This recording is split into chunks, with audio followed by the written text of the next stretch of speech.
Adios, what's up, dude?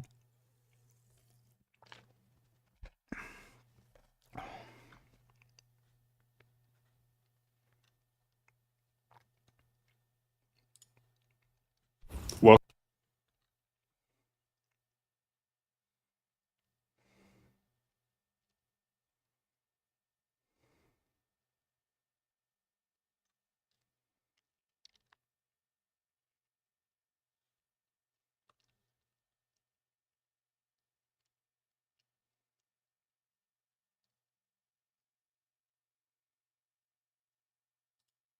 go to Silverera, likewise, purely for hypertrophy, seem to have gained this reputation of being small science nerds who neurotically obsess over optimal training. And when you compare that to the much cooler methods of strength athletes, for example, who just horse weight around with complete and total disregard for muscle growth, or the hybrid athletes who can move their bodies in tons of fun ways, it does seem that bodybuilding now looks cringe and lame in comparison.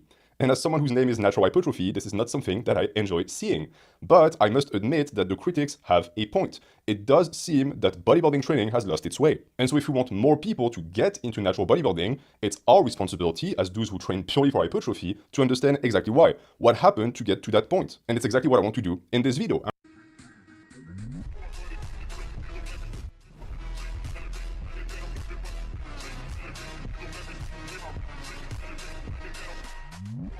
So as you have noticed, this video is a skip.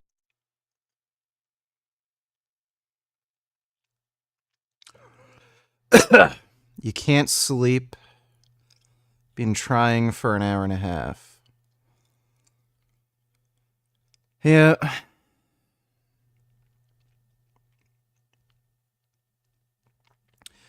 Finally gonna start lifting again after being lazy as fuck since the pandemic. Really looking forward to getting stronger again. Became weak as fuck during these years, lol. Yeah, I mean, if you had the choice, why would you choose to be weak? Boom. I just, I can't understand it when dudes don't lift weights. Like, you want to be weak? It's making fun of bodybuilding training. It's Good morning, comparing a mangoes. bodybuilder who is using baby weight with a very precise setup and no intensity to someone who trains for strength and who lifts much more weight, but is also much more intense. And you can tell that between the two styles, one is objectively better than the other. But it would be reductive to say that this is the extent of the argument because there's also a wall of text that comes with it. But I first want to take a look at the video because the majority of people on Instagram only look at the video. So the first thing I want to point out, obviously, is that this is a strawman of hypertrophy training. It's taking one specific lift that everyone wants to make fun of, the iliac pull down, and saying, okay, this is hypertrophy training. This is, when he goes on to the strength side, includes a ton of movements that I would personally include in a bodybuilding program. So stuff, for example, like the barbell pullover, you know I'm a big advocate of it. I think it's tremendous for size. The drag curl is also great for bicep development, and the CC squat is good for quads. Equating these movements to being specifically for strength, to me, makes little sense. But I think what Emmanuel was trying to convey here is that modern bodybuilders have turned their back on movements that are very effective for their sport because they focus too much on stuff that is much more gimmicky. And in that sense, I perfectly agree. You have staples of hypertrophy that existed 100 years ago that are still relevant today, should still be implemented today, but they have fallen out of favor because of a certain science hype around other lifts that make them less shiny in comparison. Now let's look at the other lifts in that list that Emmanuel presents, because if some of them are good for hypertrophy, others not so much, starting with the one-arm press. Now, I personally do one-arm military dumbbell press to grow my shoulders, but I do them in a very specific fashion. I do them with a straight torso without bending the knee, and I do them with a pause and a slow tempo. This is, in my opinion, of course, optimal for muscle growth. When you twist your torso to the side, like you see people who do strongman, for example, do, now the lift is much more skewed towards performance and strength. Why? Because you manipulate your levers to be able to use more weight, which is perfectly logical. If you do a circus dumbbell event and you do a clean, strict press with a slow control negative, you're an idiot because you're not going to win. This is why there are different practices for different sports. And this also extends to whatever version. What games we playing? I'm gonna play Call of Duty, Black Ops, Cold War. We're gonna finish the campaign. Might play through Gears of War 3. Might even play San Andreas on PS2. We'll see though. Of the tricep extension he shows in the video. He does his explosively with a barbell. Good for him. If you're a bodybuilder, you prefer a dumbbell for heightened stability, and you also prefer a slow negative, because this is what he's going to call it, to more tricep size. The point I'm trying to make here is that most movements need heightened stability to be optimal for hypertrophy, which is exactly the mentality that gave birth to the iliac pull-down in the first place. The iliac pull-down, which is not a bad lift. I know it's extremely trendy, especially if you're more of a meathead, hardcore bodybuilder type, to shit on that movement, but I think it's completely ridiculous. The reason why people love to dog on that lift in particular is because, one, it's extremely popular, so it gets your attention, and two, because it crystallizes everything wrong with modern hypertrophy training. Oftentimes, when you see people, influencers, demonstrate the movement, they tend to be small, and they also tend to do them with very high reps, super low tempo, baby weight, and little to no intensity. And when you see a stick doing a movement with 20 pounds, your first instinct as a lifter is to make fun of the guy and to dismiss the movement as garbage, because while we associate the influencer that promotes the lift with the quality of the lift to be completely different. And as he goes on to explain, this also seems to be for high reps. And while I personally agree that this can be extremely beneficial for hypertrophy, it only works if you know how to push yourself. Have you seen Turkey Tom defend you, wanted you to jump in when he was discussing veganism with his viewers so bad? I think I know what stream you're talking about. I was watching a bit of it.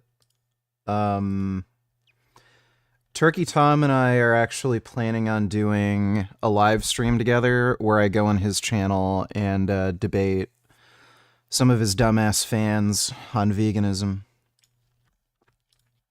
If you put a beginner on these machines, oftentimes what you will find is that they'll go very easy and they'll sandbag the fuck out of every single set, because the longer the set is, the harder it is to maintain intensity. If I have you do a 3-rep max on any given movement, you don't have a choice. You have to give me your... Everything in the gym is made up. There are some guiding principles like progressive overload and stability and range of motion, but you really can do anything if you enjoy it. And if you don't like something, you don't have to do it. Nobody's forcing you to do anything. So that video was a response to a previous video that he made where he demonstrated a lift that was supposed to unlock your lats, where he recommended people do light and fluid reps as opposed to trying to muscle the weight around and keep things stiff and rigid. Now, I don't know about you, but when I hear the words stiff and rigid, I have flashbacks of my teenage years when I started bodybuilding. I had people tell me, oh, don't bodybuild, you're going to end up all puffed up with fake muscles that can't do anything, you're going to be all stiff, you won't be able to bend over. I don't know about you, but that sounds an awful lot like functional training propaganda that I now point in his response post when he says that what constitutes the basics is entirely subjective and it's up to... Eugene Teo is a fucking idiot. I can't stand him. Flex, hello YouTube, and welcome to the Hypertrophy Log number 6. I'm going to stop with this stupid accent now. So if you guys have been missing this format, it is now back because it is summer. So I can finally begin training again in front of a camera. It's just a much better environment to record because it's warmer, very simple. But as you might have noticed, this is a wonderful angle to film at.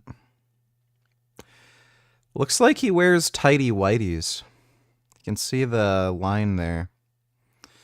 it's not in the garage gym anymore because I recently moved. I now train in a basement, and I must say I actually enjoy it much more because it's cooler in summer and it's warmer in winter. So overall the only issue is that I'm 6 feet, the ceiling is 6 feet 4, so I cannot lift my arms over my head. So there are certain movements that I cannot do in this gym that I have to do in a commercial gym. But I make do with what I have. So what I do usually is I train legs at home, and I do certain isolation movements for the arms and the shoulders and the back at home, and the rest is in the commercial gym. And today I'm going to show to you guys 2 new days from my brand new program. So the first one is going to be a lower body day, and then we'll move on to an upper body day. And we start this lower body day with a new movement I recently implemented that I like a lot. Yeah, this is actually really fucking killer for the hamstrings. It's dope. Which is a very simple hip hinge that anyone can do with no equipment. The only thing you need is a barbell. You need a rack that you're going to set at a certain level around your hip. Use here is not sped up. It's the normal. I avoided the movement for so long is because it always felt cumbersome to train, and I just didn't like doing it. Tib raises are a waste of time. It in a way that couldn't be standardized, but with this machine it can, and that way I can get a slow negative and a crazy stretch for that part of the calves. If you look at my calves, I'm actually very happy with our development because they don't look puny anymore. They're by no means big, but at this point I've realized that with my build, you couldn't avoid it if you happened with a posterior chain movement. I train legs 3 times a week, high frequency, so this means that my volume is not super high. I do this because I find that if I really push myself 3 to 4 sets for quads or hamstrings is really all that I need. And then I just do that as many times as I can throughout the week. I always focus on that approach in particular because he's got a Bells of Steel belt squat.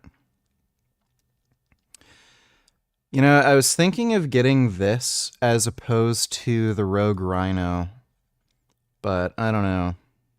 because to me that's what works the best. So the next movement on my plate today is some split squats. And as you can see, I don't do them with dumbbells. I now do them using my belt squat machine, and I'm so glad that I thought about this variation because it has changed my approach to the movement. For a long time, I plateaued on split squats, and I couldn't quite understand why, because all of my other lifts for the quads were going up. And so this means, as a bodybuilder, that there must be another factor that limits you. And that limiting factor, sadly, was balance, because when you do your split squats with dumbbells, unfortunately, at some point or the other, they become cumbersome, they run into your body. And so now it's more of a balancing act than an hypertrophy movement. My solution is to simply do them in a way where my hands are free and I can use them for balance. So now I'm placing both of my hands in front of me and I don't use them to push against the implement. I simply use them so as to not have to fight against the weight that is trying to pull me out of. What the fuck was that noise in the video? Yeah, doesn't Titan Fitness have a new belt squat?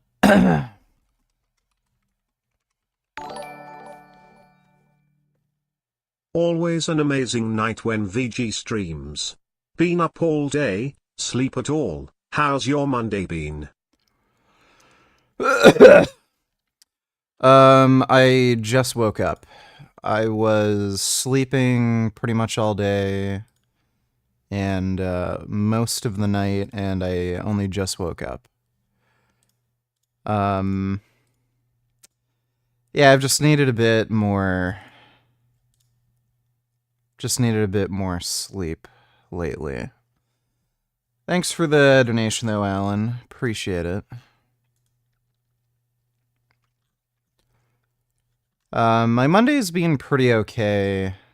I fixed the rear brake problem I had with my V-Strim. I had to drill out the stupid pin that was stuck. And I got a new rear tire.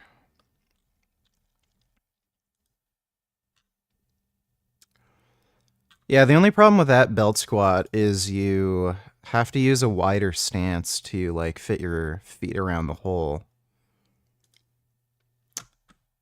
Which is not good for me because I have adductor problems. Of the axis of the movement. That way I can remain extremely vertical. That way I can really focus on keeping a stance that allows me to push the knee forward to really focus on the VMO and to get all of the activation I want to get. The one thing I would say this variation is not good for is the glutes. Since you are remaining so vertical and it's a pure up and down motion, it's pure quad. So if your goal is to grow a dump truck, this is not the one for you.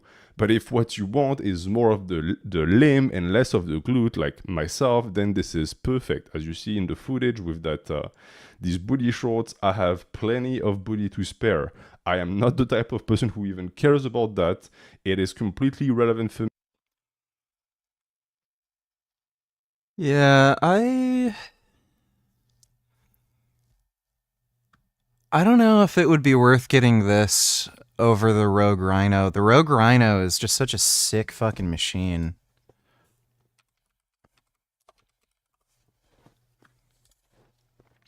It's just way more expensive, that's the problem. It's like 3 times the cost.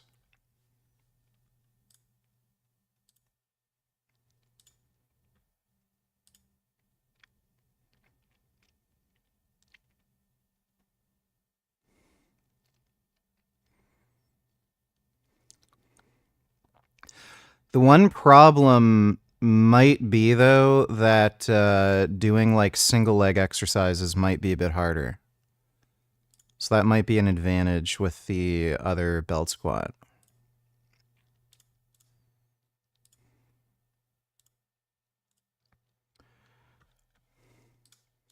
me. Any lower body movement has grown my glutes. I don't have to focus on it. Thanks So for streaming. this I was is so what bored. Well, opens no problem, that dude. giant set that is going to conclude the lower body day. I can tell you that once I re-rack this after doing 12 reps for each leg on split squats, I am quite taxed, but not as taxed I would be if I did them with dumbbells. Bell squat machines in gyms is that the pad rests on your That's pretty cool. shoulders. Once you get That's a good fucking idea, actually. to a point where you use 200, 300 pounds, suddenly this Yeah, I'm glad I have a basement now because I've got a set of stairs that I can do calf raises on. adds up. This taxes your lower back. You don't want fucking calf isolation to tax your lower back, so you find a way to make it so that it doesn't. By having the belt around your hips, the way Alan Donatillers, if you don't get the Rogue Rhino, you'll regret it. Lol, you deserve the best. Well, thank you, Alan. Maybe if James Wade gives me the money, I'll order one. Thanks again, dude. weight is not running through your lumbar spine, it's running through your pelvis, and so the back is deloaded. Also, because the weight is in front of you instead of on top of you, you get better stretch, because the belt is literally pulling you forward and the calves have to resist it. As you can tell, the tempo is extremely slow and controlled, and if you look, I don't know if you can see, but my heels never touch the floor. They are always floating, so there's always constant tension. So notice that calf isolation is boring, but it is necessary. Find the variations that work for you. And this is a very specific variation, a very specific setup. I found that when you have that plate on your head and you grab it with your hands, once you get to 90 pounds, you end up doing I've tried doing something like this, and I don't feel like you get as good of a stretch as if you just put a plate on your head. So I've tried this. I don't really like it. more work for your arms and your grip than your fucking neck. With a neck harness, it's usually very hard to train the front of the neck. But if you have a preacher curl in your gym, you can do exactly what I call pronation curls. I have a loop that I place in between my thumb and the rest of the fingers, as deep as possible in the hand, and then I go into a curl, I extend the arm fully, and I then pronate up when I go into the positive. The goal and the idea behind it is that you want to control that negative, you want to stretch that bicep, and on the way up, when the pronator and the brachioradialis are engaged, you want to be more dynamic. This is a movement that I greatly recommend people do. Usually people do the opposite. When they go down, it tends to me very slow bulking in my shoulder, not in the front, but in the back. And I was like, what the fuck is this? Is this an AC joint problem? I don't know of my things I'm going to be able to share with you guys, because the more I train, the more I learn. So for this variation of the croc row, the idea is that I don't want to set up on a bench because the bench is already. So what I do instead, higher angle of that upper back. It's okay if on the way up you use slight body anglish. What matters the most on this movement is, again, enjoy it. Movement that has made it at the top of my list of favorite, and that is the GM press. Come down at around your neck level and not your arms. Go back in time, upper back. This one is going to be triceps. Then we're going to move on to some real deeper. And this probably, this was as high as I can, and I squeeze. Some of these workouts are a little weird. Squeeze at the top for a second, then I go down. Once I hit for my forearms, train them directly. Well, that's natural hypertrophy. He's dumb.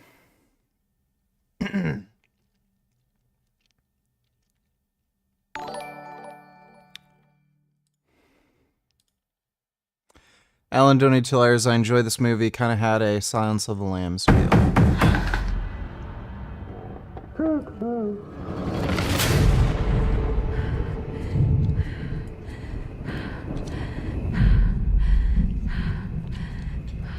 Is this another horror movie that takes place in a house they rented for the weekend?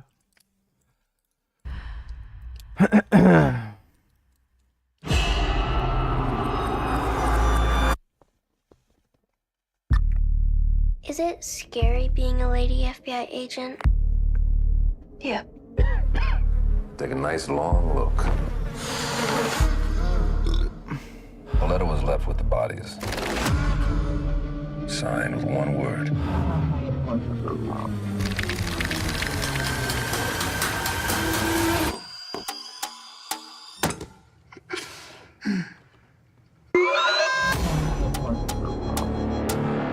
I saw a beast rise up out of the sea with 7 heads and 10 horns. I've seen her in other movies. What other movie was she in? I swear I've seen her before somewhere else. And on his horns he wore 10 crowns. On each head was written a blasphemous name. What aren't you telling me? He'll kill and kill again. I know you're not afraid of a little bit of dark. Because you are the dark. Do you still say your prayers? Never once. They scared me. Hello? You could have made nice with me. But you didn't.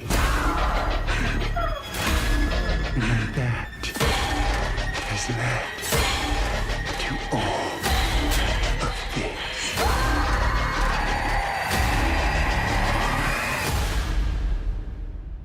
I'll be waiting.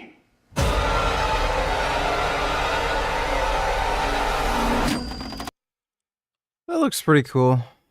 I'll watch that. Cops have to arrest all sorts of criminals, from complete Thanks for the donation, Alan. beginners to wannabe thugs. But what happens when the person they have to arrest is actually a real gangster? Trying to get picked up right now.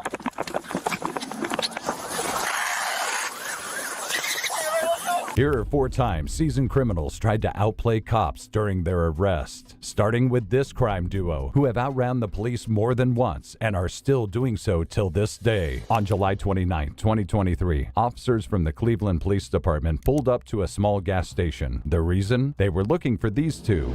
Ready? Where you going, bud? Come here. Come here. Come here. The 2 unnamed suspects had just fled from a traffic stop with no intention of talking to the police. Stop walking away. Stop walking away. Hands out your pocket. Hands out your pocket. 5092. Go like this. You got anything on you, man? No. Stop running.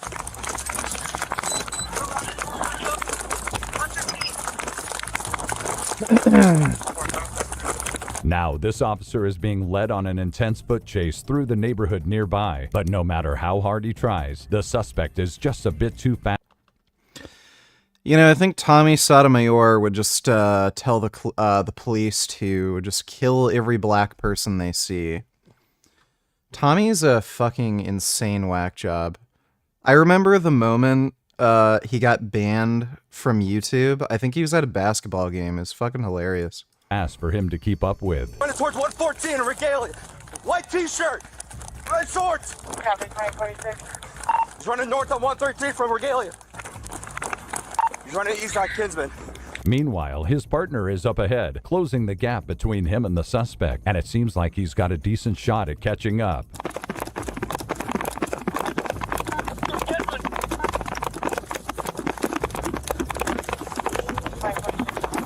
As the chase leads him to the main road, a getaway vehicle starts flying towards them. Knowing that this was the make or break moment, the cop grabs onto the suspect as he hops in the car. Trying to get picked up right now.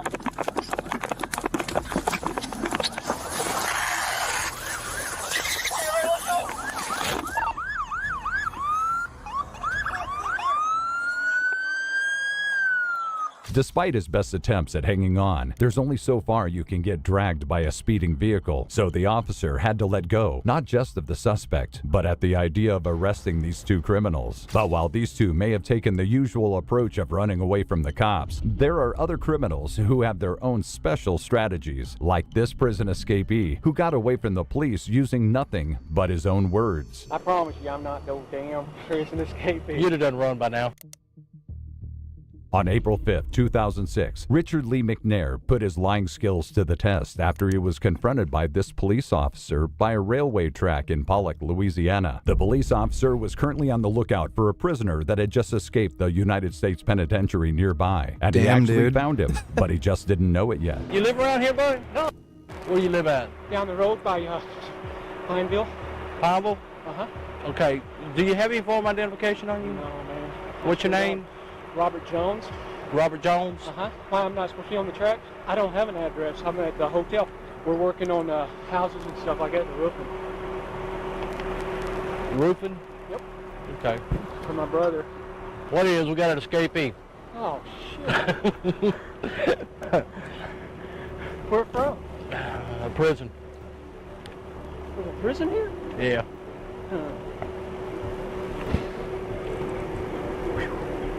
Man, it is hot.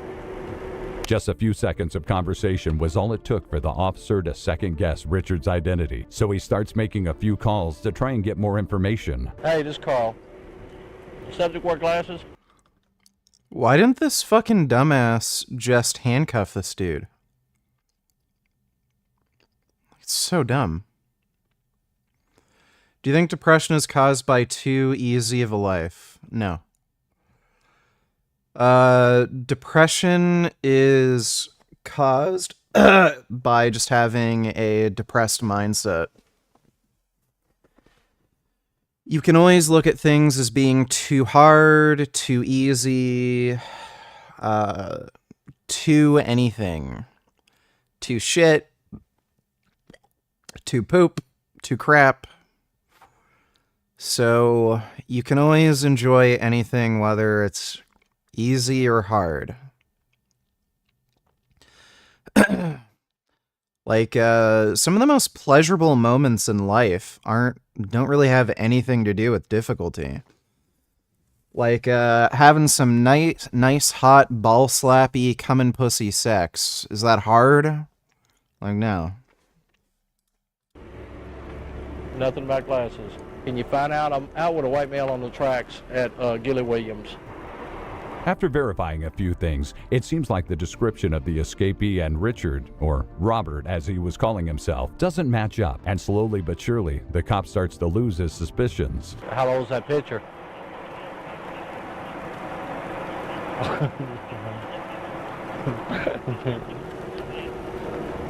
Yeah, I know. I got the same thing. You can't see shit on it.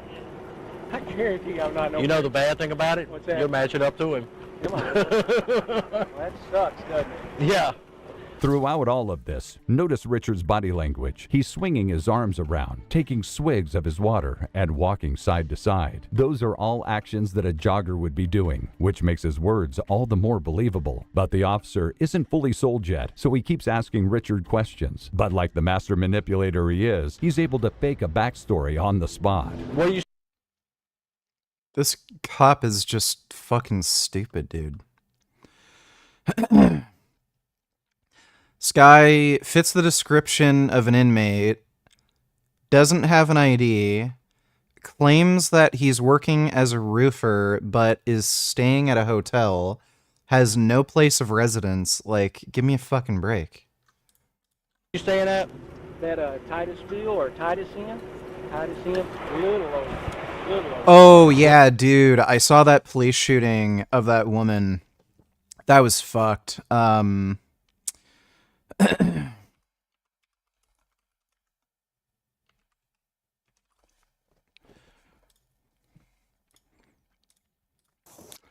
watch this one next. That was insane. That was a racially motivated shooting if I've ever fucking seen one. Where's that at?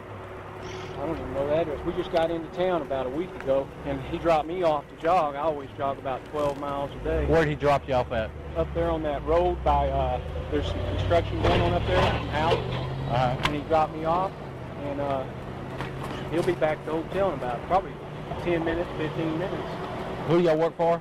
It's his, I know. What's the name of the company? Phil's Roofing. Okay. Where are you from? Huh? We're originally Dallas, Texas. I mean, that's where y'all stay at. We're out of. out of Dallas, Texas. And he's so good at lying that even when he slipped up and told the officer a different name, the cops still didn't notice. What's your name again? Jimmy Jones. Throughout this conversation,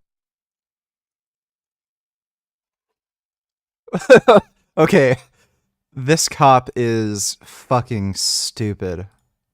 Richard is building his trust with the officer by laughing at his jokes, making relevant commentary, and most importantly, not showing a single ounce of fear. This confidence is what makes the officer doubt himself over and over again and keeps Richard off the hook for the small mistakes he makes in his lies. Put yourself in my position. Well, yeah, but I'm not. I know, I'm not throwing you against her. Hey, It didn't look like to me that she was trying to throw hot water on him. you wouldn't believe what them guys do. I mean, they got years and years to think about how they're going to do it. Now, when I crossed the tracks down there, I saw you running. I said, well, how lucky can I be? No. I'm not no prison escapee. Richard knows exactly how much detail to give in his story. He's descriptive enough so that it sounds real, but not too detailed to avoid suspicion. Where's y'all's motel at? Okay, let me think now, because like I say, fuel always drives. Okay, Walmart's right there. Go right at Walmart, and there's a road. Is it 165? Right. 165 that goes south, and we're about 2 blocks. Little old tiny hotel. Yeah, you know, like a motel deal. You park up there, and there's we got a camper, and we were trying to get into the camper place, but we didn't get into the camper place yet. There's a camper place between, I think, Pineville. I promise you, I'm not no damn prison escapee. You'd have done run by now. You know that yourself. You'd have done run by Dude, cops are fucking stupid. now. No. By this point, the officer was already convinced, meaning Richard was about to be let go scot-free. I'm sorry to have to. You know, I could probably, like, just blow someone's fucking head off in the middle of the street and then talk my way out of it to the fucking cops. Like, do I look like someone who'd just blow someone's head off? Like, that's crazy. Like, this fucking cop is stupid. Hold you up, but Hey, no, I'm just doing my job, I man. know you are. Be careful, you'll probably get stopped again, okay? Don't be alarmed by it. Borderline, yeah. Okay, you'll be on till, well, this shift. I'll be on until we find this on the gun. Well, my dad's an auxiliary detective. Where at? In Dallas. They Oh, got okay. the posse is what they call it. Yeah. He's 70 years old and he's been doing it since 63. Still He's enjoys it. something else, man. Yeah. After this encounter, Richard was added to the U.S. Marshal's 15 most wanted list, seeing as how he had just done the first successful prison escape since 1991. Richard managed to evade the police for months, hiding out in Canada, before finally getting captured in October 2007. But not all pro-criminals get away. Even the best of the best can get caught if they aren't careful, like this notorious MS-13 gang leader, whose entire criminal empire crumbled just because of a routine traffic stop. Let's have a seat right here, okay? On June 7, 2023, a state trooper in Ohio pulled over this gray car for tailgating. To him, this was just a routine traffic stop, but what he would soon find out was that this was much more than that. 1345,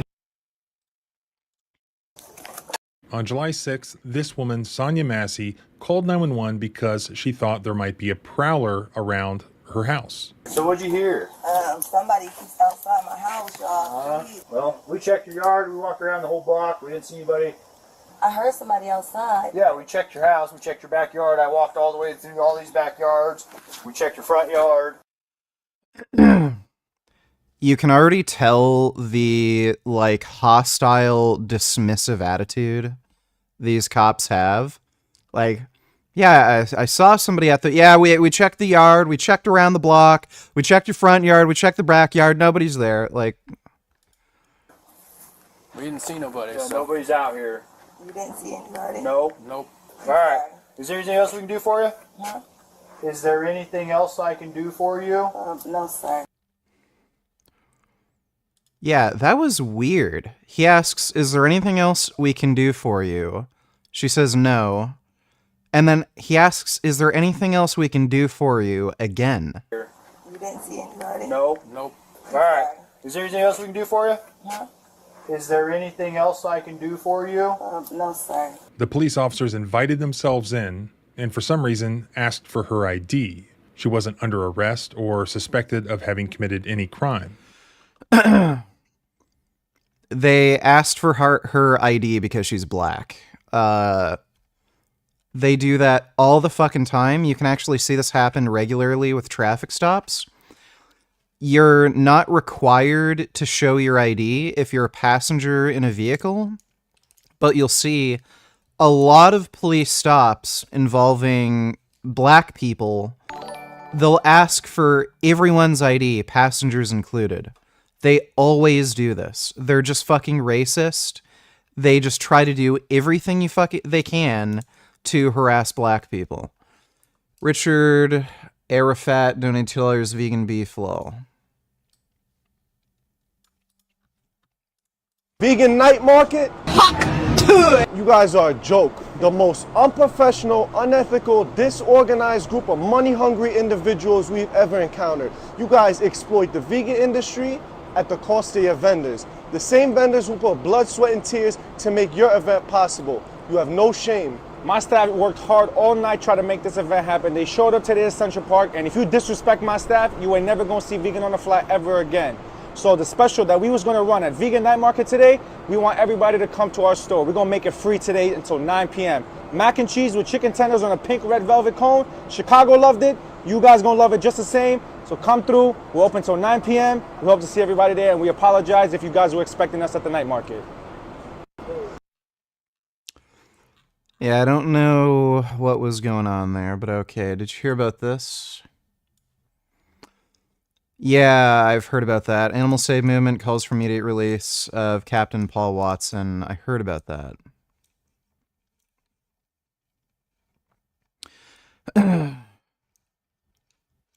Being arrested in Greenland on charges related to his opposition to whaling and shark finning. Well, I guess it was bound to happen. Not 100% sure if this is a bear or a dog. Boy. Damn, boy, he's thick. Wow. It's a bear dog. I actually thought that was a bear for a second. I'm pretty sure that's a dog. It's a big, thick dog. Thanks for the donation, Richard Arafat. You have an ID, that'd make things so much easier. She can't immediately find her ID. Just a driver's license will do, and then I'll get out of your hair. Yeah, why in the fuck are they asking for her ID when she is not suspected of committing a crime? She has a pot of boiling water on the stove, so she goes over to take it off the heat. For some reason, these police officers are afraid of this pot. Huh? Where you going? Away from your hot steaming water. Away from my hot steaming water? Yeah. Oh, I would rebuke you in the name of Jesus. Huh? Rebuke you in Let me back up. Where you going? Away from your hot steaming water. Away from my hot steaming water? Yeah. Oh, I would rebuke you in the name of Jesus. Huh? Rebuke you in the name of You better not. I swear to God, I'll shoot you right in your face. Okay, I'm sorry. Drop the pot! Tragically, within seconds, one of the officers fired his pistol. Body cam recorded him falsely claiming several times. Yeah, that's not a reason to shoot somebody. She had to have been like, bro, that looks like it's a good 20 feet. No, I swear to God, I'll shoot you right in your face. Okay, I'm sorry. Drop the pot! Tragically, within seconds, one of the officers fired his I can't tell what she was saying. It's kind of hard to make out. pistol. Body cam recorded him falsely claiming several times after the fact that the woman tried to attack him with the pot. No, she had boiling water and came at me with boiling water. You shot her? Yeah. As you may have seen in the news already, the Sangamon County Sheriff's deputy who shot Sonia Massey His name is Sean P. Grayson. He has been charged with murder. I have the actual indictment right here, and these are the facts that are alleged by the state in that prosecution. The backstory is just that police officers were called by Sonia Massey in reference to her being afraid that there was a prowler. Nobody called the cops on her. She wasn't suspected of having committed any crime. She wasn't under. Yeah, I've seen so many situations where people call the police, and the police only complicate the situation. For whatever reason, especially when it's black people who call the police for an issue, the police end up thinking they're the ones that are the criminals, even though they're the ones who called the police. And they end up arresting, the people who called them, or again, complicating the situation. I've seen a few times where somebody calls the police because they thought they saw a burglar, and then the police shoot the person who called because they think the person who called was the burglar. Like, it's so fucking stupid. It's better to just have your own, just get a gun, and if you think somebody's walking around your yard, just deal with it yourself. The fucking police, they're just a liability. Investigation. She called them for help. They arrived, they knocked several times. Finally, she came to the door.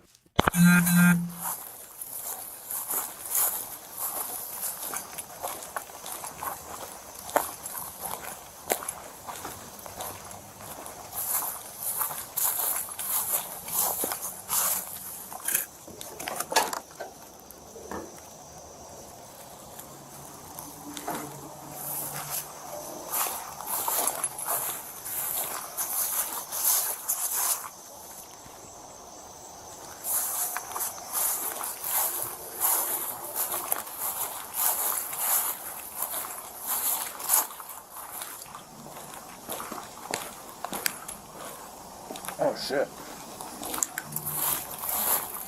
He said, oh boy, no.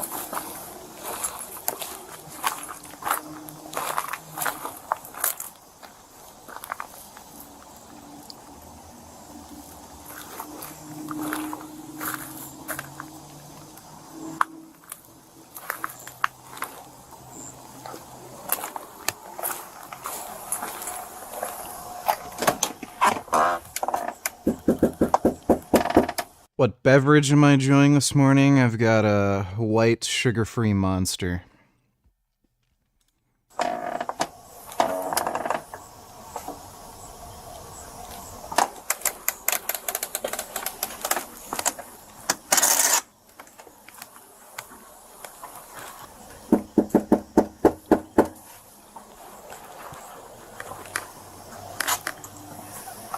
Oh, I'll tap it. Search warrant.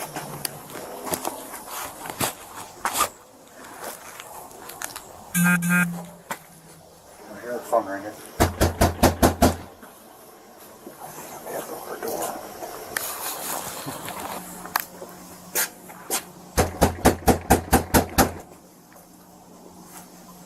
There's some bed in there. Sheriff's office!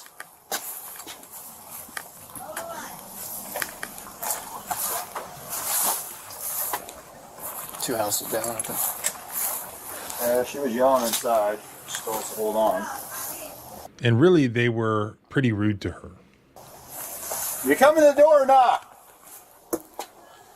Alright, hurry up. Stop town, bud. Yeah, these cops are clearly just fucking cunts. Sheriff's office, the one you called.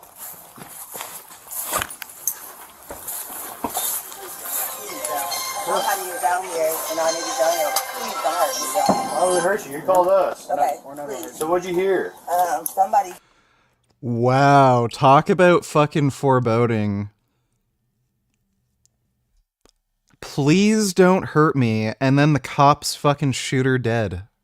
Like a few minutes later. He's outside my house, y'all. Please, Is this your car over here? Please, God, please, God, please. Is this your car over here? Oh. Please, God. That's not your black car in the driveway? Oh, well, we checked your yard. We walked around the whole block.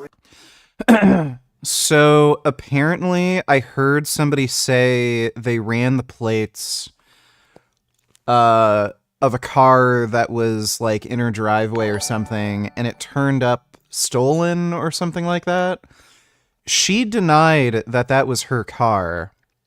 So I don't know why the fuck they'd want to investigate further when she's the one who fucking called for help because she thought she saw a prowler. She denied that the alleged, stolen vehicle was hers. Like, just fuck off and leave.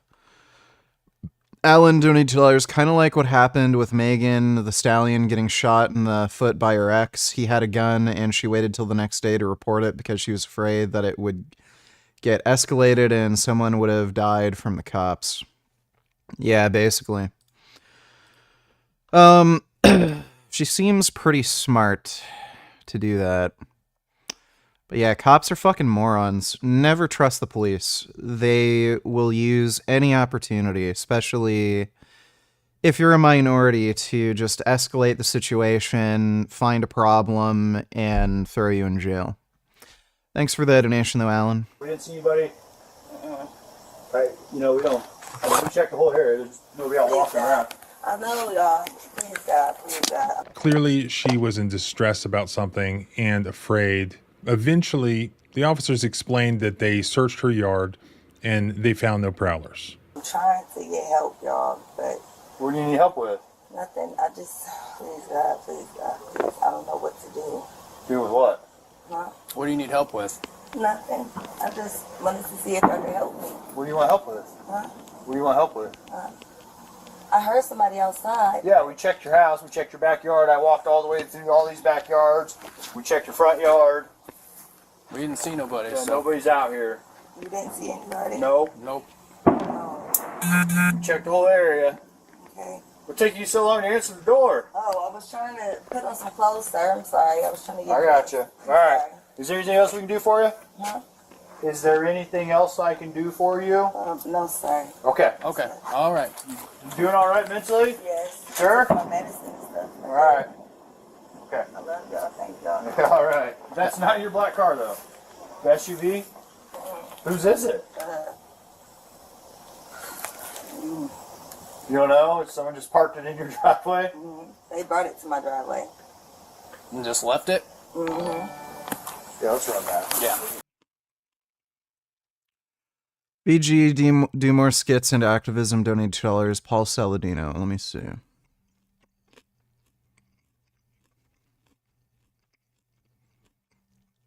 Yeah, that's definitely Paul. No! Deep breath.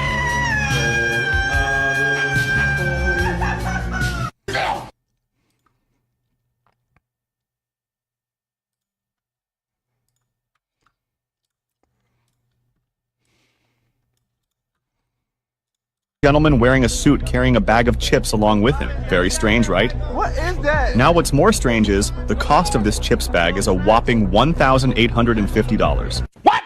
What the? Yes, you heard it right. These are not your ordinary chips bags that come with potato chips inside them. These are actually designer bags from the popular brand Balenciaga that are made using leather. A zip on the top opens the bag with shiny silver coating inside and other general information on the back, just like a normal chips bag. Currently, there are 3 flavors to choose from. Yellow.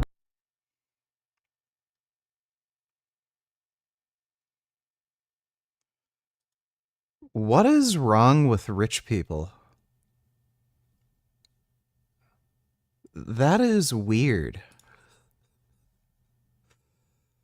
Holy fuck. They find the strangest things to spend their money on. How dare he diss Oreos? I have a fucking fat ass stomach and I wonder why I can't lose weight. Dude, what the fuck? We're eating shit like this? Look at the seed oil. Look at the calories on this Yeah, the seed oils. thing. We're mixing fucking Sour Patch Kids with Oreo cookies. days? You're wondering why you can't see the results you want to see, but we're eating shit like this. People face many obstacles and issues when it comes to losing weight efficiently, and I guarantee you that it's not Sour Patch Oreos. Enough. Stop. Put a shirt on. Influencers are fucking cancer, dude. Thanks for the donation, though, VGD, more skits and activism. Dodo donate $2. What the fuck is 5 a.m.? Go to sleep. Why are you streaming now? I was looking for you earlier and you didn't stream, but now it's too late. Yeah, I just needed some extra sleep, Dodo. I've been kind of pushing things a little hard lately, and I just needed some extra rest. But thanks for the donation, dude. 19, I got a 20 for you. Does anyone else live here with you? Yeah, I saw the Hihachi Tekken 8 announcement. David Mary 43556. You got a name? You got an idea or something? Take your name real quick. Attach this. See who we spoke to.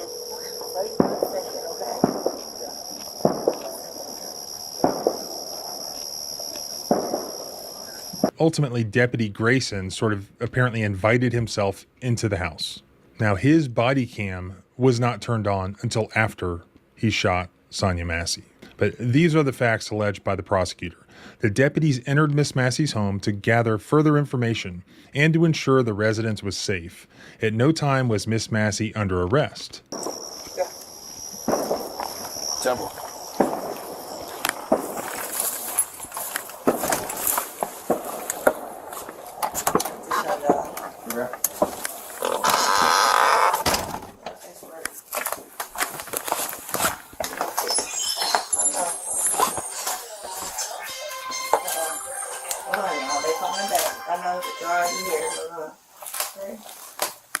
Hello? Yeah, I need, I got the sheriff department here, but I was calling for help from y'all. Okay, are you there with any? They're here in my house right now. Okay, I'll let you go until you talk to them. No, hold on, wait a second, sir. You can hang up, Cardwell, if you like. For what? You're there with the deputy, correct? No, hold on, okay? You can hang Hold up. on for what? Just 1 second, okay?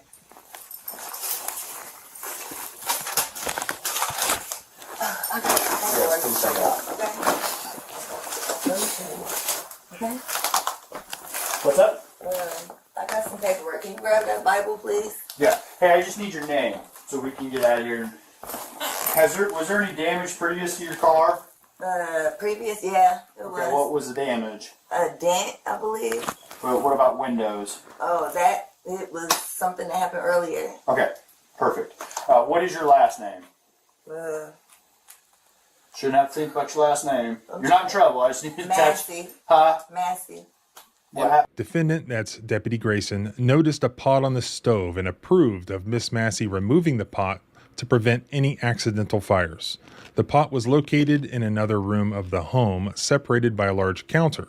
During this time, the other deputy was clearing the house and nothing dangerous was noted. Defendant, Grayson, then made a comment about the pot, which apparently contained heated water. Miss Massey responded verbally and set the pot of water down on a counter in the kitchen. During this time, the defendant was still in the living room area of the home. Despite his distance and relative cover, the defendant drew his 9mm firearm, not the less than lethal taser located on his vest, and threatened to shoot. Okay, to be fair, tasers don't do anything, especially at that distance, but... shoot Miss Massey in the face. Do you have an ID? That'd make things so much easier. I just need shit. Just driver's license will do, and then I'll get out of your hair. I want to show y'all my paperwork. I will get your paperwork. What paperwork? Okay. I got some paperwork. Well, just get your ID real quick. Well, let's get your ID first, and then... One task at a time here. Okay, let me... Here, grab your ID for me. Okay. Your ID. One task at a time. So let's do an ID, and then you can dig around for your paperwork. I don't know where my ID is. You just in that stack right there, maybe? Okay. 1 second. Check on turn. Let me get this. No, we don't need a fire while we're here. Right. Okay. Let me see. Okay. Alright. Where you going? Huh? Where you going? Away from your hot steaming water. Away from my hot steaming water? Yeah. Oh, I would rebuke you in the name of Jesus. Huh? I rebuke you in the name of You better not. I swear to God, I'll shoot you right in your face. Okay, I'm sorry. Drop the top! Seeing the weapon drawn, Miss Massey put her hands in the air and stated, "I'm sorry," while ducking for cover behind the counter that separated her and the defendant. What did she say there? Something in the name of Jesus? Where you going? Huh? Where you going? Yeah, so she put the hot water down. She wasn't even holding it. It was literally on the counter. And then she puts her hands up and ducks, and then he still shoots her. Away from your hot steaming water. Away from my hot steaming water? Yeah. Oh, I would rebuke you in the name of Jesus. Huh? I rebuke you in the name of You better not. I swear to God, I'll shoot you right in your face. Okay, I'm sorry. Drop the top! Seeing the weapon drawn, Miss Massey put her hands in the air and stated, "I'm sorry," while ducking for cover behind the counter that separated her and... She said, "I rebuke you in the name of Jesus." Yeah, so, why did he pull a gun on her when she's not even holding the pot of water? And she didn't even say anything threatening? And the defendant. The defendant, with his firearm still drawn, proceeded to close the significant gap between him and Miss Massey. Defendant then aggressively yelled at Miss Massey to put the pot down. The defendant then fired his duty weapon 3 times in the direction of Miss Massey. $2 would you give him your cornbread? Hey, God, you gonna eat your cornbread? You talking to me? Yeah, I think he's talking to you. No, not at all. I want you to have it. Will you mind passing this down to... Hey, no, I ain't good. Don't pass your cornbread to him. That's your cornbread. Ray, I'm a grown man, okay? I'm not gonna eat this cornbread. If he wants the cornbread, damn it. Have the cornbread. If he wants some cornbread, let him go up to the front and get his own portion of cornbread. That's your cornbread. Fuck him. Hey, man, he gonna eat his cornbread, all right? Fuck you. Ray, look, I don't need you to take up for me. I'm all right. I'm a grown man. I can handle it. If you let him have your cornbread, you're gonna be ironing his drawers and clicking his toenails. Shut up, no nigga iron. Maybe I ought to eat your cornbread. Oh, motherfucker, you can't have my cornbread. That's for damn sure. Because if you try to take my cornbread, part 2 of my killing spree gonna begin up in here on your ass right now. If you think about my cornbread, get the taste out your mouth. That's for damn sure. Now, fuck him. Fuck that. Because I'm from New York City, goddammit. Nobody... I would not give that man my cornbread.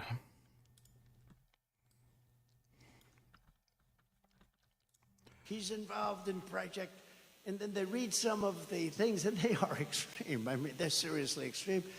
But I don't know anything about it. I don't want to know anything about it.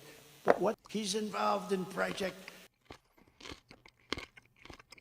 I don't know anything about Project 2025. Also, Trump, the Heritage Foundation is a great group, and they're going to lay the groundwork and plans for exactly what our movement will do in my second term. Because our country is going to hell. The critical job of institutions such as Heritage is to lay the groundwork, and Heritage does such an incredible job at that. And I'm telling you, with Kevin and the staff, and I met so many of them now, I took pictures with among the most handsome, beautiful people I've ever seen. I didn't like that picture. If you could lose that picture, please, would you, Kevin? But this is a great, no, he says I won't do that. But this is a great group, and they're going to lay the groundwork and detail plans for exactly what are... Jesus. Yeah, that's bad.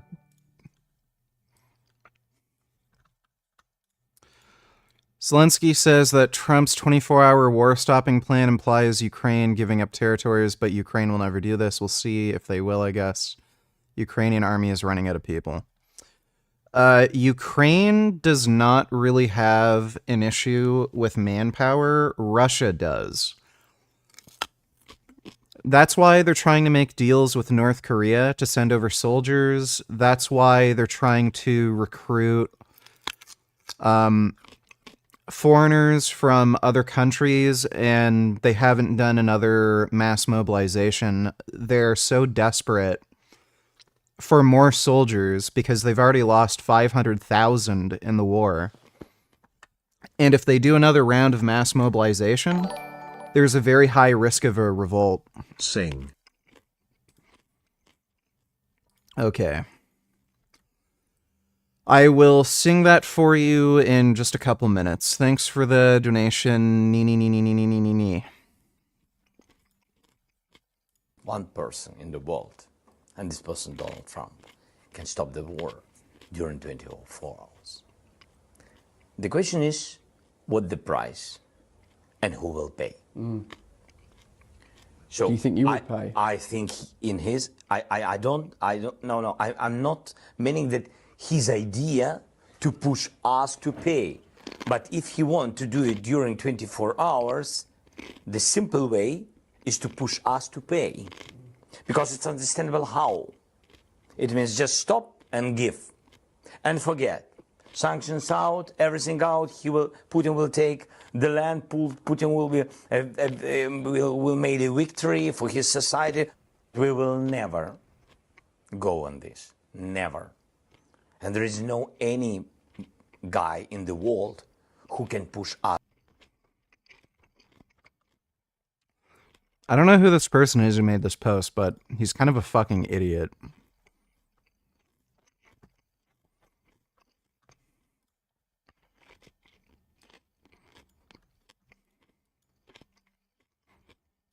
So I've been thinking about that in relationship to sacred images. Okay. Okay, well, the sacred image of masculinity in the West is a crucifixion, but a man who's crucified, but the sacred image of a woman isn't a woman.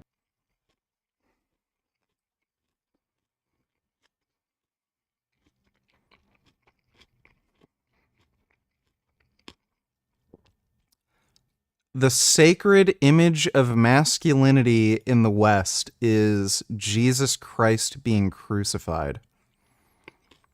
A skinny, long-haired fucking hippie going around preaching about peace and love, being hung up on a cross, is the Western image of masculinity. Are you, like, fucking retarded by any chance?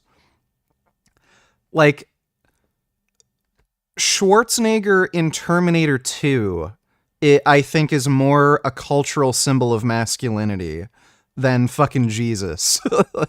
The sacred image of a woman is a woman and an infant, right? It's a dyad and not a monad. Sure. Right.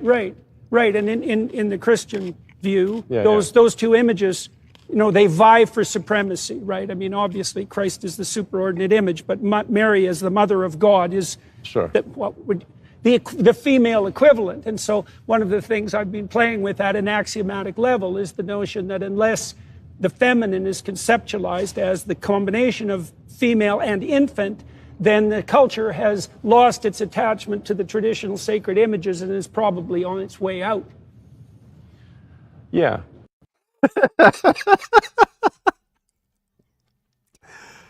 Oh, that was so awkward and stupid. Dodo donates $2. So how do you feel about Kamala Harris also watched? What's the farthest you went in school? I said I went to 8th grade. I started in 8th grade. Who was the first president of the United States? First president of the United States. It wasn't Martin Luther King, was it? Yeah. Martin Luther King? Okay. What's the biggest bird in the world? Like an owl. Name one book. What, somebody just name a book? Just name any book. Just name a book or something? Yeah.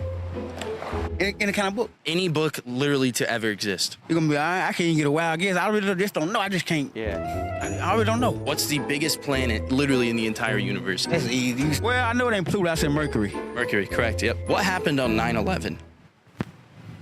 I'm lost there. Who is the president of the United States? I don't know who that is. John F. Kennedy? No. No, I don't know who the president is. What about 36 divided by 6? Ooh, they're gonna be 8. Is it 8? Oh, yeah. You made me think like, man, I still know some stuff, man. Appreciate it. UK? What's the square root of 64? Ooh, I don't know. It's like over 100 degrees outside right now. We are all 2022, I think that's what. Yeah, yep. How many sides are on a triangle? Oh, man, you just 5. It's 3. But yeah, close enough. What about the bottom? Oh, true. I forgot about that. That is worrying. Kamala Harris running is a good thing. Thanks for the donation, though, Dodo. All right, let's sing this. Me. Me, me, me, me, me, me, me, me, me. Me, me, me, me, me, me, me, me, me, sexy me, me, me. Me, me, me, me, me. Me, me, me, only me, me, me, me, me, me, me, me, me, me. Me, me, me, sexy me, me, me, me, me, me, me.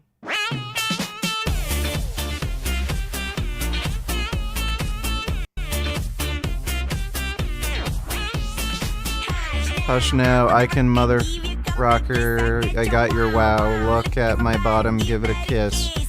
I'm so super pooper drooper in the front of girl and round. I'm so cool with my fashion pink lips. Stacking money rolls down. All the boys say wow wow. Girls in the back saying wow wow. Enter the party, call me dandy candy, cause I'm high high.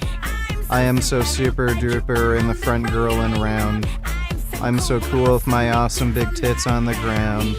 Me, me, me, me, me, me, me, me, only me, me. Me, me, me, me, me, me, me, me, me, sexy me. Me, me, me, me, me, me, me, me, me, only me, me.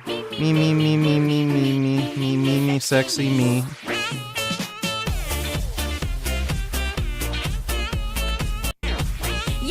Yo, I pull up in a Lamba, pull up in the Lambutin. I pull up phone in my hand and ice only on my bracelet. I'm so super duper drooper in the front girling around. I'm so cool with my sexy bad hips. When I'm walking down, all the boys say wow wow. Girls in the back saying wow wow. Enter the party, call my dandy candy, cause I'm high high. I am so super pooper drooper in the front girling around. I'm so cool with my awesome big tits on the ground. Me, me, me, me, me, me, me, me, me, me, me, me, me, me, me, me, sexy me. Me, me, me, me, me, me, me, me, only me, me. Me, me, me, me, me, me, me, me, sexy me.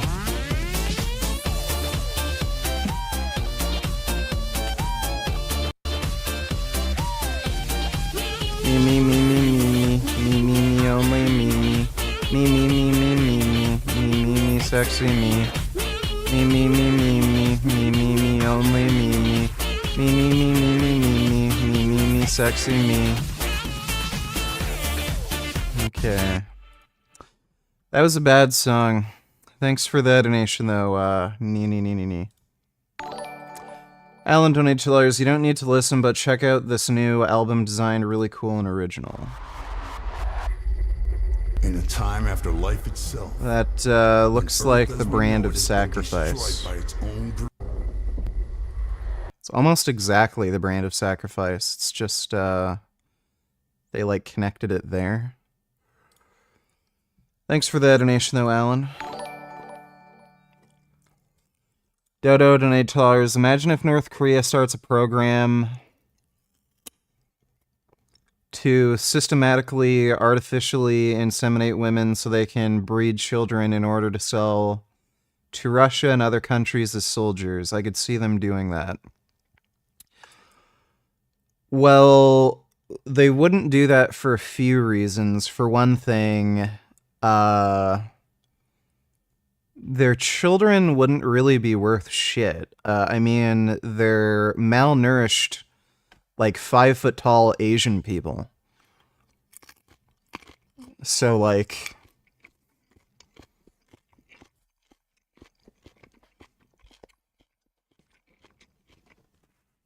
if you're going to buy babies to raise them for warfare, like, North Korea has to be one of the last places you'd want to buy babies from because they're like 5 feet tall. You'd probably want to buy children from, like, North Africa because they're going to be, like, 6 feet tall and fucking jacked. Thanks for the donation, though, Dodo. Can you message the militant vegan right now and ask her if she wants to debate you regarding the non-binary/transgender topic? I'm a regular donator, do me that favor, dipshit.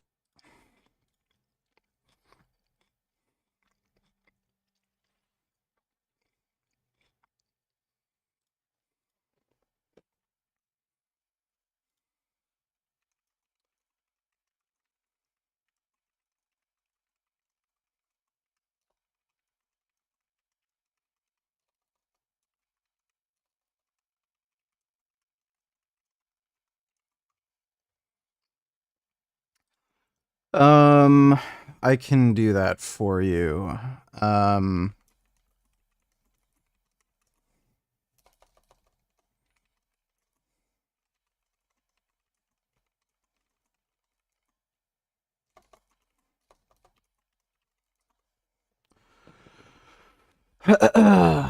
All right, I just messaged her. Thanks for the donation, Elias.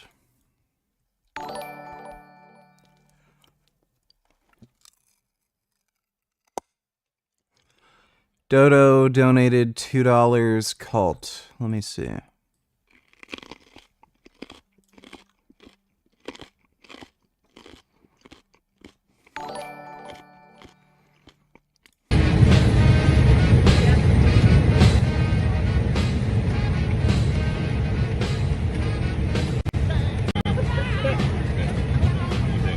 Like that?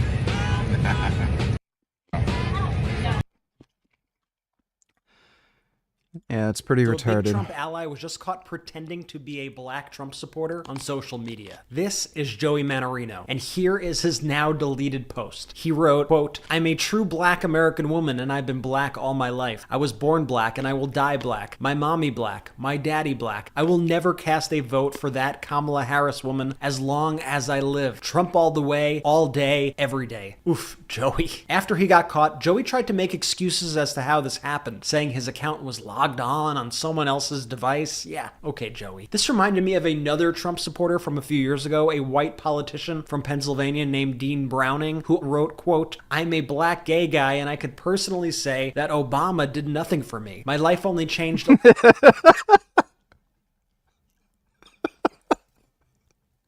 Oh, that looks so hilarious next to like this old white dude. He forgot to change his account. Fucking idiot. Oh my god, that's stupid. A little bit, and it was for the worse. Everything is I'm so a gay much black guy. Then you see his profile photo. better under Trump, though. I feel respected, which I never do when Democrats are involved. These Trump influencers probably have thousands of fake accounts to try to scam voters. So just remember, don't believe. So a big Trump ally was just caught. That's so stupid. Can you please offer to debate this jackass? Let me see. Have you ever seen those polls where like No, I don't care. That guy's a loser. Thanks for the donation, Dodo. Dodo donated $2. I would like Kamala Harris to pick Bernie Sanders as VP. That'd be amazing. If not Bernie, then Mark Kelly, because he's astronaut, or Josh Shapiro, because I think he being a good governor and is popular in a crucial state. Bernie would be the ideal pick. As long as it's not Gavin Newsom, I don't fucking care. Gavin Newsom's a fucking piece of shit. But yeah, Bernie would be great. Thanks for the donation, Dodo. Elias donated $2. Thanks, VG. Your thoughts on this? Let me see. City called Omalas, where everyone lives in complete bliss and everyone has great lives, apart from one person. The amazing lives that everyone has are all sourced in a basement where there's a small child suffering, living in their own feces, and they have sores all over their body. I actually think that this story reflects an ethical decision that actually most of us will face, and that is having children. When we create someone, we really don't know how their life is going to turn out. Good lives don't exist in a vacuum. Every time we create a new generation, we're essentially creating a new Omelas over and over again. And actually, I think it gets even worse. In Omelas, everyone had an amazing... I don't care. All of these, like, all this talk about F-lism is just fucking stupid. If you don't want to have kids and you want to end the world and shoot off nuclear bombs, great. I don't give a shit. It's all just a personal opinion. I don't care. That whole debating F-lism is just a waste of fucking time. Thanks for the donation, Elias. Dodo donated $2. I like how whenever Republicans are posting as black people on Twitter, they make them sound super illiterate. Yeah. My mommy black, my daddy black. I am a true black woman who been black all my life. Yeah. Yeah, they're pretty fucking racist, so they try to use alliteration to make themselves more convincingly black. Thanks for the donation, Dodo. Striking her in the face one time. Only at this time did the defendant, Grayson, activate his body-worn camera. Shots fired! Shots fired! Shots fired! Drop the pop!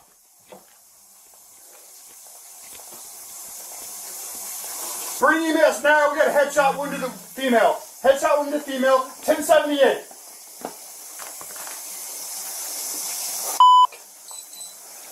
After this, the other deputy announced he was going to retrieve a medical kit from his vehicle, to which the defendant instructed him not to because of the severity of the injury. I'm gonna go get my kit. No, headshot, bitch. She's done. You can go get it, but that's a headshot.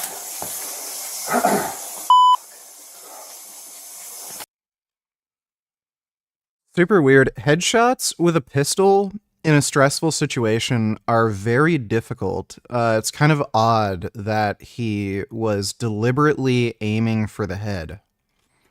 Like, you're trained to aim for center mass, for one thing. So it's just an odd situation that this woman wasn't even threatening him, and he was aiming right for her head deliberately. God damn it.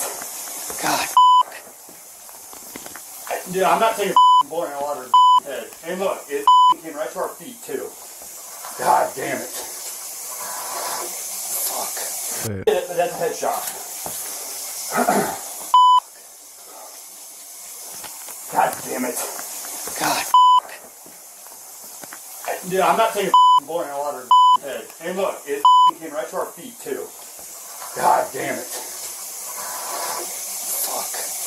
God damn it. You good? I'm good. You good? Yeah, I'm good. She threw the pot at him before he shot, did she? Because it looked to me on the body camera that she put it down. Let her just... God, there's nothing we can do, man.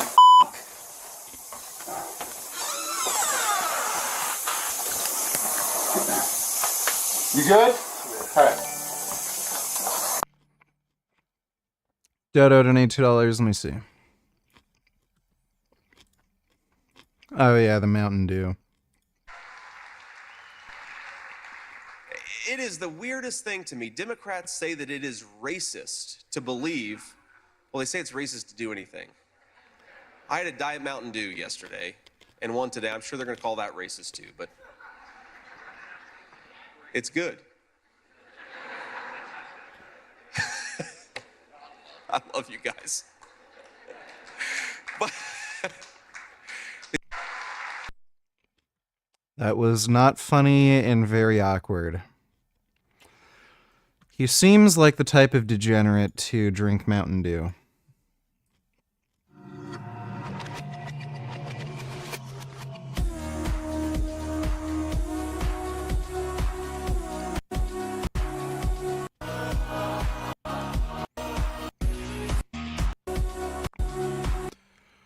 Bro, I remember, like, way back in the early YouTubes, every fucking tutorial video was like this.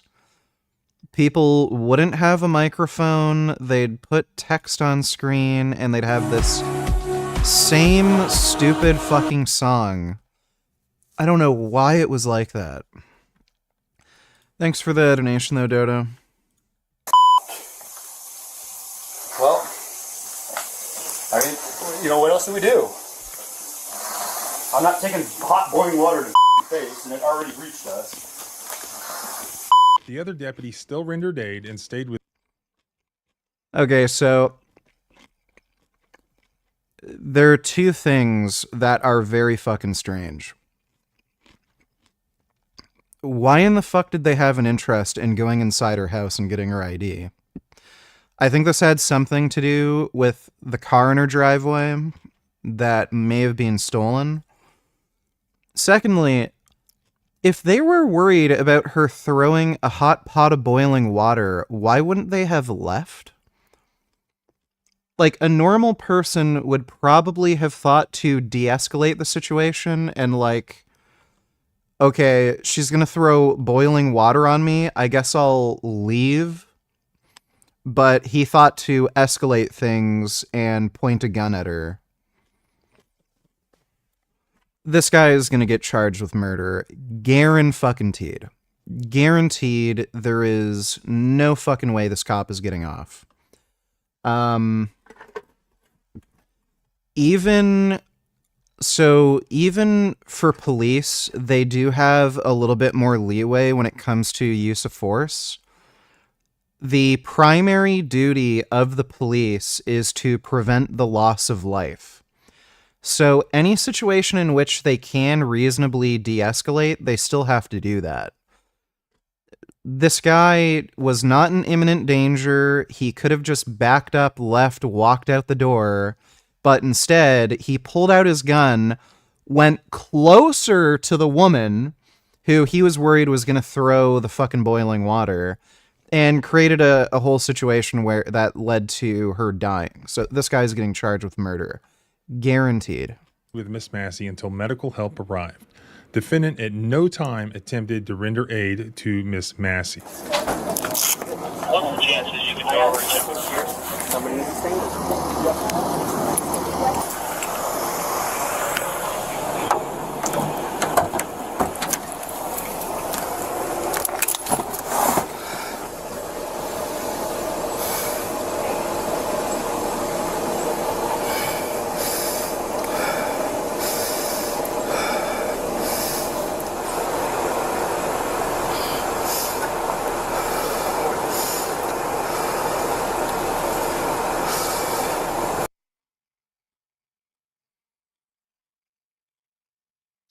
That's an odd tattoo.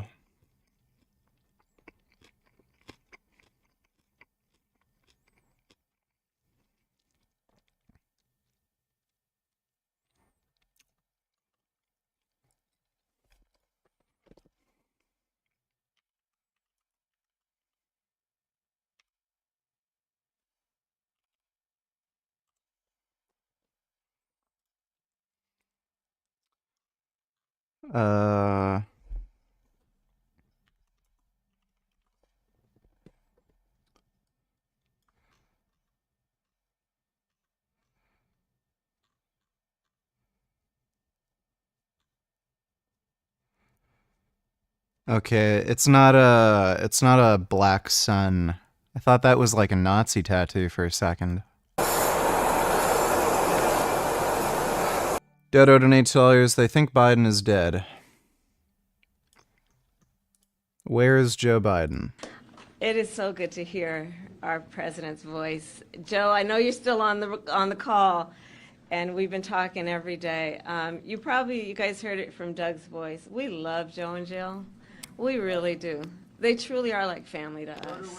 And we do, everybody here does. You are still there. You're not going anywhere, Joe. I'm watching you, kid. I'm watching you, kid. I love you. I love you.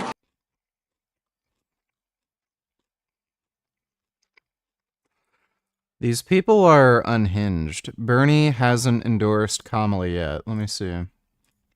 Joining us now, Vermont Independent Senator and former Democratic presidential candidate Bernie Sanders. Senator Sanders, when you hear phrases like that DEI hire already being used, or you hear an Ohio State senator today at J.D. Vance's rally warning you to take a civil war to save the country if Trump is not elected, what does it tell you about what lies ahead in the next few months in this campaign? Well, it's going to be a brutal campaign. I believe that Kamala Harris is going to be the next president of the United States. And I think, Anderson, she has a chance to win this election big if we can focus on.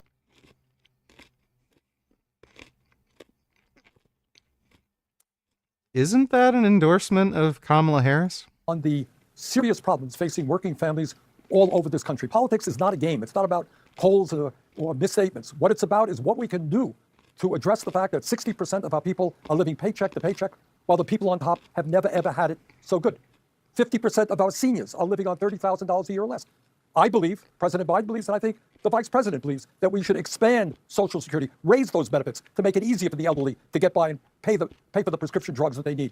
We have the highest rate of childhood poverty of almost any nation on earth. And what we've got to do is do what we did in the American Rescue Plan, is make the child tax credit permanent, That's $300 a month per kid. We cut childhood poverty by 40%. We got to bring that back because it's really tough to raise a kid.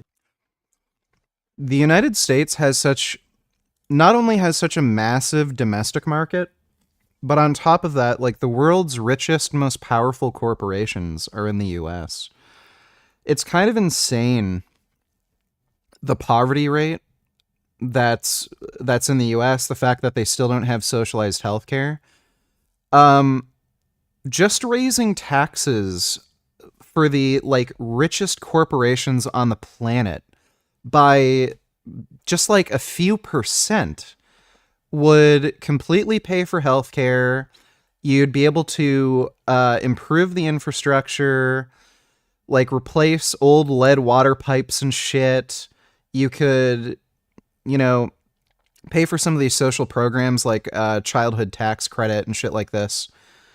Just by a few percent.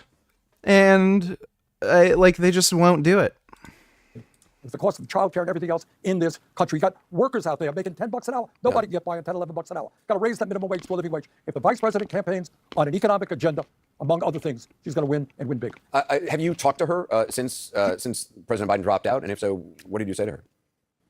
Well, I did talk to her, but those conversations are private. I figured. But again, I think, yeah. Vice President Harris, though, has now been endorsed by at least 41 Democratic senators, 186 Democratic representatives, 23 Democratic governors. You've yet to endorse her. You previously supported President Biden staying in the race. Will you? What's going to take for you to endorse the vice president? Well, I'm sure that I will, but I want to just chat with her, and I want to make sure. Look, this is a consequential campaign. It is, when we talk about the future of the planet and climate change, we have to make sure that we elect the vice president. When we talk about economic rights, we got to make sure that we elect the vice president. I just want to make sure that her campaign understands that for too many people in this country, when they look at Washington, D.C., they feel ignored, they feel insulted, that people are not understanding what is going on in their lives. Life expectancy for working class people is 10 years shorter than it is for the rich. And working class people want a government that represents them and not corporate America. And I just want to make sure that the vice president, as I'm sure she will stand up strongly with an agenda that speaks to the long neglected needs of working families. And if she does that, she's going to win and win big. Would you have liked to have seen, more of a? There were some, people who talked about some sort of shortened primary process. Would you have liked to have seen more people having a chance to kind of throw their hat in the ring, debate these issues, talk about these issues, make their case, all the issues that you've just discussed to the American people? Well, this has been a really weird election process. It goes without saying. I have not been overjoyed to see the kind of attacks against the President Biden, by the corporate media and by some of the wealthy donors, forcing him to leave the campaign. And I think a lot of that was just not right. But he is out of the race right now. Kamala Harris is going to be the candidate, and I will do everything I can to make sure that Trump is defeated and that she is elected. And just briefly, several. I mean, that sounds as close to an endorsement as you can get. I think he's just a bit worried about her VP pick, and sounds like he's not quite as sure about Kamala Harris's progressive policies as with Biden's.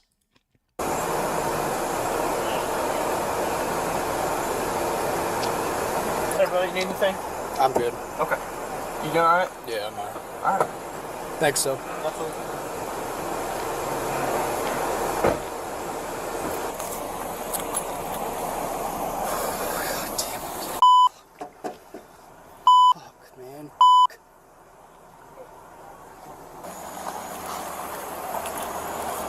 What's up, buddy? You good? Yeah, I'm good. All right, come here. What's this? Here, turn that off. So what you just watched was the body cam from the non-shooter. This is the little bit of body cam that we get to see from the shooter because he didn't have it on at all the important times. He didn't turn it on until after he shot. Well, it seems like he gave his friend PTSD. Miss Massey. Yeah, we're secure. That covered? No, it's just her in the house. She's 1096.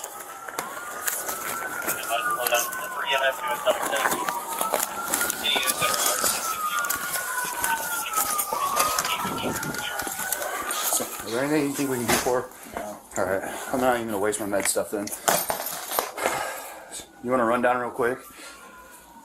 Nope, not yet. All right. House is cleared. She was the only one. Where's he going? No, she had a boiling water and came at me with boiling water. You shot her? Yeah. She said she was going to rebuke me in the name of Jesus and came at me with boiling water. That's what all this is. I was standing right here. All right. Yeah, so he's lying about what happened.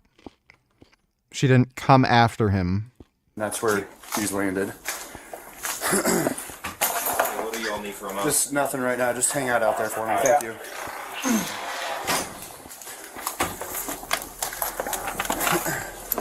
I need pranks and shit around the house if you guys can.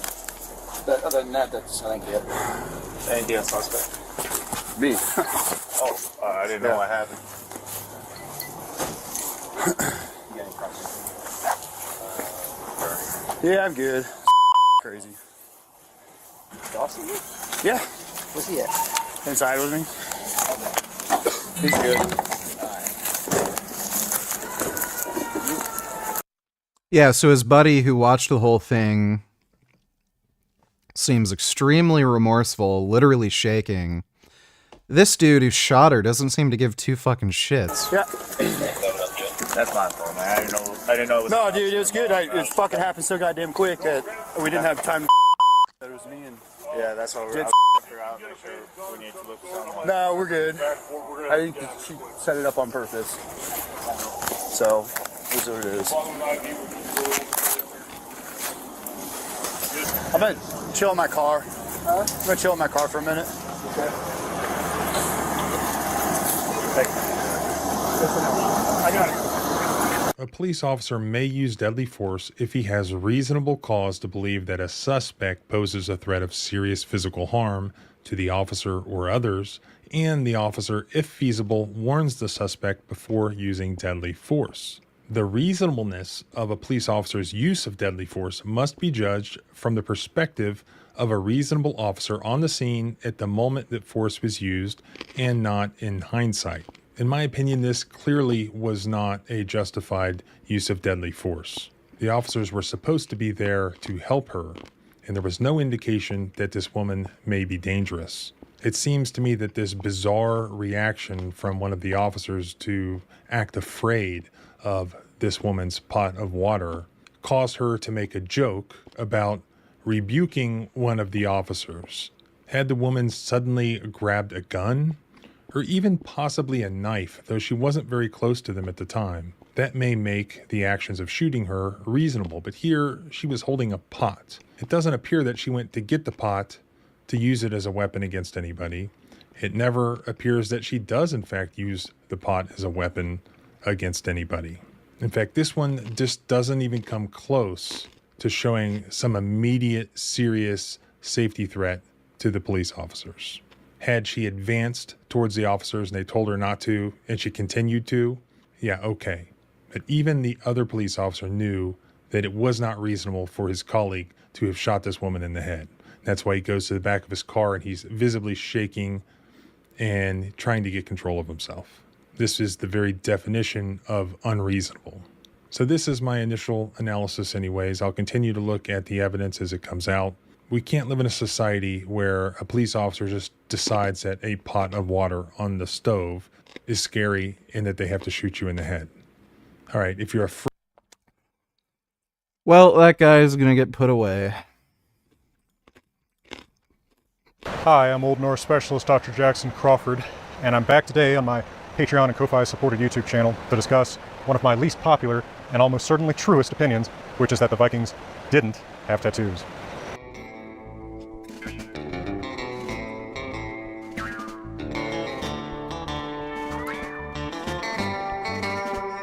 Now let me present the counter argument first. I have a video where you can see a little bit more. Why did they go in the house? It's not clear. I've heard some reporting saying there was a stolen car in her driveway, and they wanted to get her ID to investigate the stolen car. I've been racially profiled by the police before, and I think it's probably just racially motivated. They just didn't like her. They already had an attitude and were acting disrespectful before they even got to the door. And her being a black woman, they probably just asked for ID to cause trouble. The police have tried to do that with me. I've seen them do that to black friends of mine, black family members. They do that all the time, even when you have not committed a crime. They'll just ask for your fucking ID because you're black. More about this, but in the winter of 922 to 923, an Arabic-speaking traveler, Ahmad ibn Fadlan, went far to the north and around what is modern-day Kazan in Russia, encountered some people that he knew as the Rus. Now, the Rus are at least a partially Norse people. This is a name given to Norse Vikings in Eastern Europe, as well as their descendants. I hate Vegvisir and Eyjashjálmur and all these magic sigils that people say are pagan or Viking symbols, because they are not. They are from Iceland, sure, but they're much closer to us in time than they are to any Vikings, any pre-Christian part of Iceland's history. They were drawn by Protestants in early modern manuscripts that are part of a pan-European, pan-Western, pan-Judeo-Christian tradition of grimoires. Right? There's nothing especially Scandinavian about them at all. So to call them pagan or Viking pre-Christian is to, put an iPhone in the hands of William Wallace, texting Robert the Bruce, because at some point William Wallace and iPhones were in Scotland. Right? There are real symbols that survive from the Viking Age. We don't know what they mean, but they at least have that real history to them, like Valknutr. I hate these. It's a little bit hard to know in the 920s if they would be more culturally Norse or more culturally Slavic, but I think we can fairly say that they are at least profoundly influenced by Norse culture, might even be Norse speaking. And there are details, as discussed in my longer video about this, of the funeral that he describes that are very like elements of funereal and afterlife traditions in the myths preserved in Scandinavia, both in, for example, the Poetic Edda and the Prose Edda in Iceland, and in Saxo's History of the Danes. So I think that Ibn Fadlan is a credible source. I mean, he's a medieval source. He's a medieval writer with a medieval man's prejudices. He's never going to express perfect toleration of a different culture, but he seems pretty even-handed in the way that he talks about the different cultures he encounters. The work is actually quite interesting to read. And there's a new translation of it, newish translation of it, Penguin Classics. It's called Ibn Fadlan and the Land of Darkness, Arab Travelers in the Far North. It actually features writers besides Ibn Fadlan. And this translation is by Paul Lundy and Caroline Stone. I have to rely on this. I don't know Arabic. My specialty is Old Norse itself, but I think we can rely on their translation. Now, sometimes enthusiasts for Norse things today express a dislike of Ibn Fadlan's account because they say, well, he seems so disgusted with the people that he describes. So either he's too negative, he's too partial, or well, we're just not going to believe someone who talks us negatively about this culture. But I think that's a dangerous road to take. I mean, again, he's going to say things that are negative because he's a medieval man, and you got to take the good with the bad, because actually, a lot of what he says about the Rus is extremely complimentary. So here's the part that gives rise, I think, to the notion that Vikings had tattoos. It is certainly the most credible evidence that Vikings had tattoos, quoting from Lundy and Stone's translation. I saw the Rus who had come for trade and had camped by the river Itil. I have never seen bodies more perfect than theirs. So again, it's positive. They were like palm trees. They are fair and ruddy. They wear neither coats nor caftans, but a garment which covers one side of the body and leaves one hand free. Each of them carries an axe, a sword, and a knife, and is never parted from any of the arms we have mentioned. By the way, I think this is also one of the sources for the notion, along with probably Halfman Stanza 38, that the Norse pagans should always have weapons with them. Their swords are broad-bladed and grooved like the Frankish ones. Now here's the mic quote. From the tips of his toes to his neck, each man is tattooed in dark green with designs and so forth. Okay, I don't dispute that the people that Ibn Fadlan encountered had tattoos then. But does that mean that tattooing was common in the Norse world back home in Scandinavia? Or is this a practice that the Rus have adopted either from the Slavic part of their heritage or from one of the numerous other peoples that they're encountering in Eastern Europe? I think probably the latter, and one of the best arguments for that is there's no Old Norse word for tattoo, nor does any Old Norse source describe tattooing. We'll get right back to that after a quick word from my kind friends and sponsors at Grimfrost. Tattoo. So there is no word in Old Norse that means tattoo. Never do we see anyone describe designs on the skin that are plausibly interpretable as tattoos. I am confident in saying that. I will eat a hat if that's not true. I've read, pretty sure as surely as anyone has read everything there is to read in Old Norse. Not to mention, in the modern Scandinavian languages, there's no native word for tattoo either. right? So if this is something that was practiced in the Middle Ages and then into the early modern period, you would expect that maybe in Icelandic there would be a word for tattoo. There is a word for tattoo. It's tattoo, right? It's borrowed from the same Polynesian source as just about every other language word for tattoo.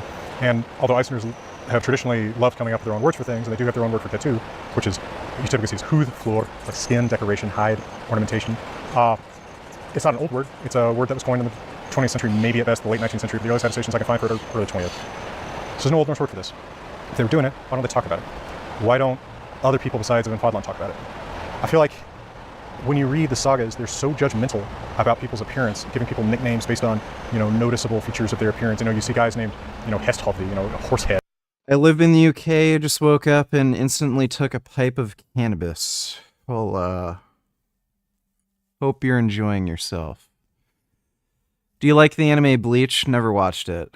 Also, have you caught up on it? No. New season in October, it's gonna be peak. Yeah, I've never seen Bleach. It doesn't look that great to me. Just looks weird. Never had an interest in watching it.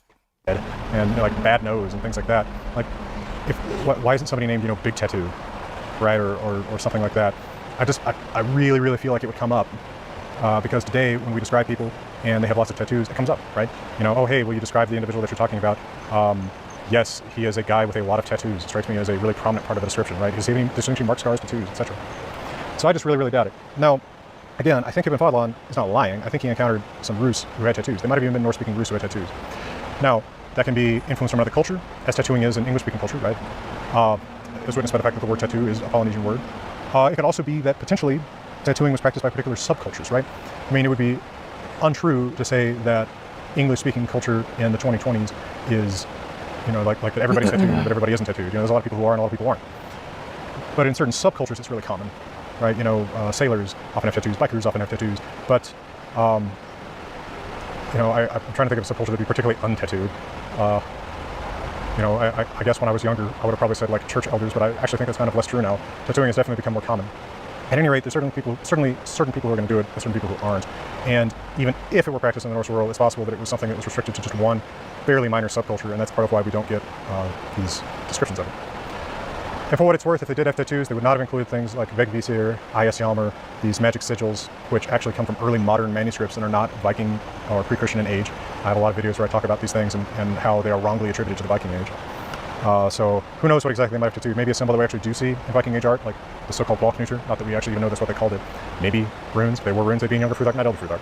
So I think almost certainly any tattoos that purport to be quote-unquote Viking, quote-unquote pre-Christian, pagan, Norse, Scandinavian, whatever, are ahistorical. That doesn't mean you can't have them. Obviously, I'm the opposite of a fashion influencer, although I hear... So the Vikings did not have tattoos. I'm gonna go grab a drink. I'll be right back.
Yeah.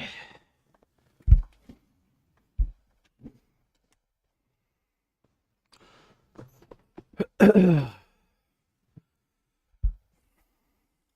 lot of it's genetics, but more so than anything else, it takes concentration and dedication. If you want to be number one, I'm going to show you how to get some serious dough. So let's go.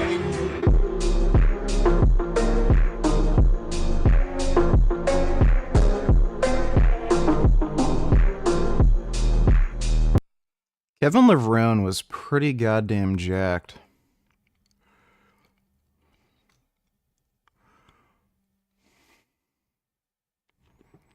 No Man's Sky sucks. I don't know how anybody got into that game.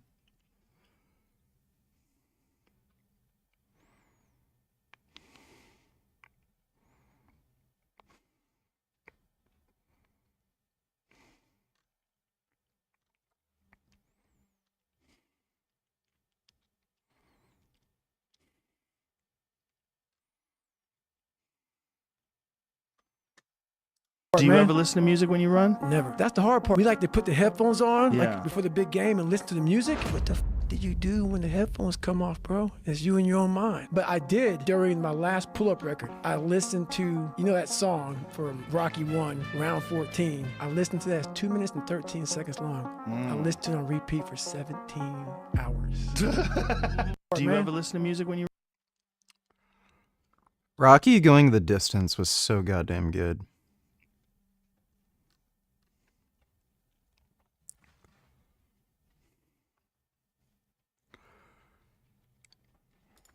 And that green patch of ischemia is gone.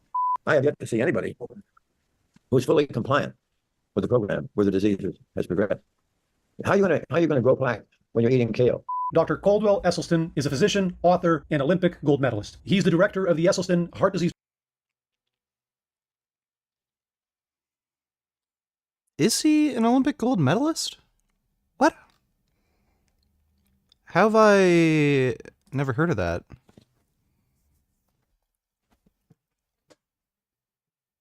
Oh yeah, he's a former Olympic rowing champion. Weird. I didn't know that.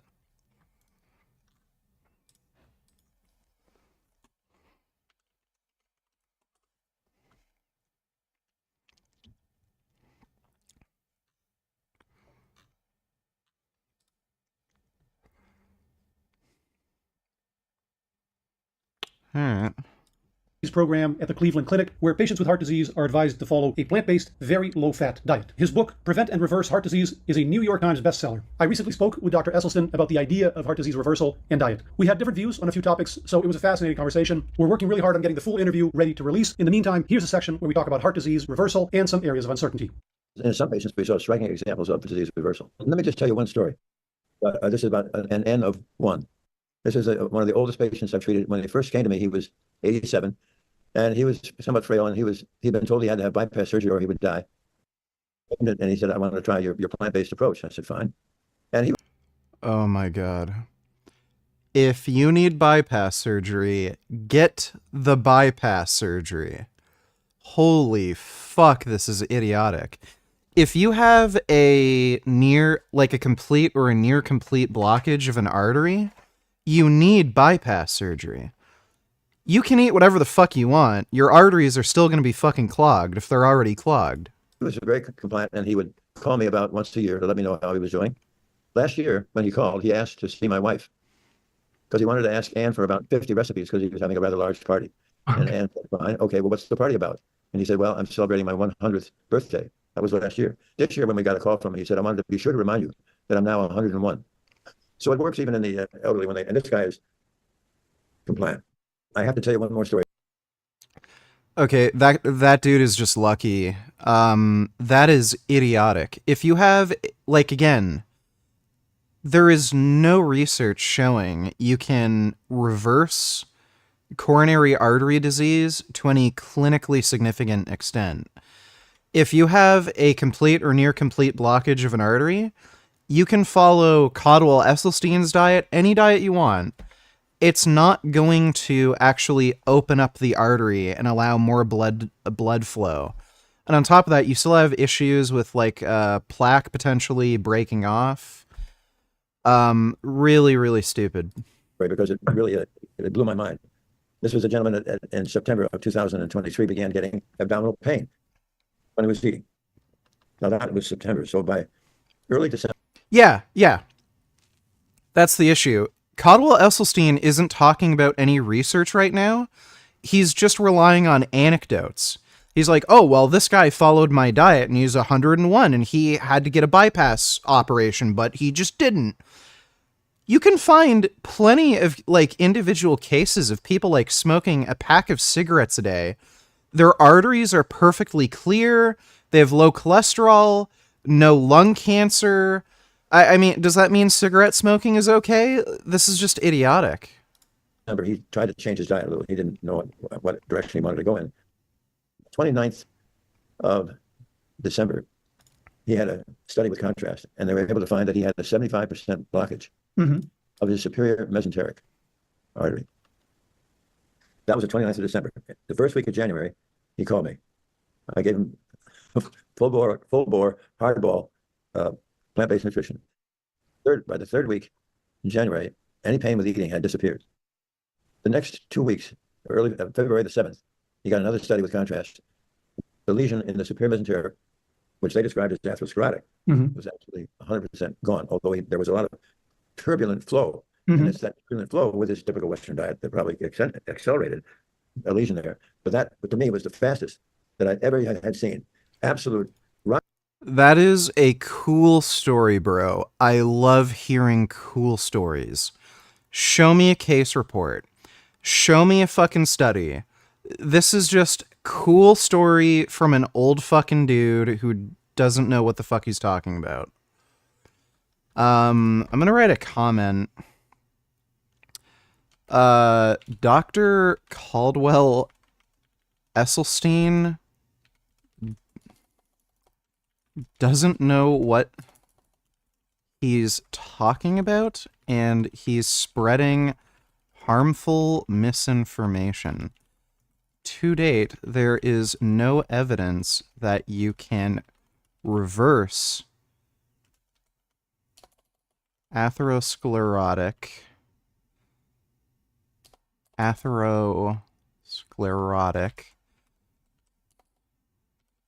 coronary artery disease. Well, I should just say atherosclerotic heart disease with dietary intervention. All he does is say, I know a guy, and then acts like this is evidence. He even recommends people with near complete blockages of their arteries to not take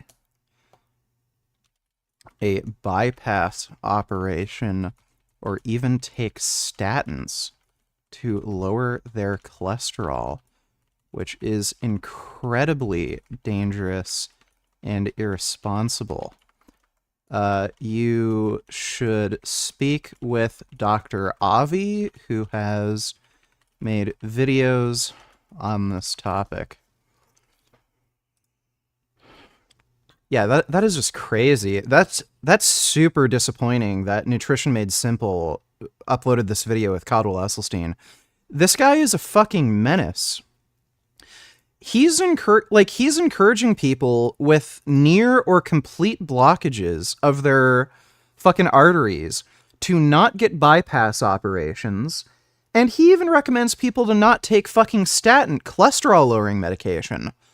Why? They work.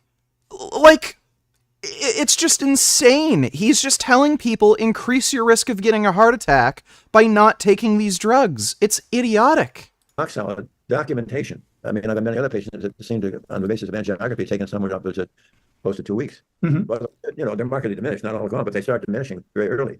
And I think, why do you think it is that some of these patients with angina, on a PET scan, within 2, 4, 6, 8, or 10 days, markedly diminished, and sometimes their angina is gone? Yeah, so elimination of angina is not indicative of disease reversal. So you can have zero angina, and have a complete blockage of your coronary artery. That does happen. So who the fuck cares? Okay, symptoms of heart disease are going away. That doesn't mean you don't have heart disease anymore, you fucking idiot. We haven't touched in my opinion, we haven't touched in 2 or 4 or 6, 8 days any of the major lesions, which are usually in the arteries that get all the publicity are the epicardial arteries, the right coronary, the LAD, and the circumflex, because they're riding on the surface of the heart. They get all the stents and they get bypasses. However, when I was doing a PET scan on this patient who was a downtown Cleveland stockbroker, on a PET scan, if it's orange or yellow, remember, it's good perfusion. But he had one little patch that was clearly where his symptoms were coming from that was ischemic. So I counseled him, and he came back 3 weeks later for another PET scan. And that green patch of ischemia was gone. Now that just blew my mind. I said, wait a minute, we haven't, I mean, this is a little bit early in my training here, I guess, but we haven't removed that plaque in 3 weeks. What's going on here? So I talked to Rodriguez, who's chairman of the Cleveland Clinic Cardiovascular Pathology, who probably does 200. What type of imaging is that? I don't even know if that measures plaque. Patch that was stockbroker. On a PET scan, if it's orange or yellow. On a PET scan, if it's orange. PET scan?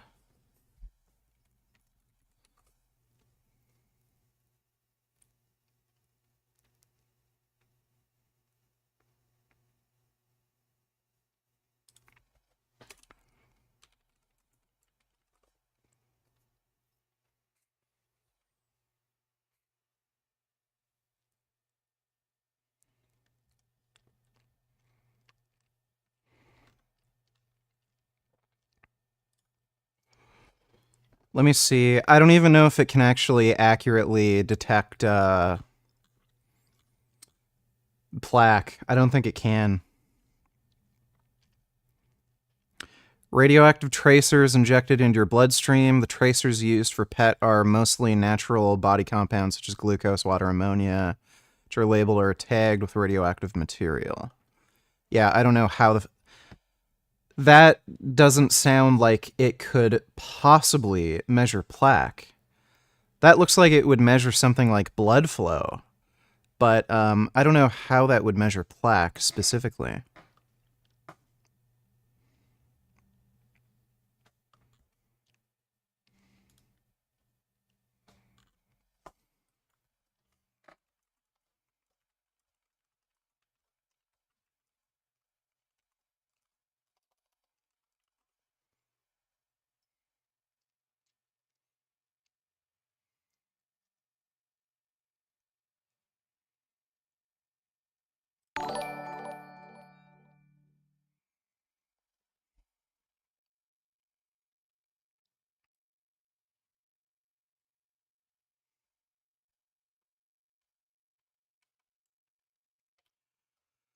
Due to the availability of radioligands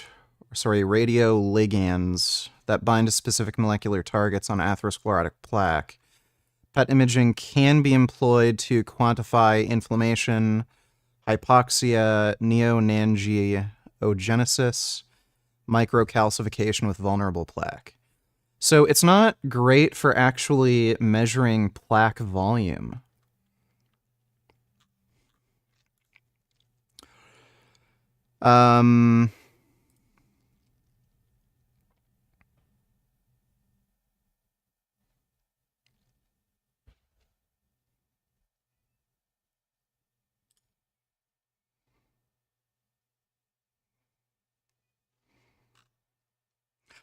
Yeah, so this isn't the right type of imaging to actually measure plaque. Bale donated 150. Vegan gains, you're funny. Nutrition Made Simple does push Esselstyn and actually wrecks his claims. Keep watching. He talks to Avi and is very familiar with Esselstyn's clownery. Yellow, remember, it's good perfusion. But he had one little patch that was clearly where his symptoms were coming from that was ischemic. So I counseled him, and he came back, never. Now I possible to distinguish between as the angina improvements. And actually, their nitric oxide explodes, and they no longer are being pinched or vasoconstricted because you're no longer making. Okay, let me just. And it's so powerful to see those thousands upon thousands upon thousands of intramuscular vessels dilate. Huge increase in flow. I think that makes sense. That vasodilation would explain a lot of the angina improvements. And I actually had a question about that with regards to the angiography pictures that sometimes are taken months apart or even years apart. When it looks like the stenosis has improved or the lumen has increased, is it possible to distinguish between a case where the plaque has shrunk versus the artery having dilated, but the plaque being the same size? I don't know that I've ever addressed that, and I think it's a good point. Okay. I mean, in both cases, it would be good news for the patient, but the implications would potentially be different. In one case, it would be an actual regression of the plaque. In another case, it would be dilation that would improve symptoms like angina, but I don't know if I would call that regression. I have yet to see anybody who's fully compliant with the program where the disease has progressed. How are you going to? Yeah, so disease progression is very different than disease reversal. I mean, we could agree that in most cases, somebody who's fully compliant with your program won't see disease reversal. I'm sure there would be cases where if somebody has familial hypercholesterolemia, even if they are fully compliant, they probably would still see disease progression. But he's claiming something very different. He's claiming he's reversing heart disease, which he's not. You're going to grow plaque when you're eating kale.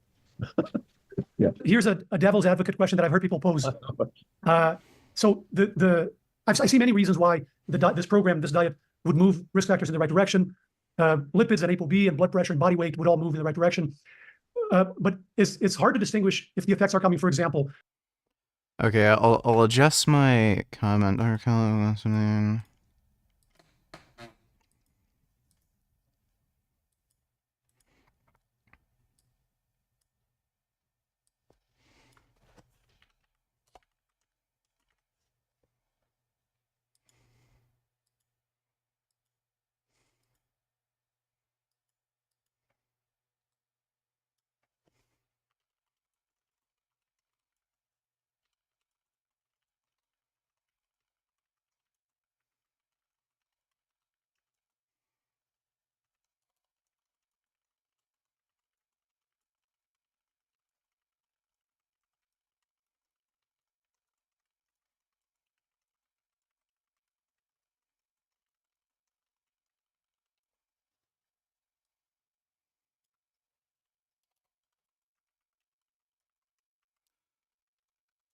Is it Daniel? Did I spell that right? Danielle Bellardo.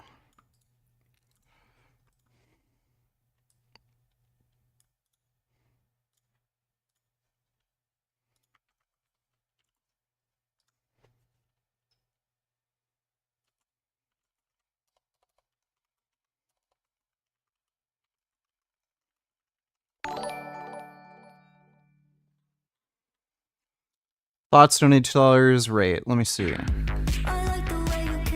That's a nice ass.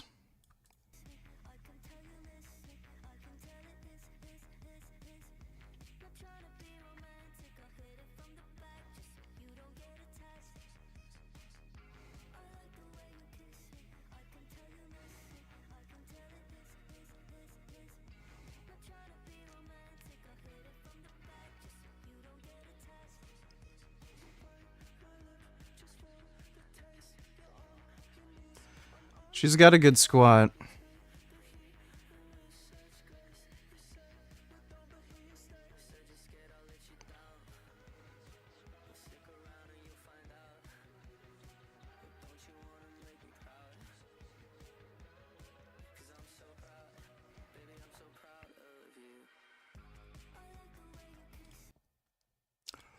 It's a good ass.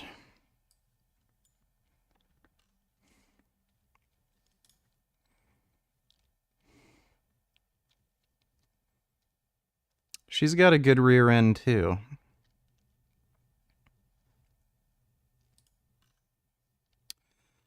Yeah, she's cute. I like her butt.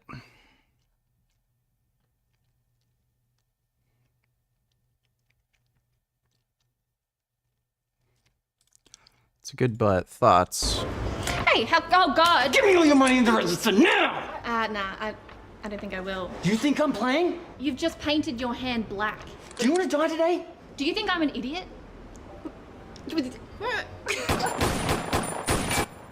Shots fired, shots fired. I'm going in. That wasn't funny. This dude is the real-life John Wick. Hey, brother. You're out. because he is the stealthiest airsoft player ever, and he always manages to sneak up behind his opponents in every situation. This makes him one of the best players in the country, but sometimes people aren't a fan of his stealthy tactics. In the face, really? Cry about it. That's exactly why. Yeah, that's just fine. Thanks for the donation thoughts. What kind of doctor is Avi? He's a dermatologist. From the removal of ultra-processed foods and junk foods that normally would be in the diet of most Westerners, or the weight loss, which could be achieved on a number of different diets, or if it's something specific to a low-fat, plant-based diet. That is hard to distinguish, and that would have to come from a comparison to a diet where only one variable exists, right? Yeah, I agree. I'm not diminishing the value, especially for the patients that have clear improvements. It's just hard to know exactly what factor delivered the improvement. But yeah, I'm sure the patients who experience the improvements don't particularly care which lever was pulled. Yeah, Cottle Esselstyn is a fucking whack job. I wouldn't let this guy come on my YouTube channel and say any of this shit without just flat out saying, like, dude, you're fucking wrong. Like, you claiming you're reversing heart disease, that's just bullshit. You can claim that you're getting symptom relief. You can claim that you're extending the life of these patients, which he absolutely is. But, like, him recommending people not get fucking bypass surgeries, not take statins, that is just super fucking dangerous.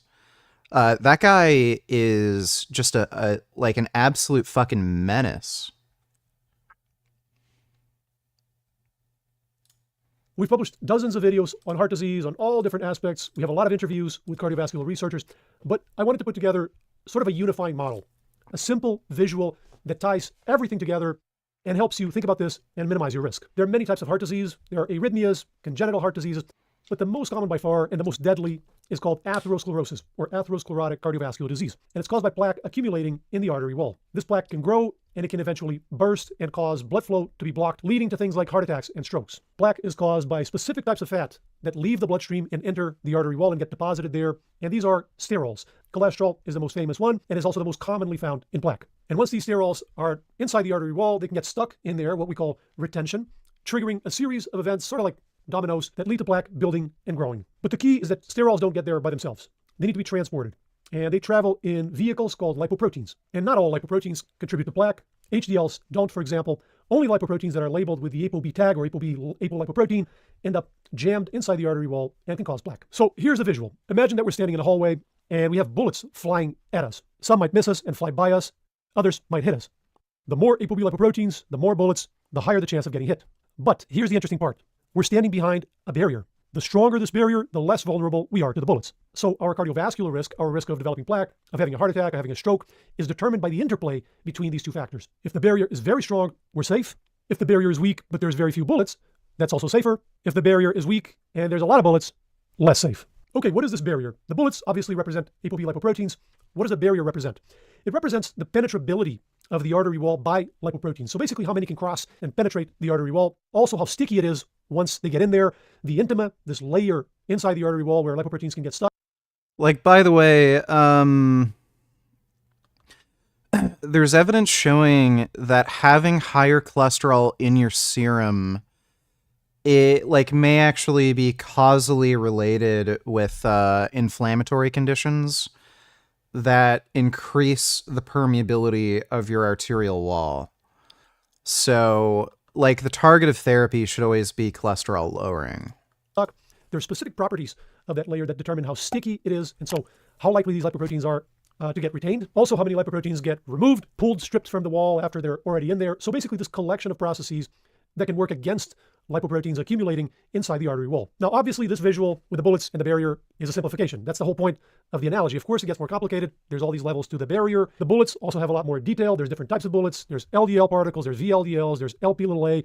There's different composition of lipoproteins with different proteins on the surface. So there's a lot more detail, but this simple visual can help us conceptualize and think about this. Another quick note, just to clarify this eternal confusion between cholesterol and ApoB. ApoB is the number of vehicles, so it's the number of bullets flying at us. Cholesterol is the content of the vehicles. So cholesterol would be the equivalent of the total amount of gunpowder flying at us at any given moment.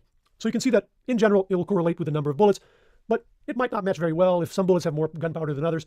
So the number of bullets is the more accurate measure of risk, the ApoB. So this very simple visual with the bullets and the barrier already explains a number of frequently asked questions that you guys ask me in the comments all the time.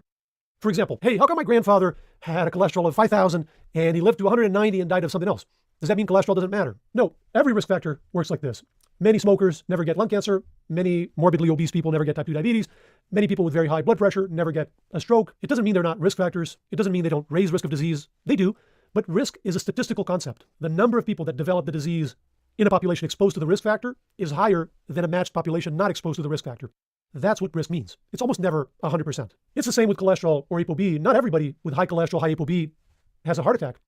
If I won the genetic lottery and I have a super strong barrier, I can get away with more bullets. If I have a really weak barrier, I get hit faster. So this is the other frequently asked question. How come some people can have heart attacks even with normal cholesterol? Well, if my barrier is very weak, if I'm very susceptible, even a low number of bullets can be lethal for me. So the same number of bullets can spell very different risk for different people depending on the strength of the barrier. There's actually more reasons that people with normal cholesterol can have heart attacks. We have a whole video on that.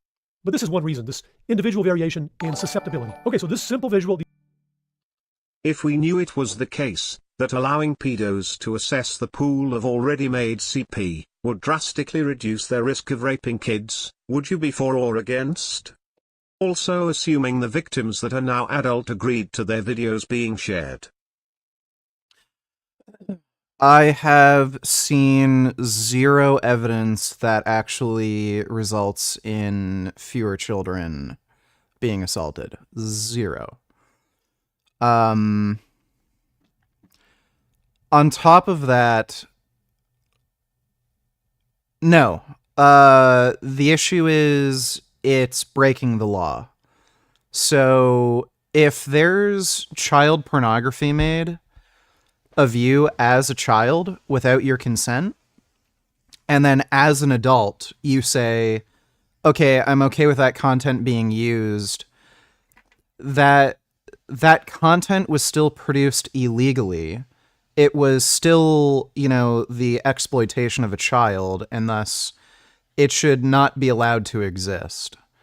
So just because as an adult you could say you're fine with it, as a child, you were not able to make that choice. So it's still illegal. It's still breaking the law. It's still child exploitation. And even if you can find people as adults who are okay with it, it still shouldn't be allowed to be distributed for that reason.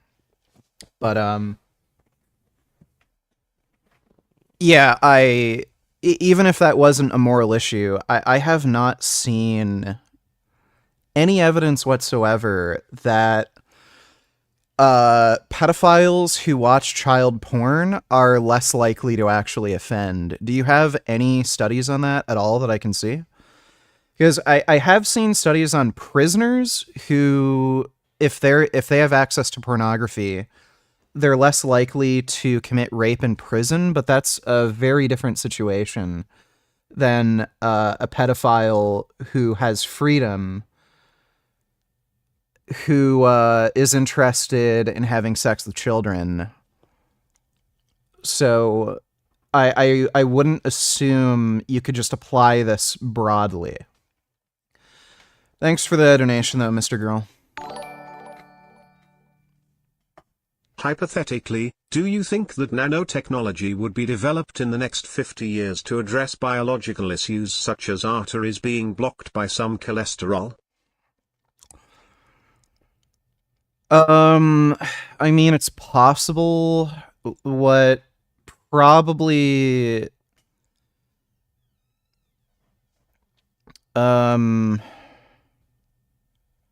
Give me a second.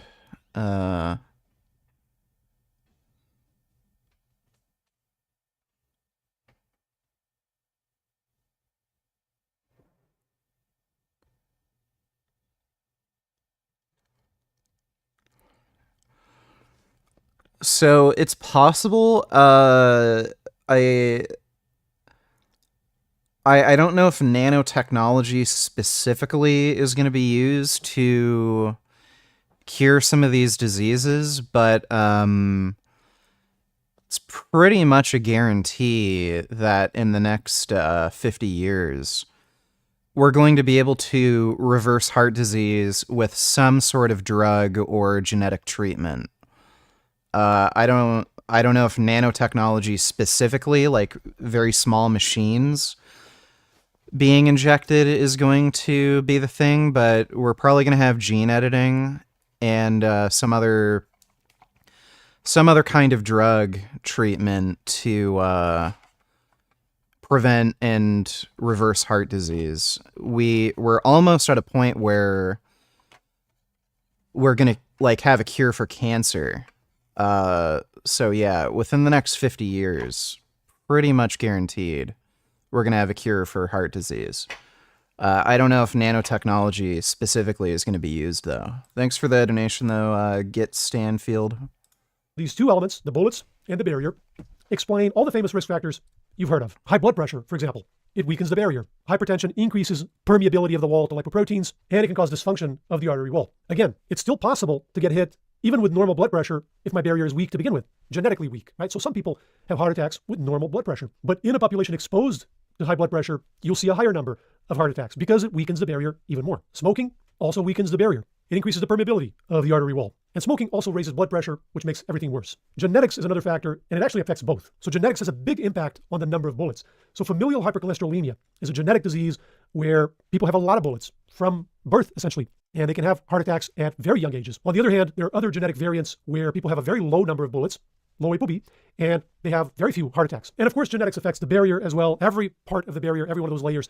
Genetics affects everything always, but we can't change genetics, so there's no point worrying about it too much. Diabetes and insulin resistance and these disturbances of glucose metabolism also affect both elements. People with diabetes and with insulin resistance tend to have higher ApoB, and it also weakens the barrier. Glucose levels increase transport of lipoproteins into the artery wall. So type 2 diabetes is a very strong risk factor for cardiovascular disease.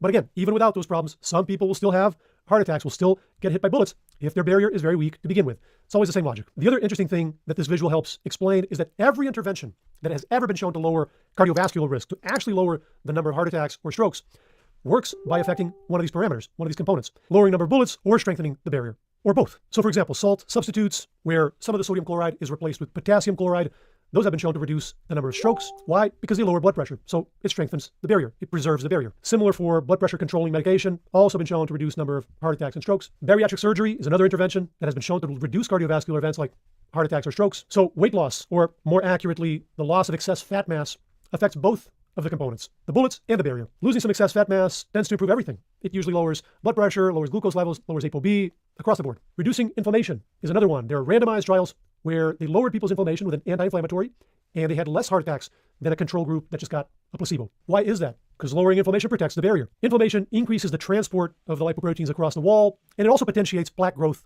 once the lipoproteins are already in there and retained. Diet can also affect both components. Diet can affect all of it. It can affect ApoB, blood pressure, body fat, inflammation, everything. So several diet trials have shown reduction of cardiovascular risk, reduction of events like heart attacks or strokes. Several trials with the Mediterranean diet have shown it. Several older trials from the 60s and the 70s. I have no studies, it was just a thought experiment.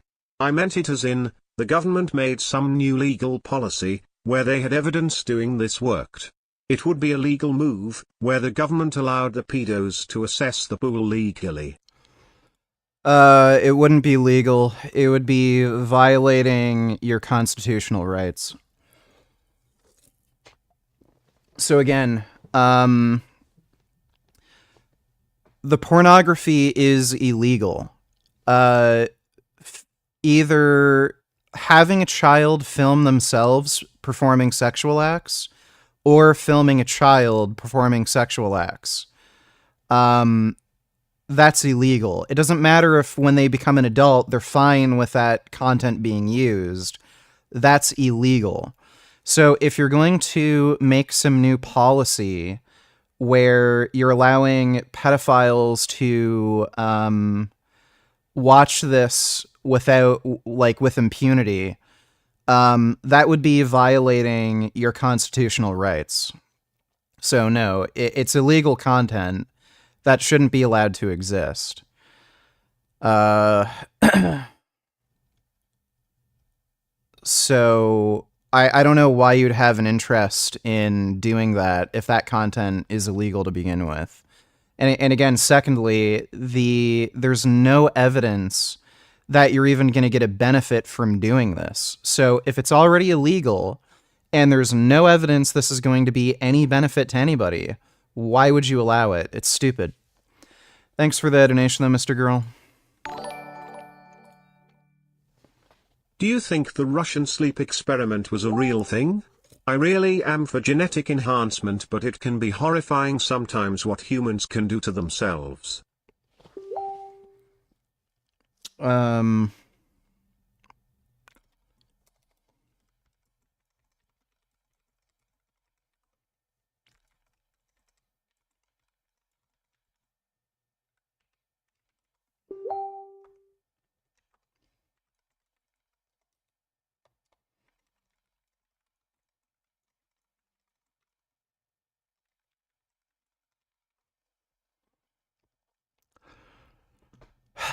What was the Russian sleep experiment?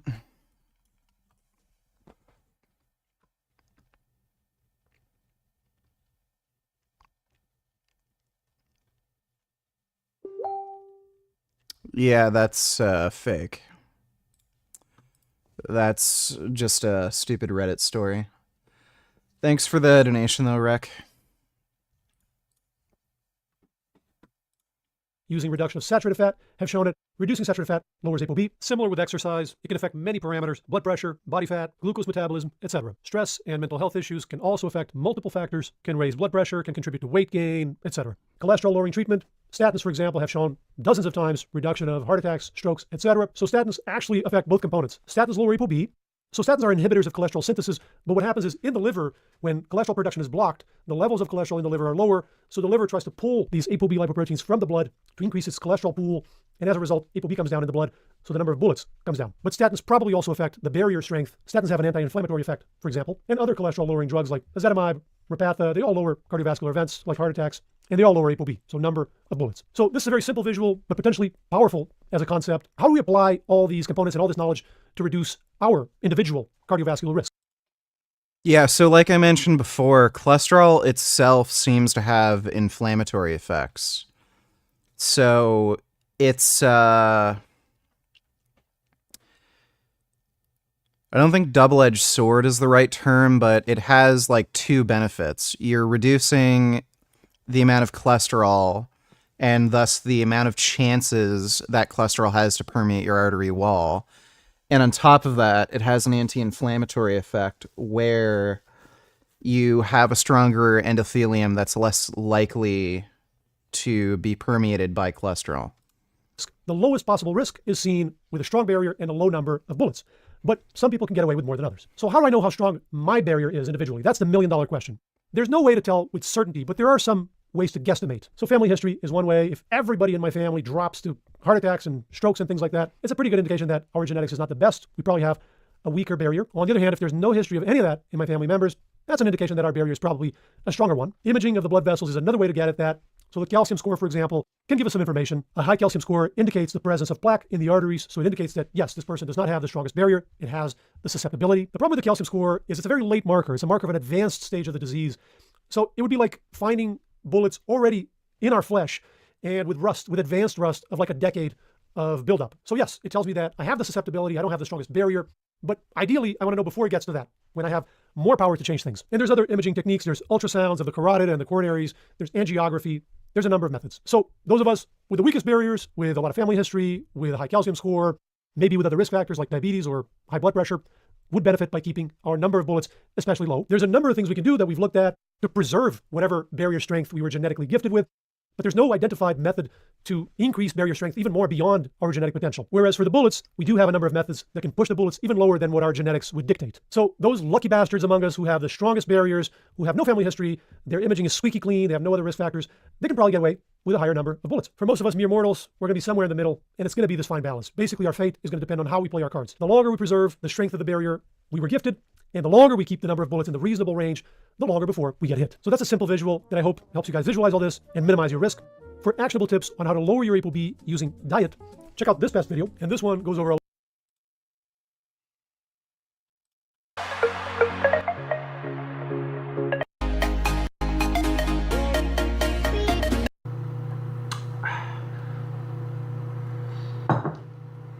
This video is addressed to Jason Blaha Fitness.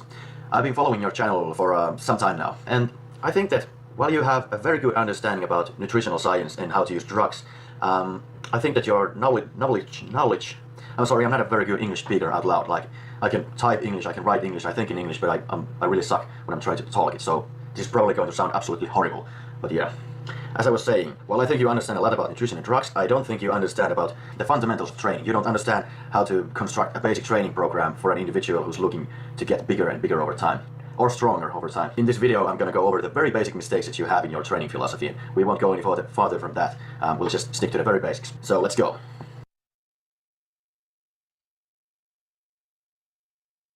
You think that while training volume can be used as a tool at some points, that it's still not a very important driver of hypertrophy itself. Hey everybody, it's Jason Blaha here, and a topic that always seems to come up in my comments, it comes up in other YouTube channels, it comes up all over the places. What is the most important factor for muscle growth? And I occasionally hear people say things like, oh, it's volume. No, that's not actually true, because tons of people have gotten huge off of single sets. Absolutely not true. So this idea of total tonnage or workload done being the direct stimulator of hypertrophy is a cute hypothesis, but it isn't particularly supported. Actually, it is very particularly supported. Volume, by the way, is a huge driver of hypertrophy. There's a dose-dependent relationship between hypertrophy and training volume. As you increase training volume, you stimulate more protein synthesis in muscle, which is really the driver of hypertrophy, is synthesizing new muscle protein. Hypertrophy really is just related to the total work performed and is less specific, as we already talked about, to the intensity range or the movement performed. What's the biggest variable that pushes muscle growth? Well, it's volume. If there's one thing that really shines through in the literature, it's that volume is the #1 driver of strength and hypertrophy gains. Volume is the key to everything. Strength and growth are related to volume, not muscle damage. There's very little to no disagreement about this in the scientific literature or amongst true. Yeah, Blaha is a massive dummy. It shows you how stupid and insulated this guy is when he says shit like this.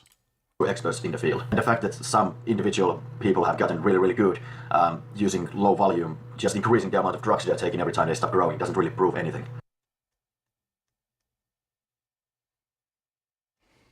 Before we get deeper into volume and training, I want to make sure that you understand what we mean when we say training volume. Because you often make the point that increasing the weight on the bar is very important, but increasing volume isn't very important.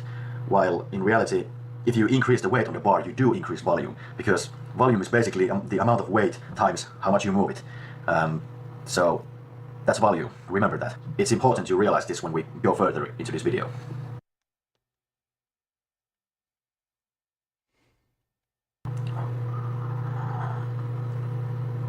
A very, very important thing that you don't understand is what is progressive overload in the context of hypertrophy. Because you're getting things very mixed here. Training volume itself, and increasing training volume and high volume training, is just one tool in the toolbox. And when you understand it from that perspective, you realize that it isn't essential for growth. The reality is, progressive overload is the only thing that's essential. How do you increase overload? Well, there's a few methods available, and I'm going to kind of list them in order of priority.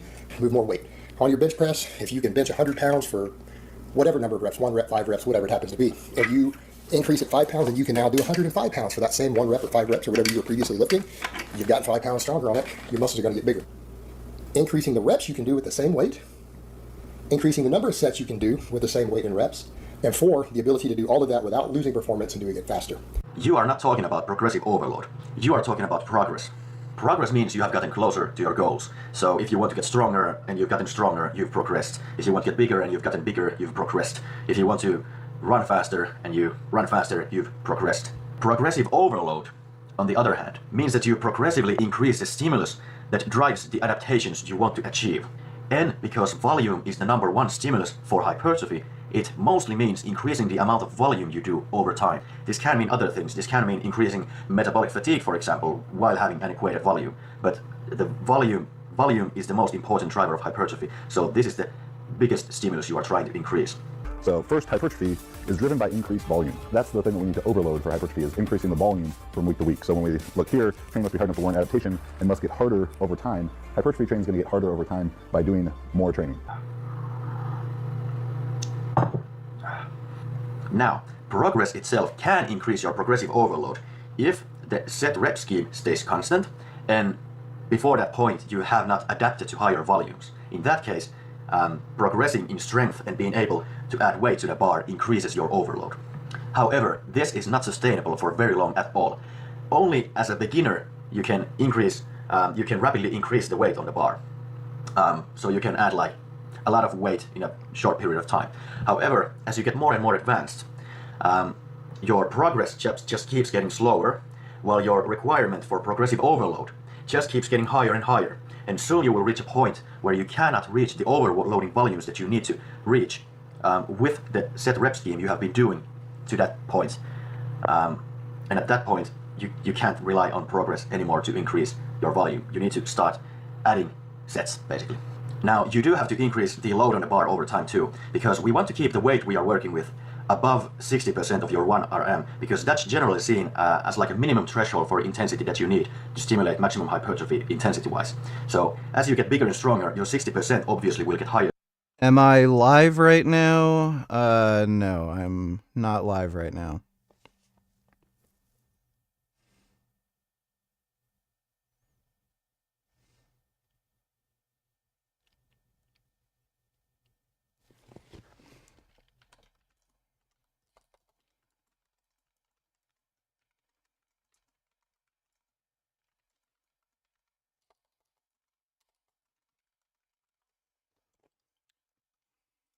Too. That is why the minimum weight that you can use goes up over time a little bit. But this is because you got bigger and stronger in the first place by using higher volumes that your muscles are accustomed to. If you could do relatively high volume, there are a range of intensities that are very effective so long as they're above a certain minimum, probably above 60% 1 RM on average.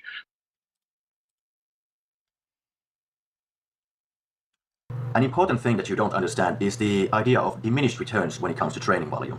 We've noticed with training and lifting weights, at every set that you do, you have a diminished return on how much muscle you gain from it. Meaning, you don't come in, if you do one set of bicep curls for 10 reps to failure with even the same weight, you don't gain triple the muscle in your biceps from doing 3 sets instead of 1. In fact, you don't even gain double. It's a diminished return. And we notice it from doing 2 more sets, you only gain 30 or 40% more muscle mass. So it's actually worse than diminished. From Kiefer's meta-analysis that you seem to be referring to, you draw the conclusion that for everyone, the first set produces the most gains, and every set after that produces less and less gains. However, this is a very incorrect conclusion. Why? Because those studies using that meta-analysis were on very untrained people. And for untrained individuals, 1 set is overloading. They are used to doing 0 sets. So for them, 1 set is overloading. However, this is not the case for more advanced lifters. So if you're a beginner, you're not going to need that much volume because you're basically just need a novel stimulus to grow. So if all you've been doing is sitting on the couch, that means 1 set would definitely be more than sitting on the couch, so that would be progressive overload. However, someone who is more experienced is going to be a little more resilient to making adaptations and growing, which is what we want. So they might have to do more volume to kind of break that point at which it's enough of a stimulus to where the body thinks it needs to try to adapt to it. For a more advanced lifter, 1 set isn't enough to make any hypertrophy gains. Let's take, for example, this guy who's been doing, let's see, 1, 2, 3. He's used to doing 3 sets of 10 with 100 kg on the bench press. So here you can see the volume he's doing. So 3 sets of 10 with 100 kg, that's 3,000 kilograms. And he's used to doing this. For him, 1 set only prevents him from losing muscle, because you need a lot less volume to preserve muscle than you need to make more muscle. So that's enough to not atrophy. For the next 2 sets, there's probably not going to be a difference. Like, he's stimulated his muscles enough to not get smaller, but he hasn't overloaded them yet, so they're not going to get bigger. And only on the 4th set, he goes up to a volume that his muscles are not used to. And that is overloading for him, so he gets a hypertrophic response. And then, if he adds another set, he won't get double the gains, but he'll get diminished returns. And when he adds more and more sets, he gets more and more diminished returns. But it starts from the point at which the volume becomes overloading. For a beginner lifter, 1 set is already overloading, and basically they are starting from here. And when they do 1 set, they get, like, think about this and move it here. When they do 1 set, that gives them the most gains. Then the next set gives less, next set gives less, and so on, because they are used to doing nothing. But he is used to doing 3 sets. So for him, it's funny how this was made 7 years ago.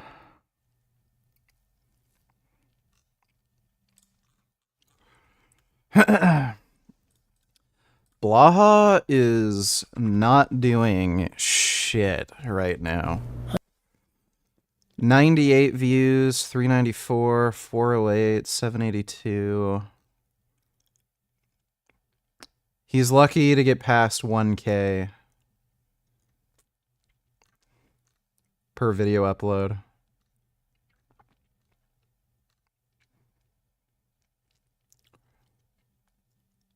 Why doesn't this guy, like, get a job? Just... Maybe he just enjoys it, and he is making just enough money off of, his disability benefits to get by.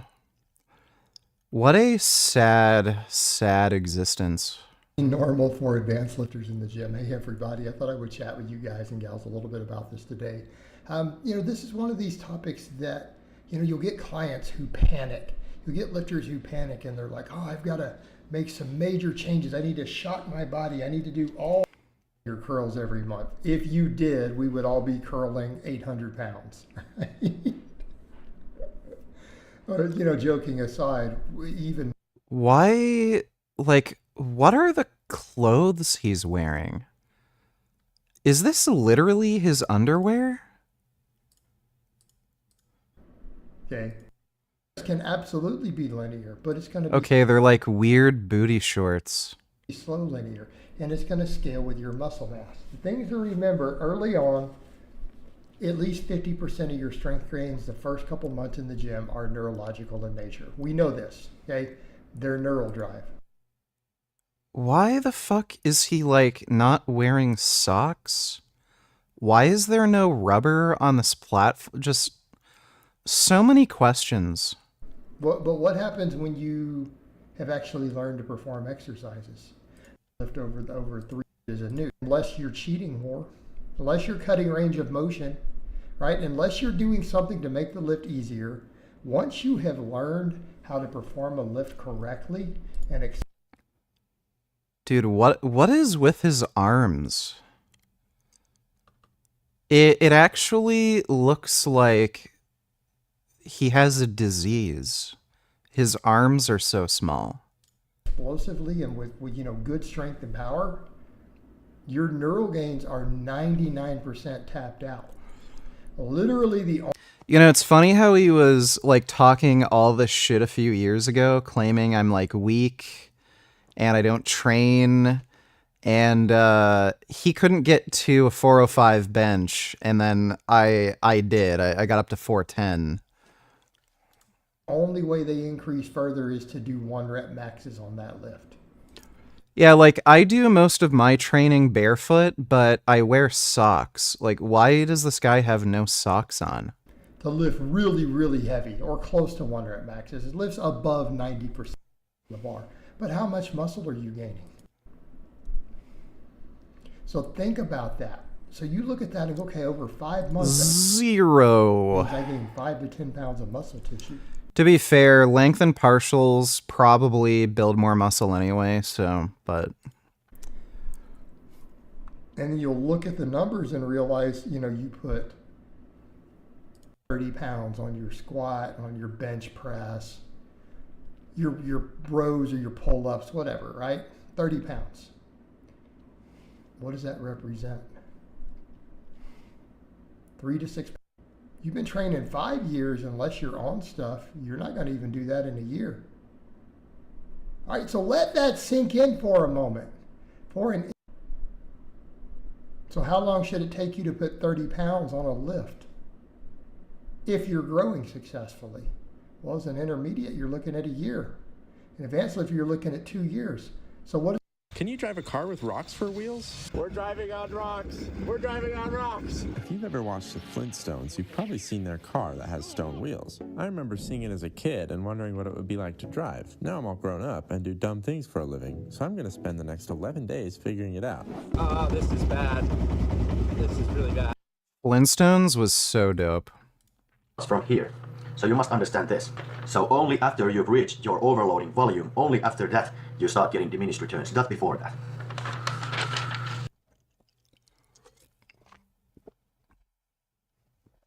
When people have this idea, because this person's like, look, I've been doing 12 sets per body part.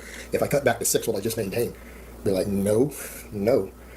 This is false if the person is advanced enough to where they need more than 6 sets to make gains. So if he, for example, needs 10 sets in an exercise to make gains, and he's doing 12, and he drops from 12 to 6, then 6 is less than 10, so it's not overloading, so he won't make gains. It's only enough for him to maintain his gains. You can do a little bit of training and barely benefit. If you're advanced, a little bit of training actually just slows down how much worse you get. You can do a moderate amount of training and benefit to some extent if you're a beginner intermediate. If you're advanced, that would only maintain your gains. We constantly try to work on increasing volume. You know, remember, I've talked about Leonard Zazatinsky and how Leonard was Olympic champion in 60, 64, and then his lift still made didn't go anywhere. So the scientist got in his logbooks, and he realized that he had not raised the volume. It actually went down, and the average percent of a 1 rep max went down. So he pushed it back up, and he continued to break records.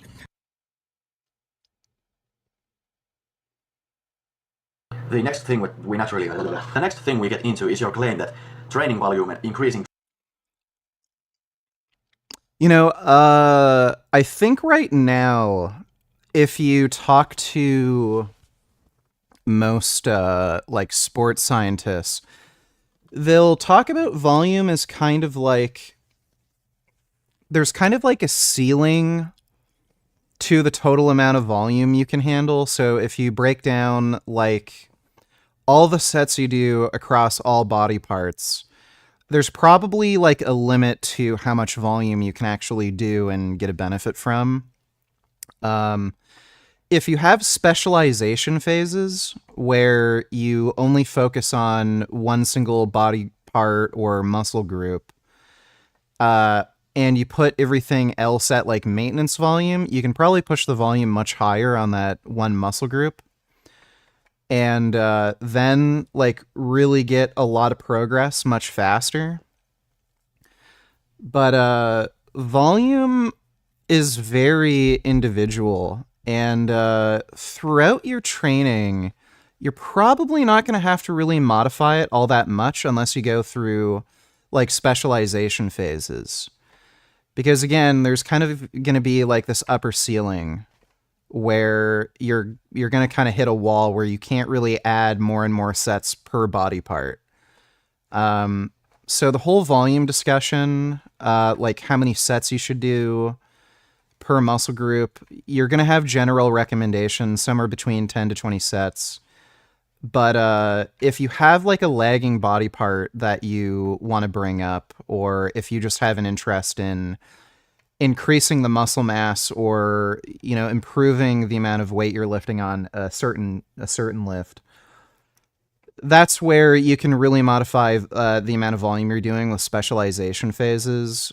But for the most part, most of your training, you're not going to modify volume all that much throughout your training career.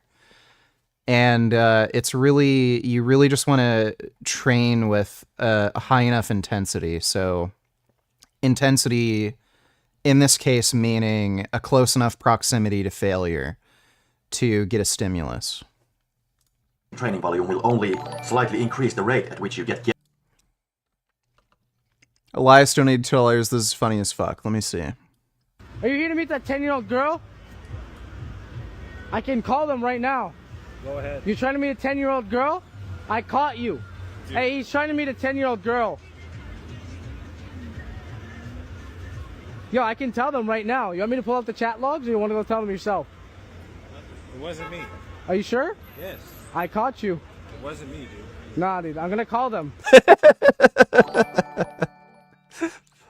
Oh, boy. Hand loading Blaha was peak. If Kamala wins, do you think the Dems will try going after gun rights again? Biden literally said he wanted to ban ARs. I don't want them riding their defeat over Trump to then start banning people's shit. Hate him. Yeah, unfortunately, there's a good chance they're going to try and do that. That is the one downside with Democratic officials. I don't know why they have to do that. They have this, like, annoying elitist attitude where they just think, you know, you're too stupid to have guns. You people are dumb, pathetic, like, you know, mere mortals, and we're going to take your guns away because babies don't know how to play with guns. And then it does nothing to reduce gun violence. And then you still have fucking kids in the 8th grade in Chicago shooting each other with fucking full-auto Glocks. It's fucking annoying. Thanks for the donation, though. Forgot my namification. This guy literally tried to catch a predator and then found the wrong dude, just some random on the street. They're right there.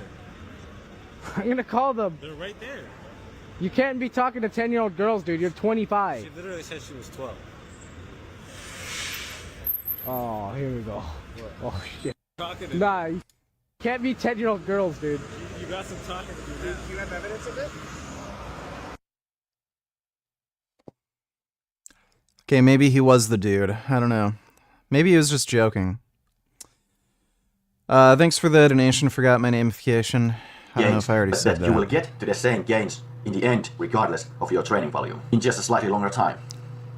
You know what? There's nothing wrong with coming to the gym and doing a couple of heavy ass sets of 500-pound deadlifts and benching 315 for 3 to 4 reps and going home. Being in and out in 20 minutes. What's wrong with that? And people say, well, you'll never get there without doing the higher volume. Yeah, you will. You just got to put enough years in. If you love being in the gym and you're single, you don't work more than 40 hours a week, or you just go to school and you want to spend your extra time lifting weights, and that's what you enjoy doing and you're making progress doing it, by all means, keep knocking it out.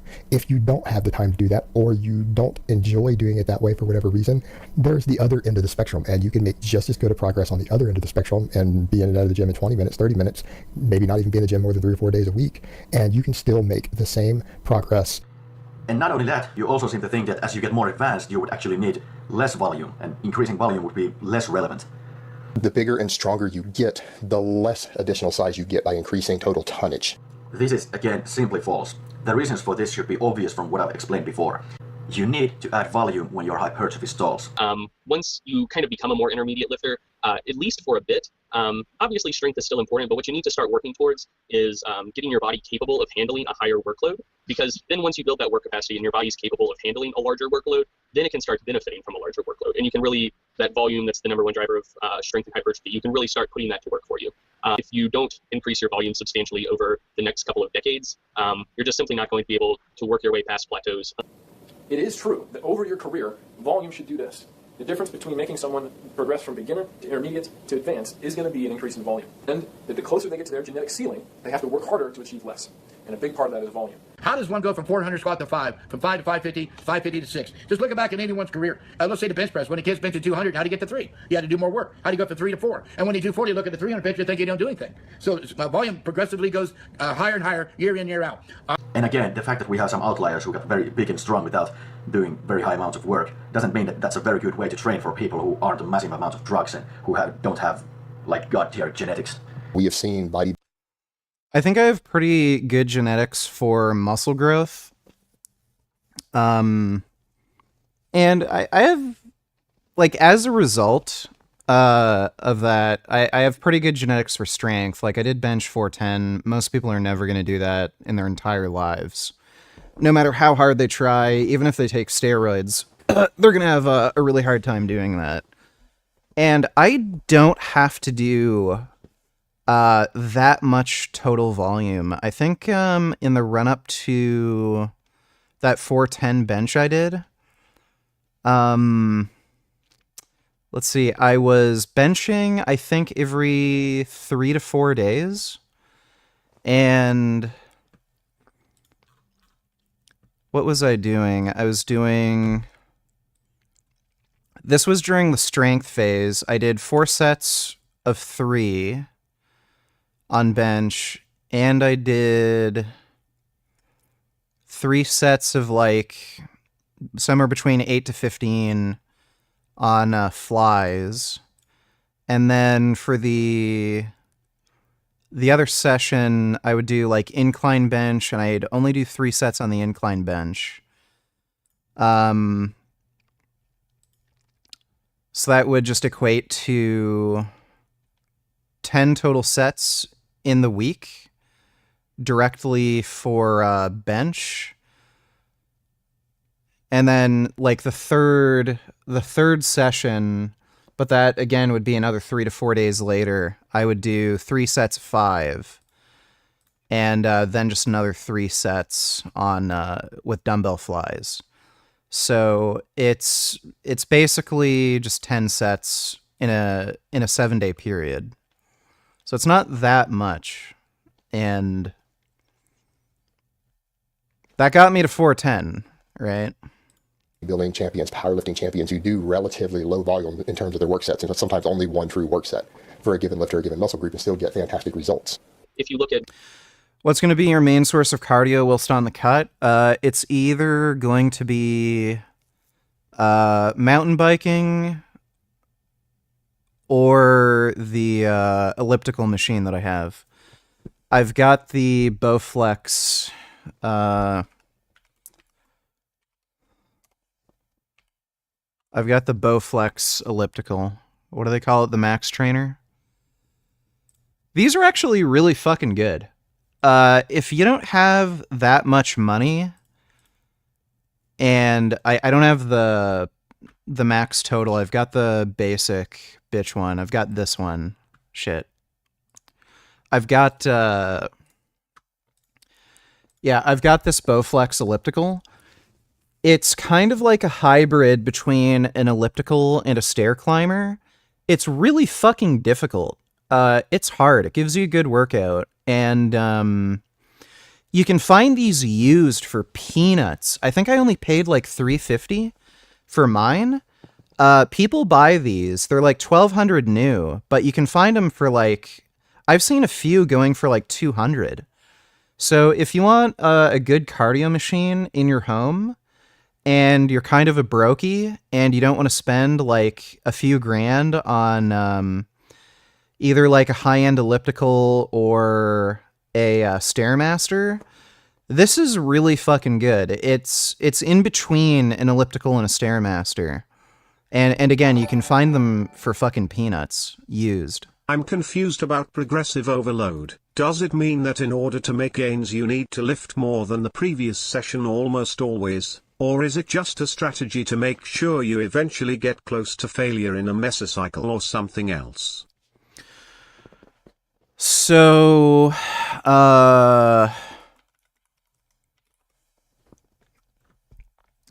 I'll give you a good detailed rundown of what progressive overload is and why you need it in your training and how you implement it. So the concept of progressive overload was actually created in ancient Greece. The Greeks actually discovered the secret to building muscle, and it's progressive overload. So there's the legend of Milo of Croton, who was a wrestler, and this probably never happened, but there may be some amount of truth to the story. But Milo would lift a young calf, and he'd do this pretty much every day. And as the calf would grow in size, he would keep lifting a heavier and heavier cow. And eventually, the cow grew to the size of an actual full bull, and he'd be able to lift the bull over his head. Now, he obviously never got that strong. But there may have been some level of truth to the story where he might have picked up like small animals, and as they grew, he would keep picking up a heavier and heavier load. So that's the simple concept of progressive overload. You want to make small incremental increases, preferably in weight, over time in order to grow more muscle. So the human body gets adaptive resistance. If you train with the exact same load, with the exact same amount of repetitions, it's eventually not going to be a great enough stimulus to cause muscle growth. So ideally, you do want to increase weight on the bar week to week. That's the best objective measure to know that you are training harder and creating a greater stimulus in order to grow more muscle and get stronger. You can increase the amount of reps in a given set. That is also a way of progressively overloading. But ideally, you want to put additional weight on the bar. There's going to be situations where you can't. So if you're, say, doing like sets of 10, it's going to be incredibly fucking difficult for you to add another 5 pounds to the bar over a 4 to 8 week mesocycle where you, I don't know, do a set of 10 with 100 pounds on bench, add 5 pounds, do a set of 10, add 5 pounds. It's just very hard to do that. If you're doing sets of like 5, it's much easier, but with sets of 10, it's a lot more difficult. So you might want to do something where you start off with 8 to 10 reps. You add an extra 2 to 4 repetitions over the course of, say, 4 weeks. And then once you get to, say, being able to do 10 or 12 reps, you add 5 pounds, and then you go back down to 8 to 10, and then you add another 2 to 4 reps, and then you add 5 pounds, and then drop back down to doing 8 to 10, so forth. You might also be in a situation where adding 5 pounds is just extremely difficult for you. So adding a repetition is usually a bit easier than adding, 5 pounds in the bar. But that's the whole idea. You cannot lift the same weight with the same amount of reps indefinitely and keep growing. You need to add weight on the bar slowly and progressively to create a strong enough stimulus to grow more muscle. So for most people, what that will look like if you're a beginner lifter is you're going to start off with doing 5 reps for your basic compound lifts. So squat, bench, deadlift, overhead press, and you're going to just add 5 pounds each week. Super easy for a beginner lifter to, follow that protocol. When it comes to some isolation exercises, so like bicep curls, you're probably not going to be able to add weight each week, and in that case, you just add repetitions. But week to week, you're either going to add weight or add reps. With big, heavy compound lifts, again, much easier to add weight. With isolation exercises, you're just going to add repetitions. Hope that answers your question, Anonymous.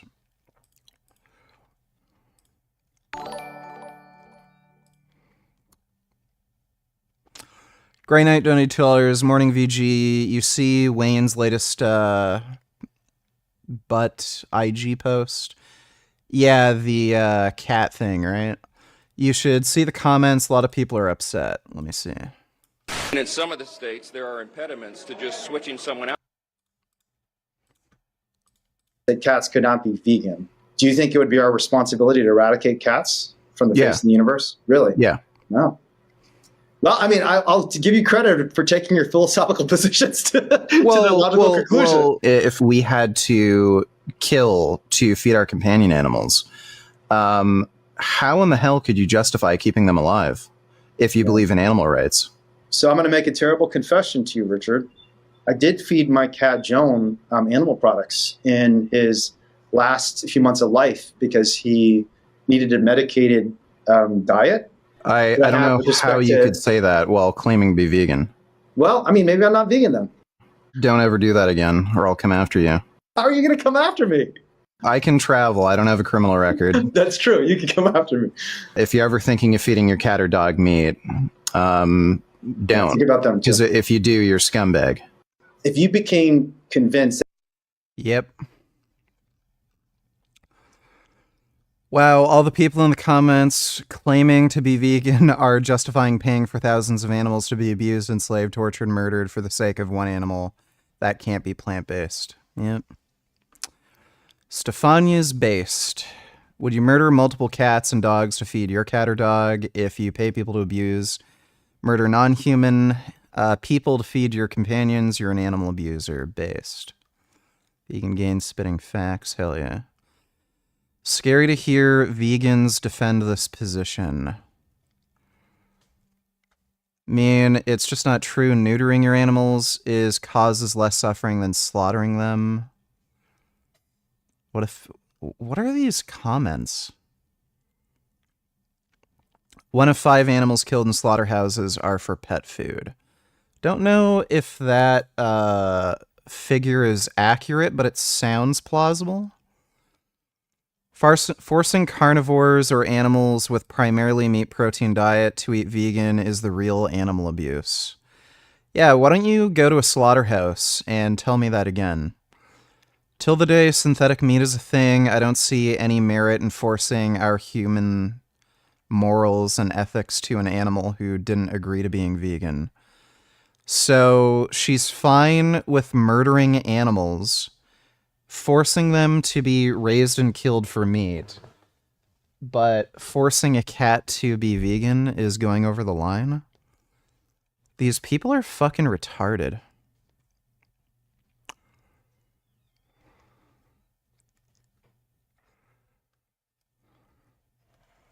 These people are just fucking deranged.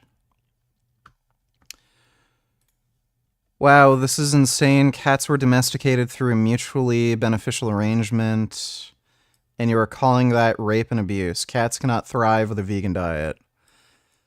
Tell that to my cat Prismo and Bimo. My cats seem to be doing just fine on a vegan diet. As you can see, they are alive and well. Prismo's 3 years old now. Bimo, I think, is 8 or 9 months old at this point. There's Bimo. There's Prim Prim. They're doing just fine on the vegan diet. What a pack of retards. Denying an animal its natural food source is an act of cruelty. But murdering animals is not an act of cruelty. There's a lot of fake-ass vegans, dude. Cats are obligate carnivores, and the animal products that are used in kibble are offcuts and throwaway. That is not true. You're paying...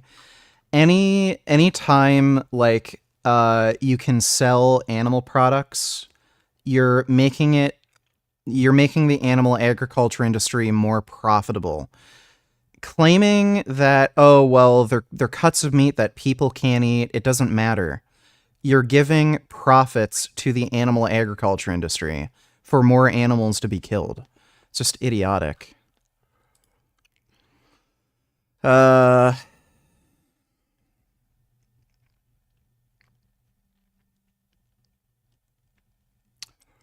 Our anatomy is super different to that of cats. We have different digestive system. We absorb nutrients in a different way. We don't.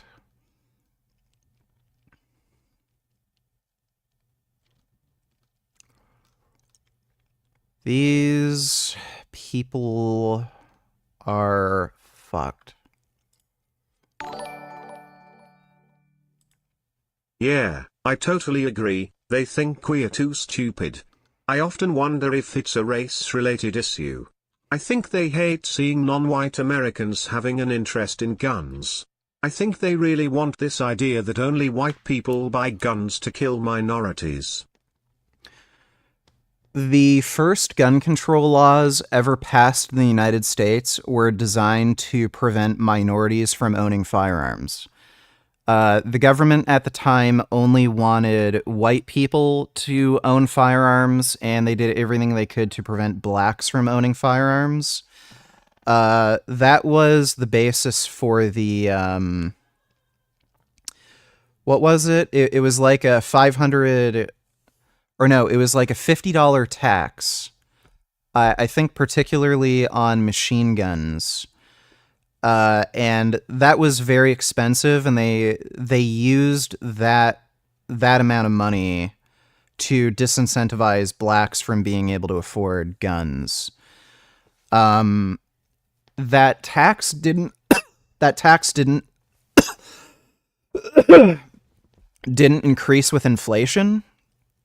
So it remained at $50, but that prevented pretty much any black person from being able to afford like a Thompson rifle or a Colt Monitor or anything like that.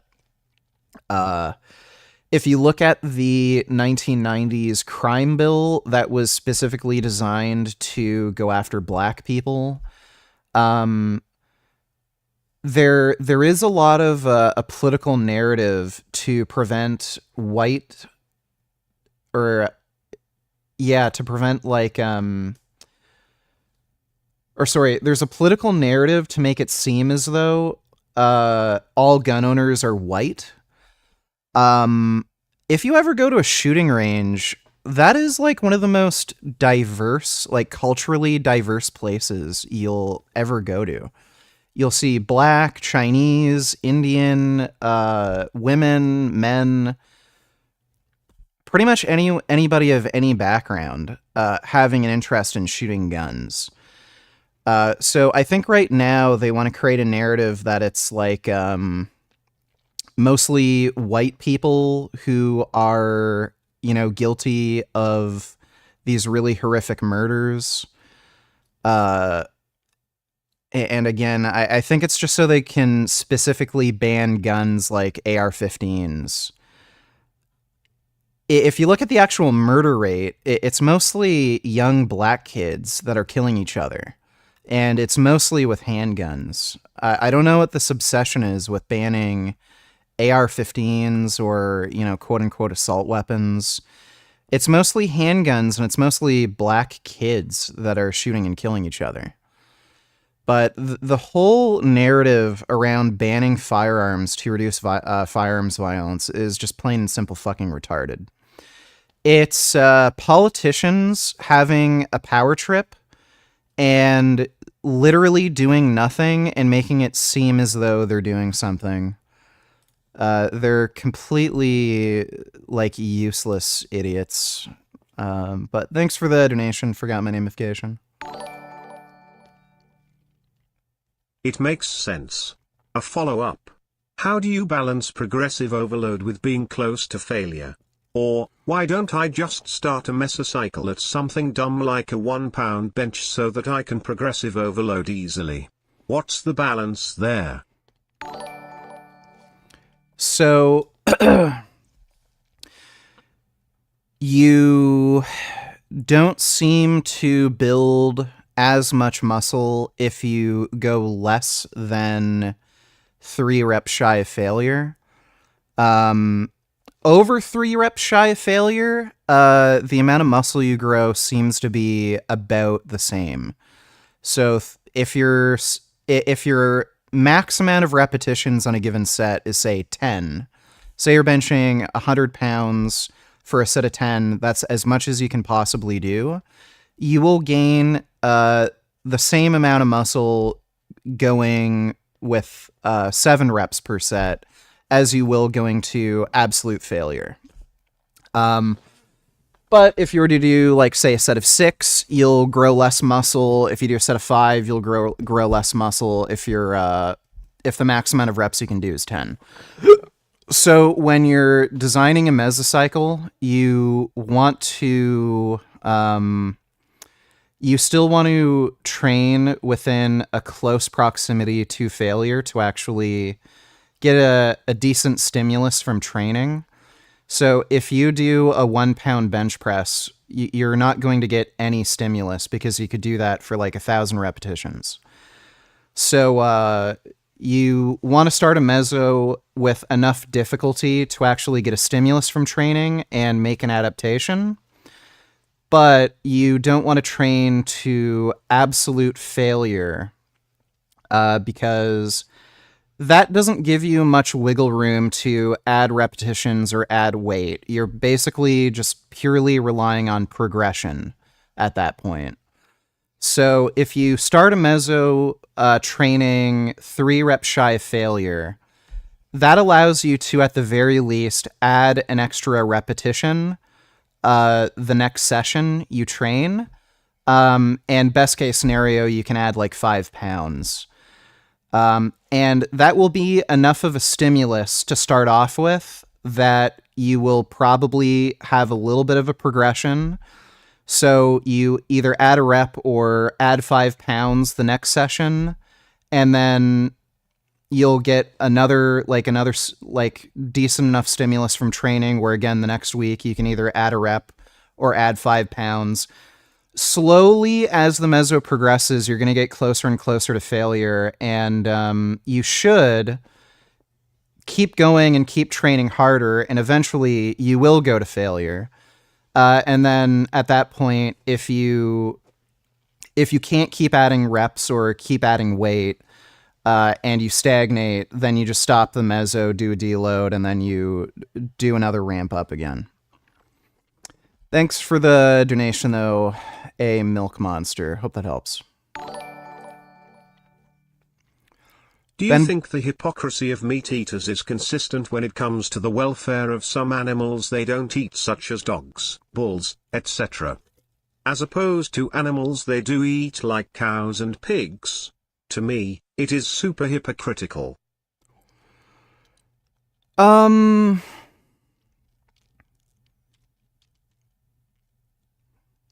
No, because they're fine with like animal breeding and shit, so they still support animal exploitation and abuse to some extent. So no, their views on human versus animal rights are more consistent when it comes to companion animals, but like they're still hypocrites. Thanks for the donation, Get Stanfield. Ben Boy donated $2. I genuinely can't stand this dumbass. I just try to avoid it altogether, and if it's going to exist on these platforms, it's going to exist. Okay, I'll look at that in a minute. Let's check out some Stefania. I'd like to go right up there. Just right up there. She has a nice butt.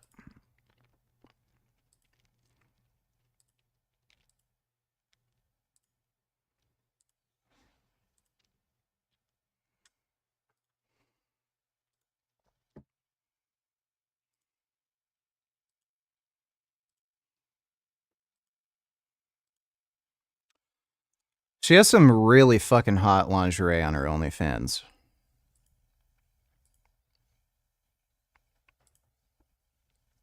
Hell yeah. That's a nice bum bum.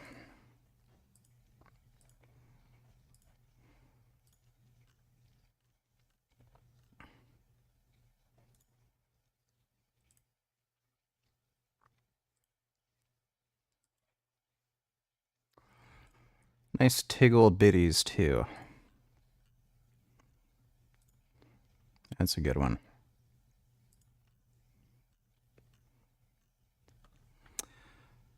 I don't know if Tash posted this one lingerie. She had some crazy lingerie outfit where her boobs were like showing and she had to put pasties on them. That was super hot. Let me see. It looks like Tash didn't share that.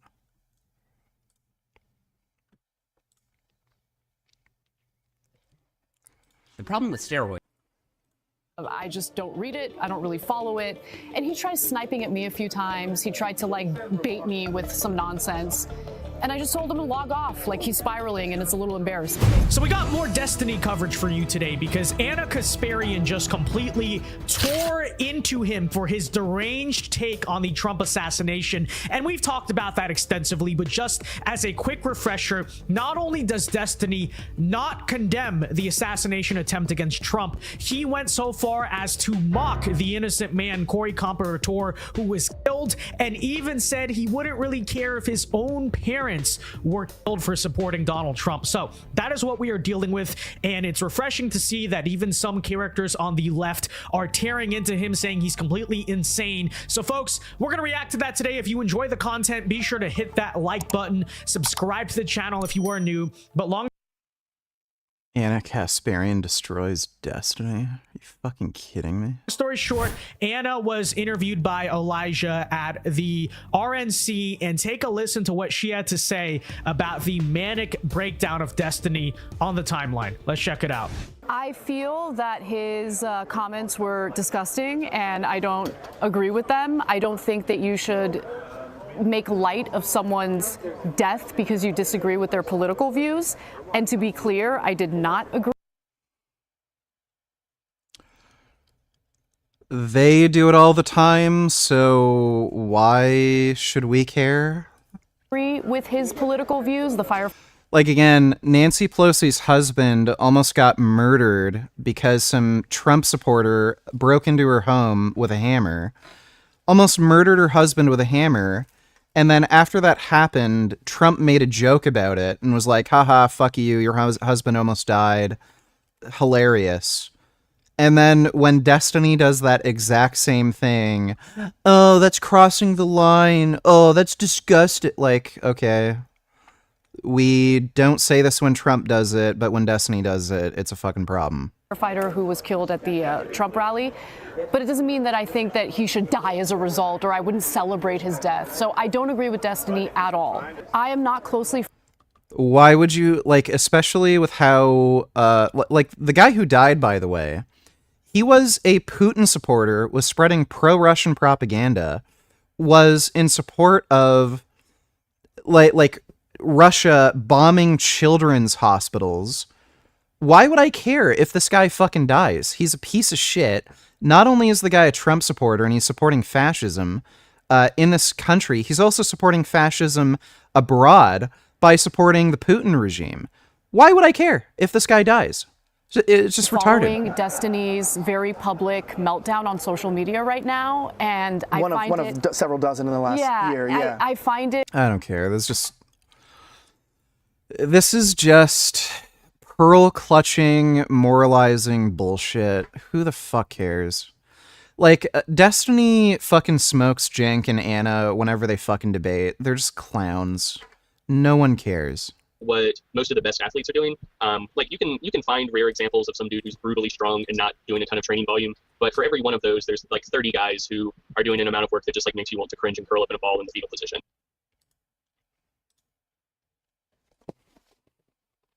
Now, again, before we get into the next segment, I want you to understand a very important term, and that is work capacity. You don't seem to understand what work capacity means. You seem to think that increasing work capacity means that, for example, if you're able to do 2 sets of 3 with a certain weight in a certain exercise, that if you increase that to say 7 sets of 3, that means that you have increased your work capacity. Like if you performance-wise couldn't do more than 2 before and you increase your performance to where you can do 7, that your work capacity would have increased. Or that increasing the amount of reps you can do with a certain weight in one set in an exercise would be increasing your work capacity. Increasing work capacity by being able to do more sets with a sub-maximum weight, increasing reps. If you can increase your work capacity on a given muscle, it's going to go get stronger. If you can bench press 100 pounds for 8 reps right now, and you get strong enough to do it for 10 reps. In reality, work capacity means how much work or what volume of work you can do in your training productively. What is work capacity? In essence, it is the maximum amount of work that you can do in the gym and recover from and respond positively to.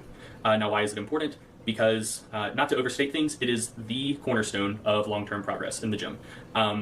Over time, you simply have to do more work to continue getting results. And an important thing that you need to realize is that oftentimes the limiting factor of work capacity is your tissue integrity.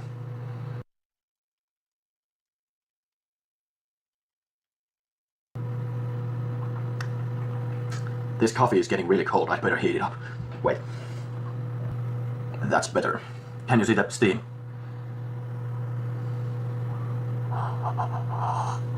Getting forward, now that you understand the amount of volume you can work up to determines how far you will get performance-wise and muscle mass-wise and so on. Now I want you to understand the difference between training for just your health and training for competitive sports. Again, there's another thing that you don't seem to realize at all. You often call people out because they get injured in training or they get some joint pain or something. And you say that the only reason this happens is because they don't know how to program or they don't know how to perform exercises and so on. Blaine Norton's training methods are piss poor, and the reason I say that is that the guy's 34 years old and he's already snapped up again. It has to do with his training loads. He doesn't listen to other people. He might have a background in nutritional science, but when it comes to training programming, it's my opinion that what he does is stupid and he trains like a fucking jackass. He trains with things like high frequency, like 5-day-a-week, high volume training. Again, excessive volume, excessive frequency. If you're having joint pain, it's because you're a fucking idiot who doesn't actually know how to train. I'm going to repeat that again. Let me repeat that again. If you train all the time and you had years to learn how to train and you get joint pain as a result of training, you're a fucking idiot who shouldn't be writing your own programs and you shouldn't be training other people. Here's the simple reality of the situation, Jason. Yo VG. Hope you're good, man. Dude, I'm worried. I haven't been on Twitter in a while, and when I did, it's just full of racism. So much hate and bigotry. Destiny was talking about how there's a lot of bots which might be contributing to this too. I'm scared. Well, Elon Musk is a fascist Nazi, and the reason why Twitter is such a shithole right now is because Elon Musk wants it that way. He's a racist piece of shit, and he wants racist bullshit to be spread on his platform, so right now it's basically a Nazi haven where they're all supporting Nazism, anti-Jewish hatred, Trump, and Vladimir Putin.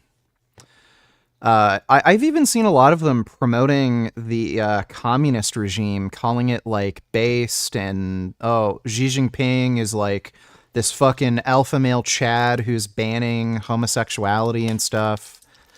So yeah, Elon Musk is a Nazi, and he's made his own Nazi social media platform. It's basically what's going on. And yeah, there are bots that are contributing to it. Most of those bots are coming from China and Russia.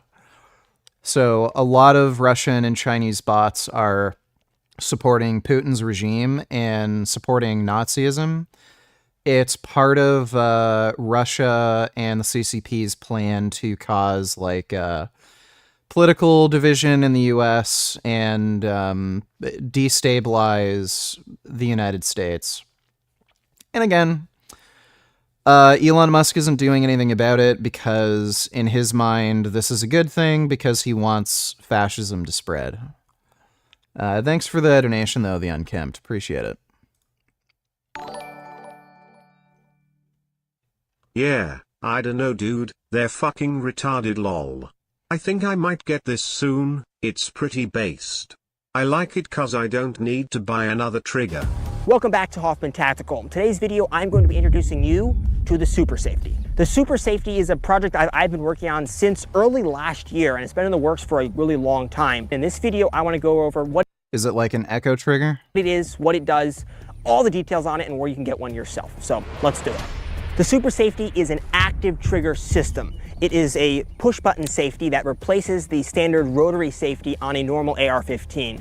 And when it does that, it acts as a safety. When you push it all the way over to the left-hand side, it acts as a crossbolt safety, as a push-button safety. The gun is on safe. You can't pull the trigger, as you would expect.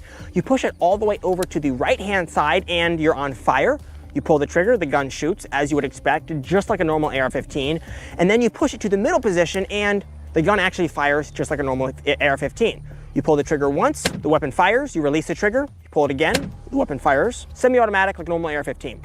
The difference— Whoa, that is a super short reset. Is the Super Safety rotates under some internal geometry that we'll talk about a little bit later, but the end result is that your trigger is actively reset into the ready position so that you can then pull the trigger again quickly and efficiently. And that allows you to fire very— Dude, that's like a 1 millimeter reset. That is insane. Very fast. I've never seen a reset that short. Very efficiently, and holy fuck, that's semi-auto. You can then pull the trigger again. I've never even seen like even with echo triggers. Quickly and efficiently. And that allows you to fire very fast, very efficiently. Holy shit. Bro. Hell yeah. Is there any feasible technology at the moment to monitor bots in comment sections on certain platforms? Yes. There is. If you go to what's his name?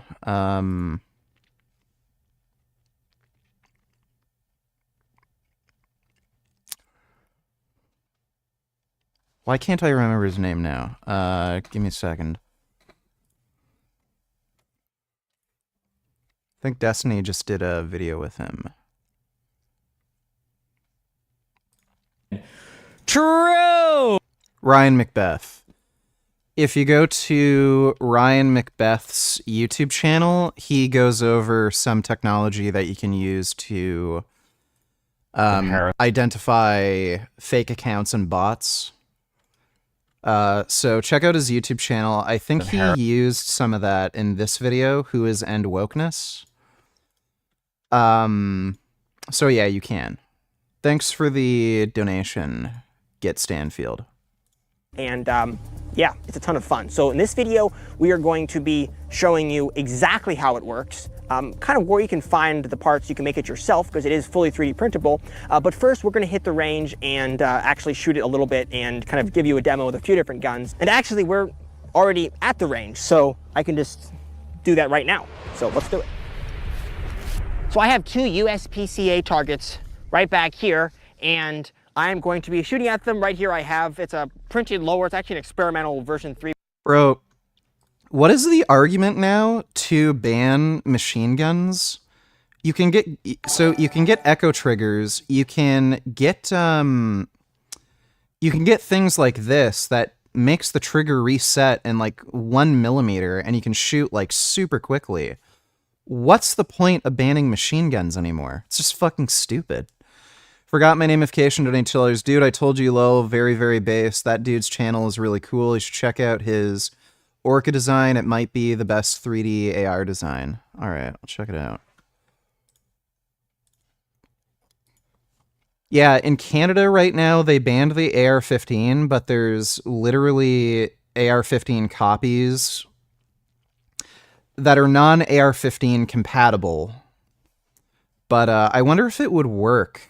Like that sort of thing would work with some of the guns that are legal in Canada. Because you could basically get something that's effectively a machine gun.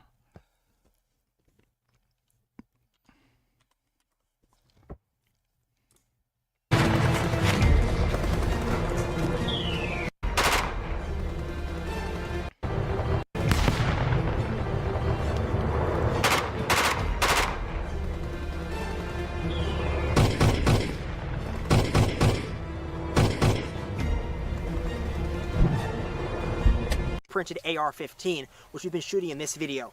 The goal of this project was to print as many of the components as possible on the AR-15 on a common 3D printer. The parts that are printed here, we have the lower receiver, of course, which is the serialized legal part of the firearm. That's the part we normally print when printing AR-15s. We normally buy completed uppers and other components, but here I wanted to take it a step further. So the lower and the upper receiver, the handguard, the barrel nut, the buffer tube, the stock, your castle nuts, end plates, takedown pins, all of those components have been replaced or made unnecessary by the 3D printed parts. So the scope of this build is a lot bigger than just a 3D printed lower receiver. Now the reason I'm doing this video is to let you guys know that... Bro, this is probably going to, you know, get in the conversation when it comes to gun control a lot more in the next 10 years. Like the 3D printing scene is still kind of all 3D printer bros.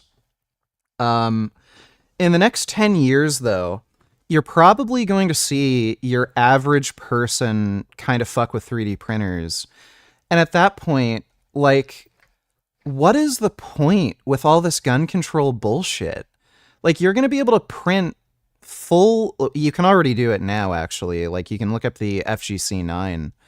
But what is the point with gun control anymore? There just isn't a fucking point.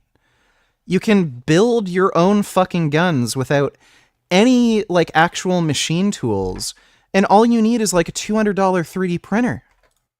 This platform is now available for you to print. So I'm not going to give you any links or anything direct here because YouTube and we want to stay on the platform as long as we can. But out on the Odyssey, Google forward, you can check out there. Yeah, shoot me an email, social media, whatever. Let me know what issue. A big issue we had very early on was the bullets. The tip of the bullet was catching on the plastic part of the feed ramp because on an M4 feed ramp, your feed ramp is split between your barrel extension and the lower receiver, and the plastic was wearing down. Bullets were getting caught underneath the barrel extension. No good. So he actually came up with a solution to this, which he suggested to me, and I have used it on the Orca, and it has worked flawlessly, and that is angling the magazine forward just a little bit, about 2 degrees, so that the rounds can be successfully stripped off of the magazine straight onto the steel feed ramps on the barrel extension without any problems. So that is was really cool, and big shout out to Jake from Proto Firearm. The gas tube, which is the most intense heat on the rifle, that was actually came from Invader Zip, who used a PTFE tube on his ARC 2.0, which was, I think, a great idea, and I just kind of took a modified version of that, and I'm using a silicone-coated fiberglass sleeve to cover the gas tube, but it's a very similar concept. Next one is the developers of the Biden's Bane, which is the first public... Yeah, that is absolutely fucking badass, dude. 3.1 lower with a printed rubber band, but that doesn't matter here. Oh. We have a printed lower with an air God. precision upper and a super safety in there. Okay. Oh my god. Oh my god. Look at Finn. Dude, why do you get so excited? Okay. Oh my god. Okay, relax. Lap time is relax time. Lie down. Yeah, lie down. Gotta calm down, little baby. You got a thing on your face. Relax.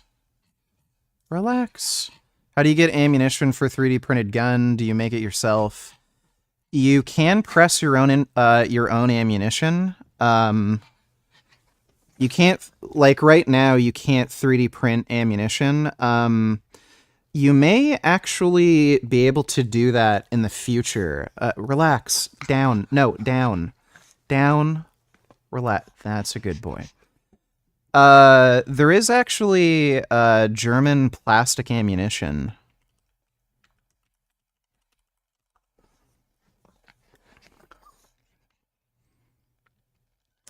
So they make plastic casings for bullets, and they actually have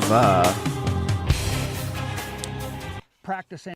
They actually have ammunition that has a plastic casing and a plastic bullet.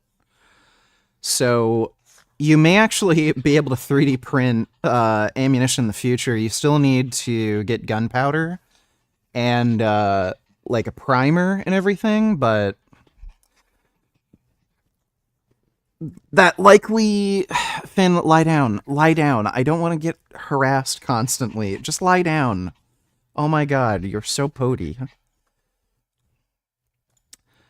Forgot my namification, don't need to tell as well, dude. Look at Burma. The rebels made FGC-9 to kill military personnel and take their shit. They're still to this day being used in that country. Yeah. Yeah, it's so dope. Down.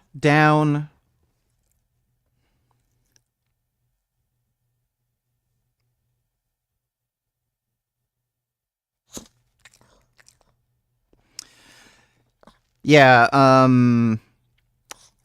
after the Burma military basically couped the government, rebels made the FGC-9, and they're winning. They're actually smoking the fucking military. Down. Relax. Oh my god. Dude, Finn is insane. You realize you're insane?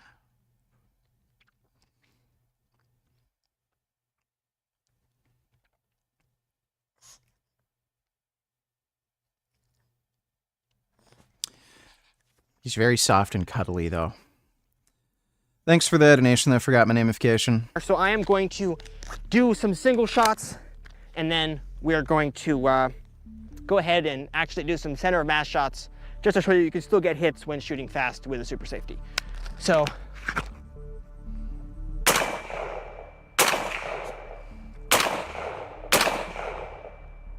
Take out those hits on there. We'll see when we walk down there, but let's just flip to the middle position.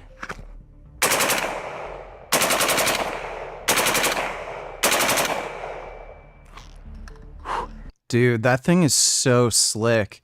That's actually better than an echo trigger. Yeah, I never thought you could shoot that quickly without a fucking echo trigger. The quick reset is, you know, the magic sort of recipe for fast shooting. It's find in normal AR-15. The most conspicuous component is the super safety itself, which we've been discussing. It's the part you can see on the outside of the firearm that you can push back and forth. It's the actual push button safety. That is the part I call the cam. Now there's another equally important component to making sure the super safety actually functions, and that is a component I call the lever. It's a lever which leads from the cam up to the bolt carrier group, and that lever on the bottom side has a dovetail on it, and this dovetail fits into a dovetail slot on the cam. Its job is to transfer force from the bolt carrier group to the cam, and the cam's job is to transfer force from the cam to the trigger. That kind of gives you a picture of the order that the force is moving in to get from the bolt carrier group to the trigger. Now, you might not understand why we need to do this yet, but I'll talk about that in a second. There are a couple other components which are slightly modified from a normal AR-15 that I should... Forgot my notification, don't need to tell us. All right, last thing, because I gotta sleep. There's videos floating around of this dude who made an electric pump gun that uses black powder ammo without primers. If you're ever feeling based, here you go. Maybe I shouldn't show that on screen, just in case, but... I just need to ask Finn something. Finn, how did you get in? Is it true that Finn can come in? Who's that good fluffy boy? Well done, Finn. Finn can get in because Finn can come in. That is how he gets in. It's because he can come in. And, yes, Finn is a good fuzzy boy. Thanks for the donation, adios. Electric pump gun that uses black powder ammo without primers. That's kind of insane.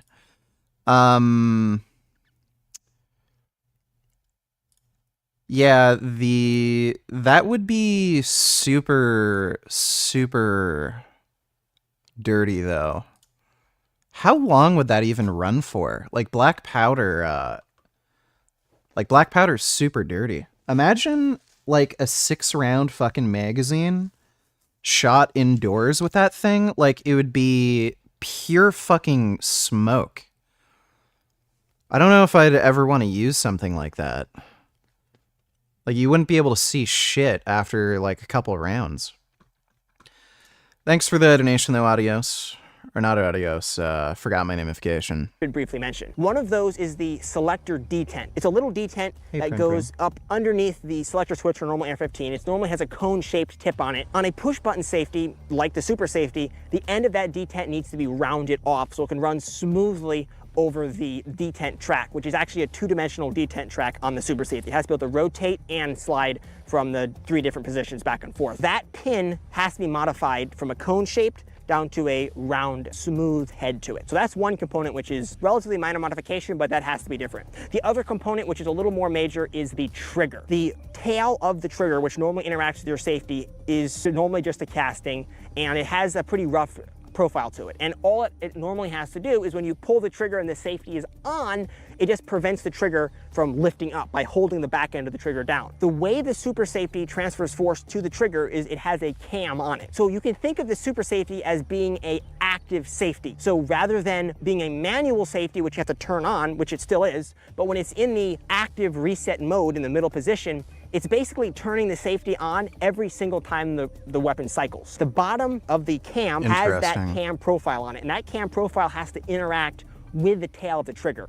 In order to do that smoothly, we have to smooth down the tail of the trigger, and that can be pretty easily done with just some sandpaper and polishing paper. It's not super precision, it can be hand fitted. That has to be done. The trigger is still a standard mil-spec trigger, it just has to have a little polishing so it interacts with that curved surface on the cam. I should briefly mention here that there are 2 different options for cams in my design. One of those is only a 2-position cam, and that basically has safe and then active reset. You flip it over and it's active reset only. There isn't an option for a standard spring reset. The purpose of that is that modifying the trigger is a lot easier. You just have to simply polish it down and you're good to go.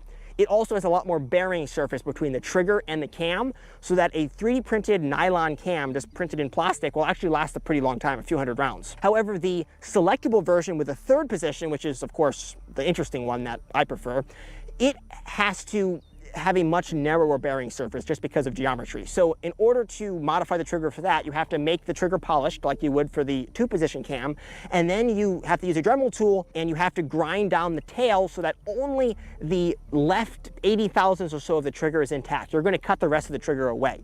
And at that point, your trigger is now complete and ready to work with the 3-position super safety. That sums up the modifications to the firearm and the parts that you need.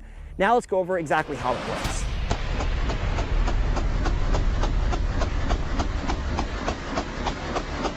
Dude, imagine if I go to a gun range in Canada with this thing, people are going to be like, what the fuck is that? That'd be so cool. So the order of operation is the sequence of events that take place in order for the firearm to fire and do all the things it needs to get back to the next point where you can fire again. So the very first state in the order of operation is the initial state, which is when the hammer is cocked to the rear. The trigger is in its forward position, ready to be pulled in the reset position, and the bolt carrier group is forward, and the bolt is locked with a round in the chamber. So the gun is ready to fire. Everything starts when you pull the trigger. Now, when you pull the trigger, what happens is the hammer falls, it releases the hammer hits the firing pin, and the round is fired, your bullet goes downrange. The next thing to happen is the gas system starts moving the bolt carrier to the rear. It starts hitting the hammer and moving the hammer to the rear. The hammer then catches on the disconnector, just as it does on any AR-15. The disconnector and the trigger and the hammer are exactly the same, actually. And that holds the hammer and keeps the hammer from going back forward again. As the bolt carrier group continues to move to the rear, it then hits the lever. And if you remember earlier, I said the lever's job is to transfer force from the bolt carrier to the cam. Well, that's exactly what happens. The bolt carrier hits the lever and begins swinging the lever to the rear, and in turn, rotating the cam. When the cam rotates, it actively moves the trigger back into the reset position because it has a cam surface, and as it rotates, it just basically turns the safety on. Oh, I see. So you can just hold down the trigger, basically, and it'll just automatically fire for you. Bolt carrier moves all the way to the rear and then starts moving back forward again. As the bolt carrier moves back forward, the cam stays in the safe position and is exactly like having a safety turned on. Your bolt carrier group is now moving back forward.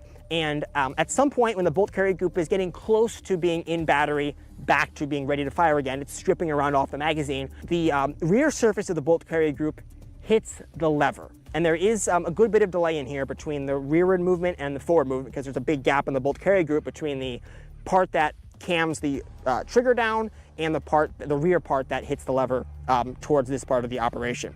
That causes the lever to rotate back forward, which in turn rotates the cam back forward, which allows the trigger to be pulled again. Things start over again, you pull the trigger, the gun fires, bolt carrier group moves to the rear, the trigger is actively moved to the reset position, bolt carrier moves back forward. Oh, this cat just farted on me. Look at this cat. It's a good vegan cat. Bimo, why are you so farty? Stop farting on me, please. Thank you. You're a very stinky kitty. So stinky. I love you, though. No, lie down, lie down, lie down. Don't want you to crawl in my mouth. Thank you. The cam rotates to turn the safety off and allows you to fire again. So the last technical part here I want to talk about is how the 3-position super safety works. And also this also applies to 2-position, how it turns from safe to the fire position. The way that works is we have a few different detent tracks, which we mentioned earlier, that work with that rounded detent pin. So you can snap the super safety back and forth between the left side, the right side, and the middle side in the case of the 3-position super safety. The way it works is the super safety has multiple cam surfaces that engage with the trigger. The reason we have to cut most of the trigger away on the 3-position super safety is just because there isn't enough room to squeeze in cams that will engage with a full width trigger. In the safe position, the cam has a large diameter that no matter where the super safety is rotated to, it never allows the trigger to be pulled. In the fire position, when you push it all the way over to the right side, the cam is a very small diameter and it never really interacts. Yeah, dude, this would actually be legal in Canada. Echo triggers are illegal in Canada, but this would actually be legal because a single actuation of the trigger would cause it to fire. That is so dope. With the trigger. So no matter where the cam is rotated to. Who's your favorite, Bimo or Prismo? Prim Prim. Prim Prim is my son. But how do we combat these bots, man? It just seems like such an impossible task. I think there's a lot of bots from India too, causing divisions in Indian communities. It was hard enough fighting human idiots. Now we have bots to contend with. Well, YouTube actually has some very good software for getting rid of bots, and Twitter had some pretty good tools too, but Elon Musk is running the company into the ground. He fired off most of their workforce, and the people who were in charge of getting rid of bot accounts, they're all gone. So as long as these social media platforms have an interest in getting rid of bots, it wouldn't be a problem. Finn, down, down, down. One more time. You're going... No, okay, that's it. You're too annoying. You're too annoying. Get out. It never interacts with it. Yeah, so as long as there's an interest with these social media companies, they can get rid of bots pretty effectively. Thanks for the donation, though, the Unkempt. Trigger, and it's just a passive spring reset like in any other AR. But when you flip it to the middle position, that's where the active super safety cam engages, and it operates like I just described, and that cam has the proper curved surface, and it basically has a low area and a high area, so you can pull the trigger and then it will rotate and turn the safety on. So that is how the selectable part works. It's actually super simple, just 3 different cams stacked up on top of each other. The 2-position super safety is exactly the same, except there is only a active cam that resets the trigger and then the safety cam. And they're much wider so that they can interact with a standard trigger without having to cut half of it away. The trigger obviously still has to be polished, but that's about it. So that kind of sums up how the super safety works. If you really want to understand better, in the documentation of the super safety, which I'll tell you how to find in just a minute, I have a very detailed write-up, and it goes step by step over every little detail of what happens with very detailed drawings, and everything is carefully marked. So if you really want to have an in-depth understanding of the super safety and how it functions, I advise you to read that. But this video should give you an overview of how it works. A comment I know a lot of you guys are leaving down below, and I'm probably going to be reading them right now as you're watching this video, is the super safety a machine gun, and how is it even legal? Now, I'm going to preface this by saying I am not a lawyer. Do not take this as legal advice, and if you are going to make a super safety, I highly advise you to do your research, talk to a lawyer, and maybe talk to some experts on the subject to try to get your own understanding and not just rely on mine. Under federal law, a machine gun is defined as, and I will paraphrase here, a device which can shoot, is designed to shoot, or can be readily restored to shoot more than one shot without manual reloading by a single function of the trigger. And the key here is that last part, single function of the trigger. When Congress wrote this law, they were very, very specific about this. And it should be obvious because the way a normal semi-automatic firearm functions, including one with a super safety installed, is you pull the trigger, a round is...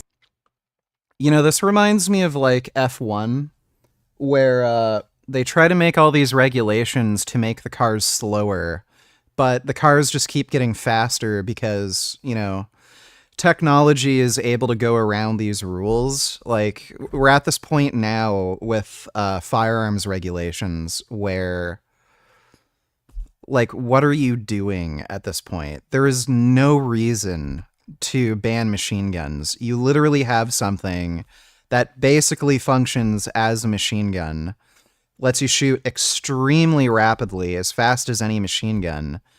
Why have machine guns banned anymore? It's just so stupid. It's fired. That's function number 1. And then get the trigger fucked, is reset government. Back to the ready position. That's function number 2. And then the cycle repeats. You pull the trigger. What's up, guy? It fires around. The trigger is reset. 2 functions. And so on and so forth until you run out of ammunition. You do a manual reload. Though that's not really relevant to the law.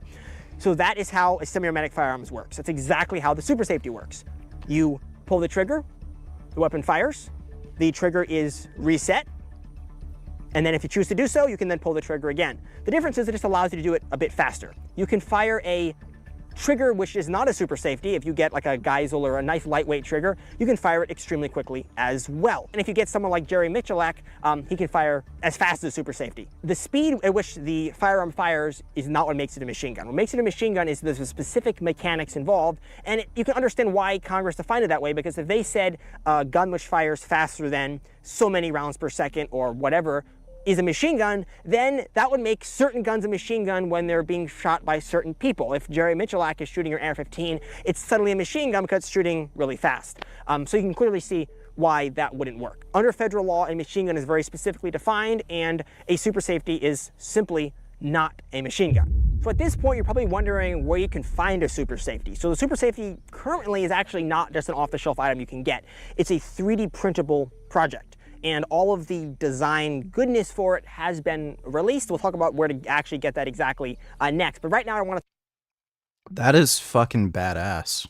Guys, if you're interested in watching an MP5 go super safe mode, stay tuned, because that's exactly what we're about to get into. But Damn, dude, you can put this in an MP5. I wonder what other guns you could put this in.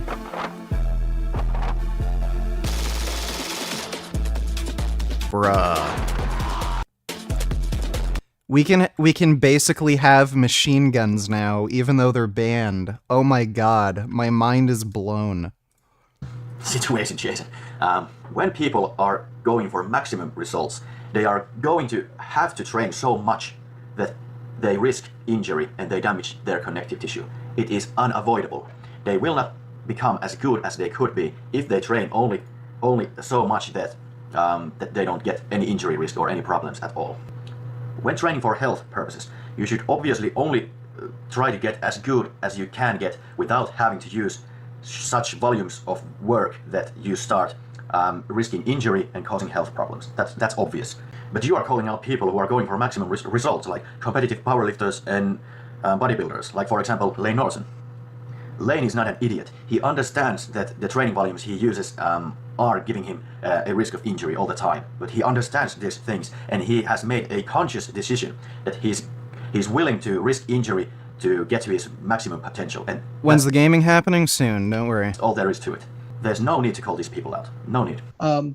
If I could make progress, really good progress, squatting twice a week, I mean, I love to squat, but I wouldn't be in there 4 times a week. You know what I mean? Like, it's just, plus it's the time away, time away from my business, time away from my family. I want to make awesome progress, and I'm willing to do the work. And I think anybody who's seen me train in the gym knows that I love doing the work, but it takes away from other things, and like I said, the injury opportunity. It becomes a personal trade-off of how much do I want to risk it to be really, really good. Because some of the people that are really, really best, they've risked a fuckload. Some of the shit Lane's done in the gym, I wouldn't fucking ever do that shit because I'm a pussy compared to him. But he's the best, right? And that's no small part because of his work ethic and because he looks at a deadlift bar that's already bent when it's on the ground and like, fuck it, I'm just going to pick that up, right? So I think it's really important to kind of offer whoever individual is coaching that trade-off and say, look, we can push it a little. You might get hurt, but you might also get better. 50-50 chance at some level.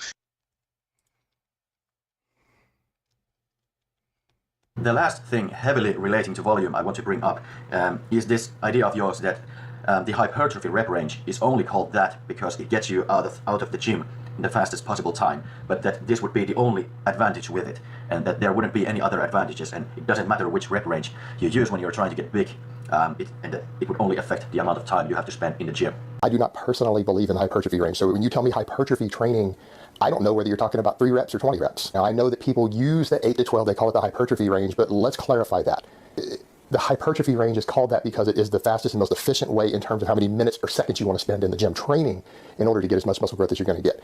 It's only the hypertrophy rep range because it's the most efficient way to put on size, because you can do it in 5 minutes and be done. You train a body part or a big compound lift for 5 minutes, you've stimulated your growth, you can move on to something else. Whereas with lower reps, you're going to be hitting it a bit longer. Now, first of all, yeah, you are correct in saying that the hypertrophy rep range will get you out of the gym faster. It will get you out of the gym significantly faster. But this is certainly not the only advantage with it. Because, as I just explained, your work capacity determines how much work you can do, how much volume you can do. And here's the thing. When intensity goes up, work capacity goes down.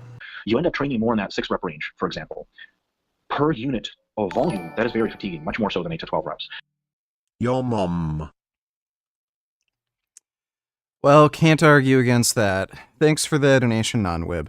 That means your maximum recoverable volume starts to shrink. If you continue to try to do as many sets of 6s as you would have, total volume of 8s, you'll just overreach, and that'll be that. So you have to shrink your volume down. Now, your net hypertrophic effect is lower, right? So when we choose a training method, we had better not choose one that screws over our volume in favor of intensity. You can't reach near the same tonnage doing high-intensity triples as you can with low-intensity 10s. And this should be obvious just logically, and we really shouldn't need research to figure this out, but there actually is research. Brad Schoenfeld looked at this in his study where he compared high-intensity training with low-intensity training with equated volume. Well, it took 70 minutes to complete the powerlifting routine. It took 17 minutes to complete the bodybuilding routine. That's a huge So it's huge. And not only that, at the end of the protocol, what we found was that 2 of the subjects got injured from the powerlifting routine, just too much grinding. And even those, the 8 subjects that completed the study were all toast by the end of the study. Basically, they were at the point of overtraining. Yep. Right. Whereas the group that was in the bodybuilding routine was ready to go for more volume. So the take-home message here is that because of this relationship between volume and hypertrophy, the general protocol for a 6 to 12 rep bodybuilding style routine does hold true because it allows you to generate the volume needed. So now that we have volume covered, we are going to go into the next segment of this video, which is discussing this idea that if you get stronger, you will also get bigger unavoidably from it, and that strength and size go hand in hand, and that this is just a biological law or something. And I'm gonna need a drink for this one. Coffee isn't enough anymore. Hey, I'm finished, you can't blame me. So when someone says, I want to gain strength, or I want to gain size without gaining strength, or I want to gain strength without gaining size, you have to look at them and go, well, you can want all you want, but you can't change the laws of biology. It doesn't work that way. You can't gain one without gaining the other. It's just impossible. It always ensures growth. Anytime you add weight to the bar, you get stronger, you're going to get bigger from it. This is actually not true at all. I'm going to explain why, but to understand why, you first have to understand the basic difference between hypertrophy and strength training. And to understand that, you need to understand what strength even is. And to understand that, you have to understand how a motor unit works. So, let's do it. A thicker muscle fiber is capable of producing more force. When it contracts fully, or it contracts at all, a muscle fiber produces a set amount of force based on its size and the type of fiber it is. There's no other variable in there. Actually, there is a massive third variable in there that substantially affects the amount of force that a single muscle fiber generates. And that is the frequency of action potentials your nervous system subjects that muscle fiber to. Muscular strength is determined not only by the qualities of involved muscle mass, but also the extent of which individual fibers are activated by intramuscular coordination. You know, there's so many people that say, well, you know, if I want to get bigger, I got to get stronger, right? And so many people say that. And I don't think people have an appreciation for how much neural adaptations play a role in increases in strength. Now let's get over to what strength actually is. All the neural efficiency and motor patterns that we have from strength gains generally come from training the body to recruit more muscle fibers faster. That's where strength and power comes from. It doesn't come from the fibers themselves contracting more. What you are talking about is not strength, it's rate of force development. Rate of force development means how fast your neuromuscular system can go from producing a certain amount of force to producing some greater amount of force. So for example, in the bench press, let's say you're holding the bar in the bottom in a stationary position, and you go from that to pressing it maximally up. The time that it takes you to change that force that you are putting on the bar from holding it just stationary to maximally pressing it, the amount of time that it takes, that is your rate of force development. What strength is it's the maximum amount of force your muscles can produce. Your rate of force development just defines how fast you get to producing that strength. And now let's get to what is the difference between strength training and hypertrophy training when we go so far that we separate the two. It's not what you think. I'm getting a lot of questions from people again, and this seems to be one of the most confusing topics on the internet, and that is what is the difference between strength training and hypertrophy training at the most fundamental level. And the real difference has to do with the way that you execute movements, because, for example, on the bench press, if you're just pumping out reps while keeping a focus on the chest to reduce the involvement of some of the other primary movers and keeping continual tension, you will tend to build more hypertrophy in the chest. Whereas if you want to get a lot stronger on it, you're going to want to do pause work. So I would say the biggest difference to me of strength training versus just hypertrophy training has to do with more or less your rep tempo. The actual difference between them, again, when we go as far as to separate the two, is that in hypertrophy training, you are only concerned in making your muscle fibers larger. And in strength training, you are also trying, or exclusively trying, to make your nervous system recruit those muscle fibers harder to produce more strength. So, to develop hypertrophy, one obviously has to do high volume training. But how do you specifically improve these neural qualities? Well, this is done by increasing intensity and lowering volume, which is the complete opposite of what you want to do when you want to specifically gain hypertrophy. And this is why intensity blocks are done. So this is definitely not true. If you can increase the tension, you can also reduce the volume back down and continue to grow. If you are not a beginner, you will not make any hypertrophic gains while doing this. You will only maintain the gains you have already made in your higher volume training. As we move from hypertrophy to general strength will almost infinitely retain hypertrophy. So general strength, in terms of doing sets of 3 to 6 reps, there's going to be sufficient volume in there to retain the hypertrophic gains you made in the first phase. Now, you're not going to build more muscle by doing that, but you're not going to lose that muscle either. So higher intensity, lower volume phases are not done to stimulate more hypertrophy. They are done to make... Richard, the high-quality black donated $2. Is this version of Breaking Bad better?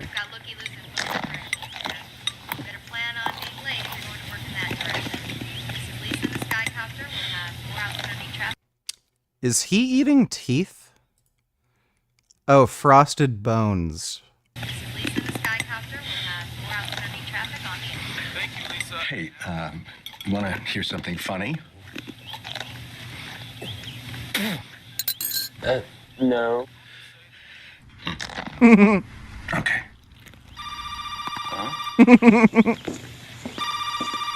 Hello, this is Walter White speaking. You said he was practically dead, okay? You said he would die any minute. Guess what? He's still not dead. Wow. Yes. Calm down. I will be there after school. After school. Yeah, Mr. White. Where is Skylar? Oh! Listen, that is just not going to work for me. I'm not interested in that at all. And, I would appreciate it if you don't call me. Yo, Mr. White, I can't. Damn, they're so annoying, those people. Yeah? Okay.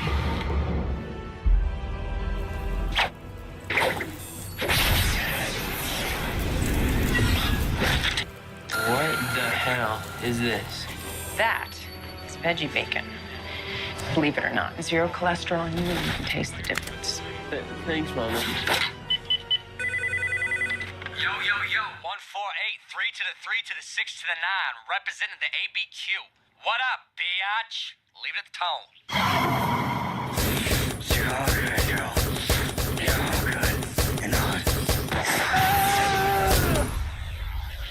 Yo, Chris, how you doing, my man? Excuse me? What? Jesse Pinkman. Whoa, hey, this is private property. Don't touch me. Do not touch me. My name is Skylar White, yo. My husband is Walter White, yo.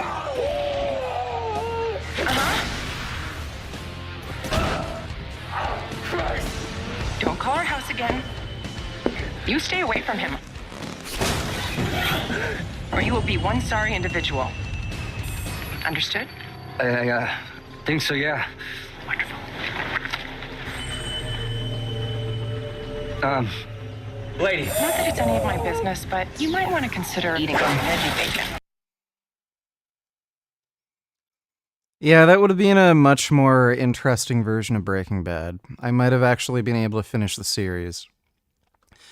Thanks for the donation, though, Richard High Quality Black. Neurological adaptations. However, there is an indirect mechanism by which higher intensity phases will help you get a bit bigger in your higher volume phases. And you don't seem to understand this.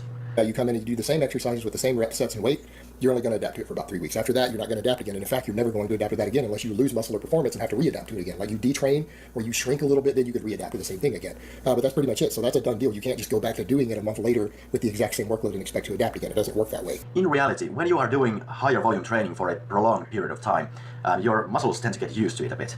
And then, even if you're not concerned with making strength gains at all, and you're just concerned with getting bigger, and you'll take the strength gains you get with it, but you're not going for the neurological strength gains at all, you can still use these higher intensity, lower volume phases to basically make your muscles unaccustomed to higher volume training. So you do a high volume block and you get bigger, and then you go for a lower volume, higher intensity block for a period of time.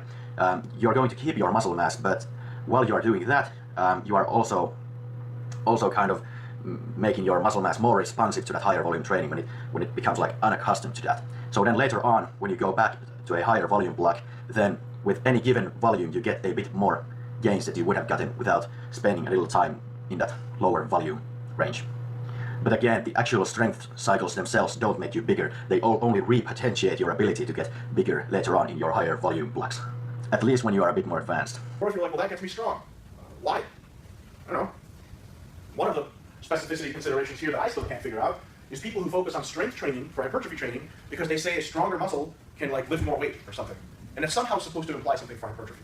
You guys figure that out yet? There's people who do, we do strength cycles in bodybuilding, get to that phase potentiation, mostly because strength training is a good way to keep our muscle size, and it's lower volume, and allows us to repotentiate for our hypertrophic abilities later. But the act of getting really, really strong, spending a long time in sets of 5 and sets of 3, how does that carry over to bigger muscle? You guys know? Because I fucking don't.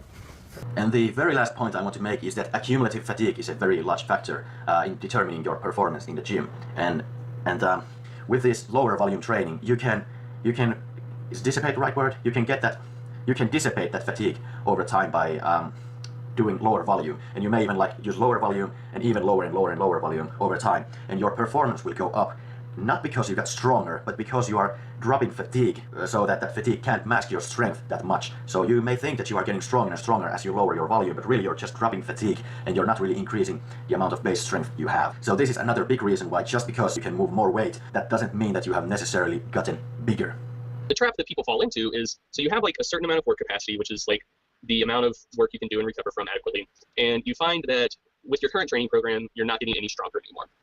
And so this is where people often fall into the trap of minimalism, like really, really heavy but really low volume training programs. And they do them for a couple weeks and find like, hey, I'm getting stronger again. But if you actually think about what's going on there, it's because, again, they're reducing their volume and they're capable of recovering from more work than they're doing with their new super low volume program. So it's not necessarily that they're actually getting stronger. They're basically peaking. Like you would peak for a competition, how you taper your volume, raise your intensity the last few weeks going into a meet. So they find that they can get stronger for another like 4 or 5, 6 weeks by cutting their volume back even further. But really what they're doing is peaking, and they're compromising their work capacity even more.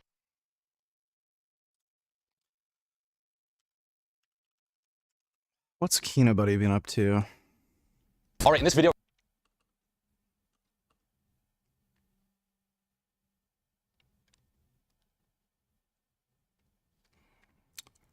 There's his girlfriend who's like 10 years younger than him. Going to Marcel's. Yay. I'm doing a podcast. Okay, how do we get into this gate? Press call, he says. Okay, there's no call here. This is fucking hot, man. Look at this gated area. Let's have Alyssa try and name the cars. Okay, let's start over here. Love how this dude is like making sort of men's red pill content, like, oh, I'll teach you how to get girls and all this, and like date the hottest women possible. He's dating some chick who's like, I think she's 20, 21 now, and I mean,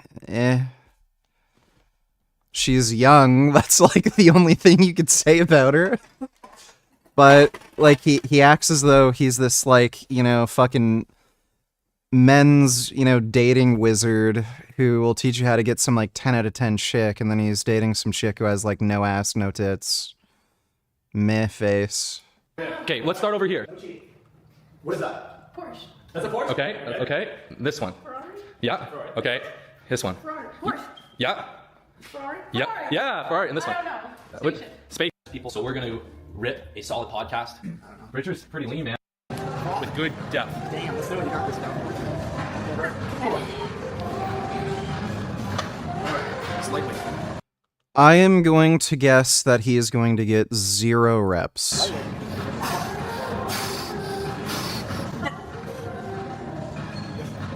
Zero.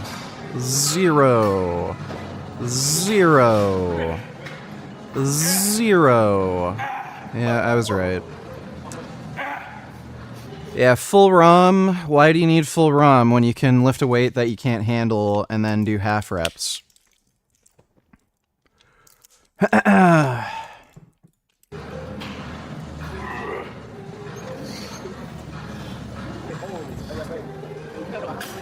Alyssa's trying the one-legged.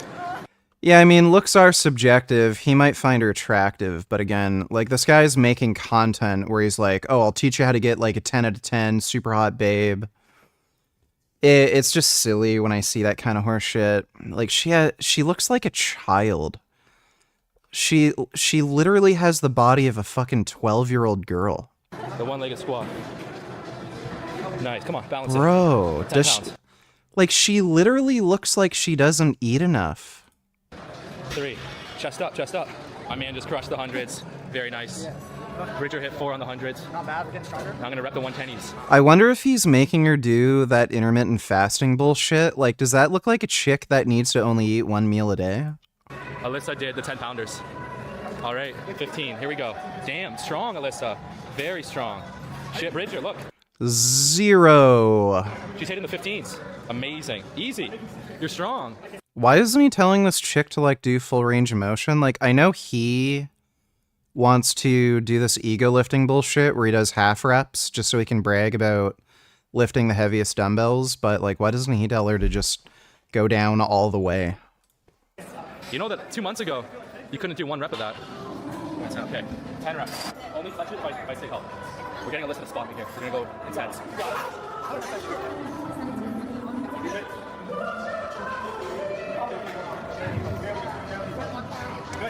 Zero.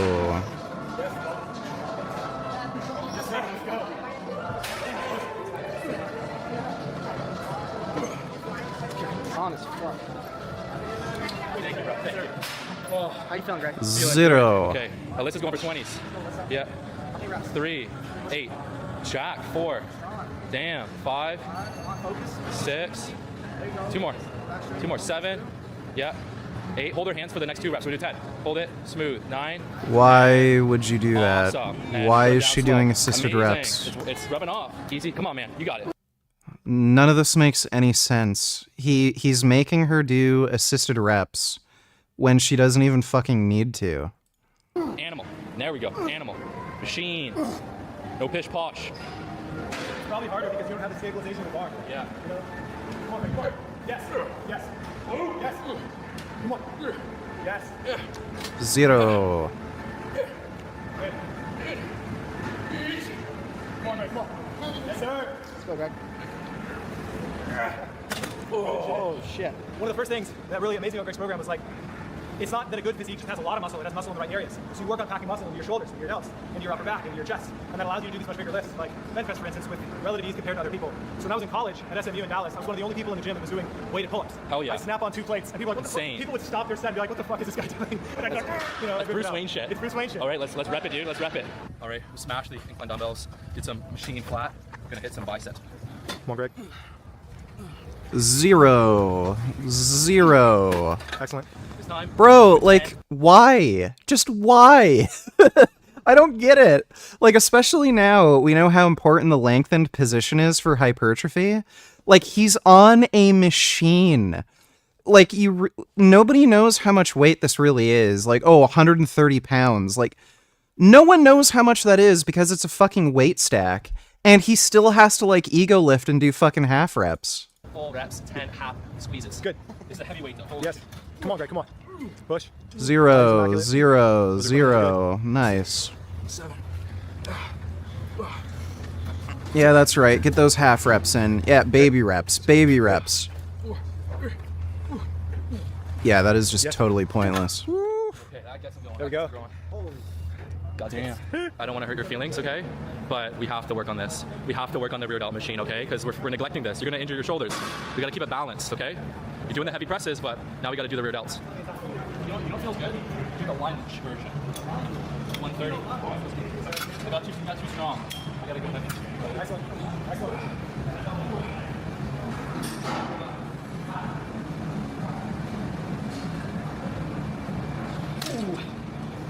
Magnifico. Feels good. But your feels fun from the back, though. I did. I moved all over. Just happened. Okay, you're up now. You're up after Bridger. Lighting. Yes, Greg. Back up. Yeah, so this set we're doing rest pause style. 15 reps, short rest, then 2 sets of 5. You're gonna Is Bridger talking about chicks again? It's my coach, bro. It's your coach.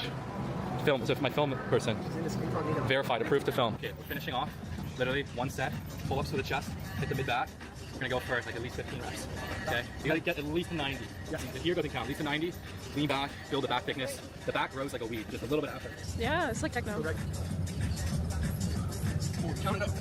6, 7, 8, 9, 10, 11, 12. Oh, 8. Oh wait, what are you counting down from? 6, 5. These pull-ups are mostly fine. I would say he probably wants to slow down the tempo a little bit on the eccentric phase of the lift. And again, the stretched position is so important for hypertrophy. What he should be really doing is really deliberately trying to like actually reach, really stretch his lats as much as he can, get into a really relaxed position, and then pull up. Like, again, these are like almost partials again. Grey Knight donated $2. At this point, being anti-Israel is a mental illness. Well, it always was. Video unavailable, unfortunately. Going to London. But yeah, it's always been a mental illness. Netanyahu's in the US and will be at the Capitol tomorrow. You can probably tell where this is going to go. Oh, yeah. While most of America was memeing about the presidential chaos we're dealing with right now, Bibi Netanyahu hopped on a plane so that he could bring his happy ass to the Capitol to speak to America. Although the majority of Americans want a ceasefire, this letter and invitation that was sent to Netanyahu was bipartisan. Never mind the fact that the ICC is about to put out a... I wonder if any of this has to do with convincing him to make some sort of peace deal or ceasefire. I wonder... This woman's a fucking idiot. warrant for his arrest. Never mind the fact that he's a complete war criminal. Never mind the fact that he's... It's not a war criminal. The warrant for his arrest, by the way, is a complete fucking joke. They have literally no supporting fucking evidence.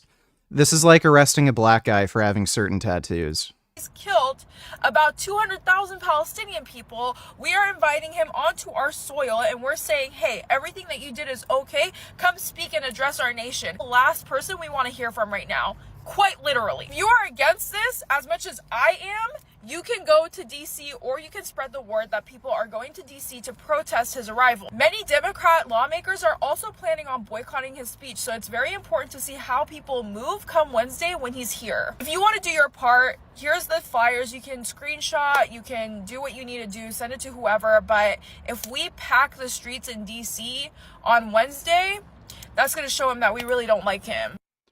Yeah, show him that you really don't like him. Okay. Oh, these delusional children who think they're important. Thanks for the donation, Grey Knight. 4, 3, 2, 1. Yeah, this is literally the first exercise he's done so far that you could say he did them properly. Or at least good enough. Nice finisher. Ooh, feels the back. Sorry, bro. How big are your arms? 17 and a half? Maybe. Yeah. Maybe. Here we go. 1, nice, 2, 3, 4, 10. Come on, 10. 9. Let's go. Come on. 5, 4, 3, 2, and nice. If you want to transform your body, if you want to get inside to the Mojo Dojo, this is where the best results are happening. You get the supplements to power up your free tea, my top movie star workouts, the school community.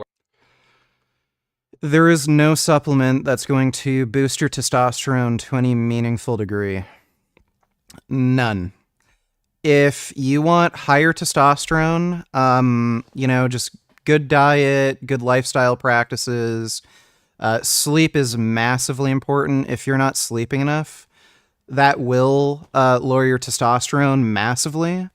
So make sure you're sleeping enough, eating well, exercising, minimizing stress. Other than that, there's nothing that will boost your testosterone. The only way to boost your testosterone is by injecting testosterone into your ass. Like taking TRT or just taking like testosterone or other performance enhancing drugs to, you know, to get more muscle mass. But the only thing that's going to boost your testosterone is taking testosterone. That's it. I hate it that there's still these fucking assholes that are lying to you, acting as if there's some sort of supplement that you can take that will boost your testosterone. There's not a supplement on the planet that will do that. The only thing that's going to boost your testosterone is injecting testosterone. That is it. Where I'm active every single day and live calls. Want to learn more? What's this white thing there? Is that a pimple or, like, did he have food stick to his chin? Green Knight donated $2. This was the first link, but from IG. This lady must be so wealthy to break so many of her TVs.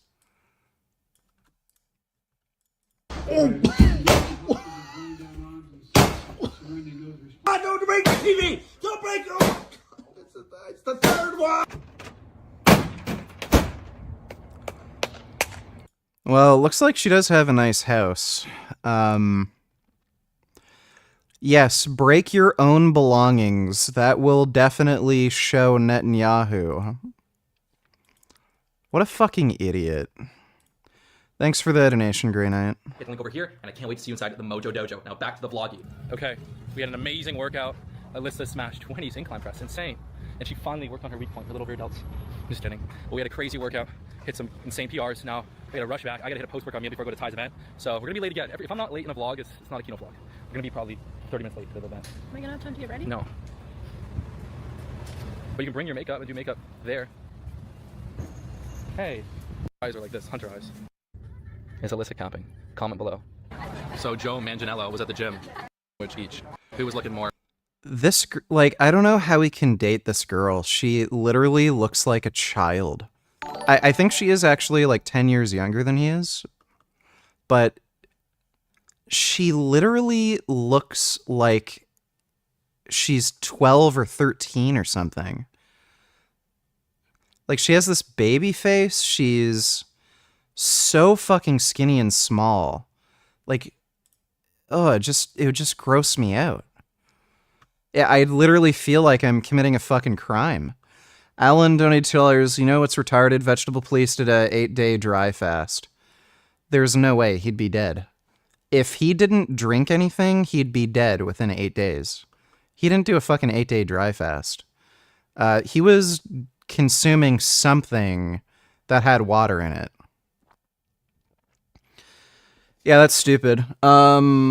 If he keeps doing stuff like that, where he doesn't drink for several days straight, or some shit, he's gonna die.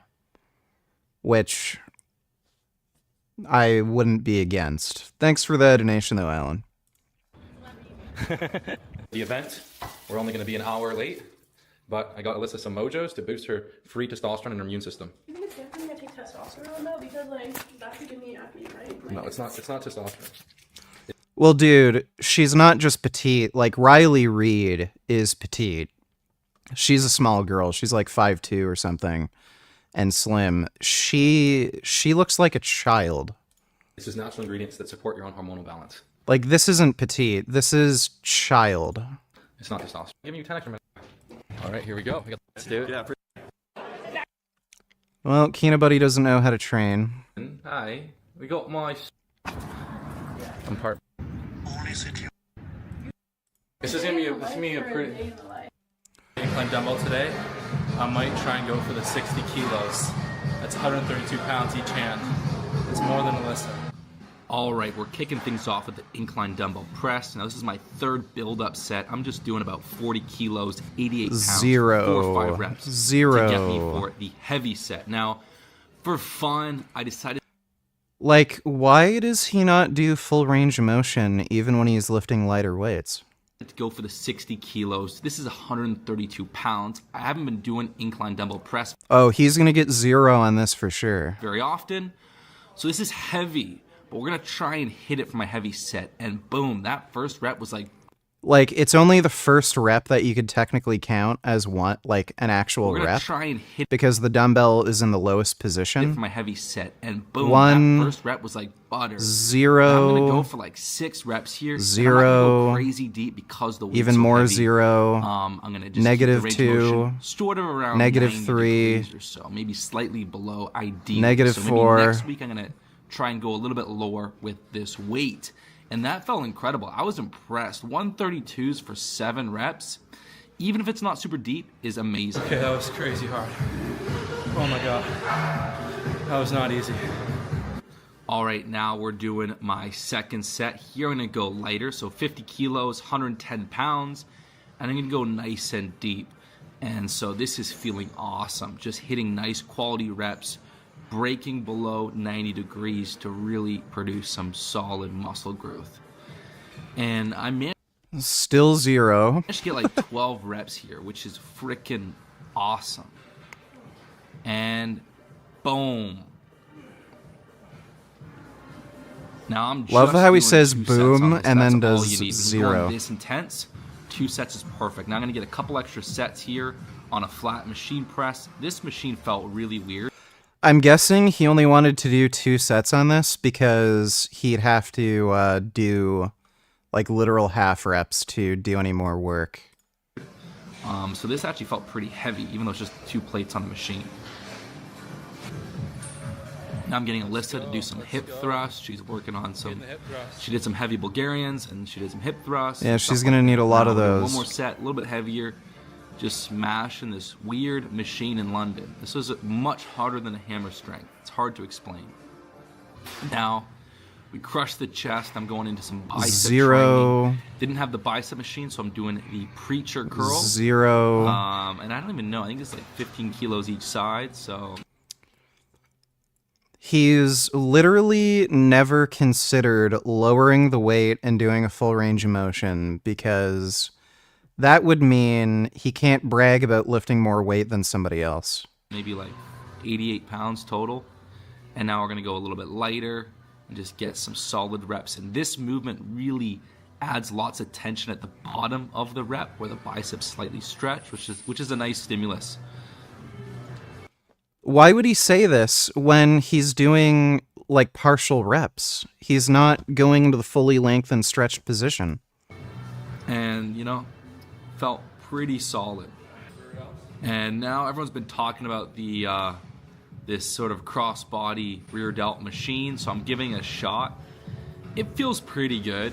Do I find it that much more effective than doing it regular? Not really, and it takes twice as long, so I don't see myself really doing this movement. You know, taking this long, having to do both sides to work a small muscle like the rear delts is 30 seconds.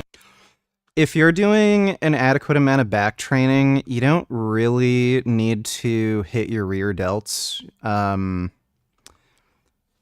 mean, 3 to 6 sets per week, if you're going to hit it at all, is just fine.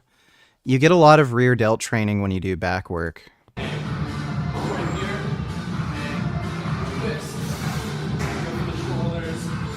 right, finished. Well, that was a nice bad workout.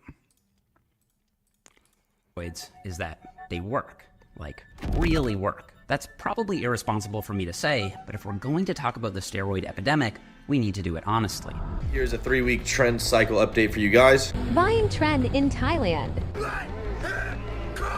Steroids build muscle way faster than something like creatine. It's not even close. If you started taking 5 grams of creatine every day for a year straight, you'd add about 2 pounds of extra muscle. If you started taking steroids at a normal bodybuilding dose, you'd probably add about 20 pounds of extra muscle that year, but it could be more depending on your genetics and how much you take. I'm a lifetime natural bodybuilder, and these are my testosterone levels right now, 485 nanograms per deciliter.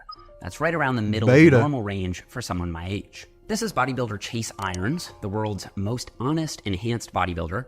He also had blood work done this month. Where do you think his testosterone levels are? Maybe double mine or triple mine? Nope. His levels are literally off the charts. The test maxes out at 10,000 nanograms per deciliter, and his testosterone was higher than that. Jesus, that is fucked. I wonder how often this guy needs to get his blood drawn. Because there's no way your test can be that high without getting like a massive amount of like red blood cells and platelets. You'd have to get your blood drawn pretty goddamn frequently. Openly admits to taking a lot of gear, and this shows just how big the gap between natural and enhanced can get. More people are taking steroids now than ever before. Why is that? Well, I think it's because more and more fitness influencers are opening up about their anabolic use. In theory, this honesty is a good thing. That's because anyone watching would be able to adjust their own expectations for their goals. If they're natural and they know their favorite fitness influencer isn't, they'd be able to lower their own standards and say, okay, well, now I know that result isn't achievable for me. But this kind of backfired. A lot of people didn't lower their expectations, they just started taking steroids. And the bigger problem is a lot of fitness influencers are only ever partially transparent. They say they're on steroids and they show their gains, but they rarely, if ever, show any of the bad stuff. So the only logical conclusion is that steroids are amazing. But that's misleading. So to help you understand exactly what happens to your body when you take steroids, let's inject some juice together.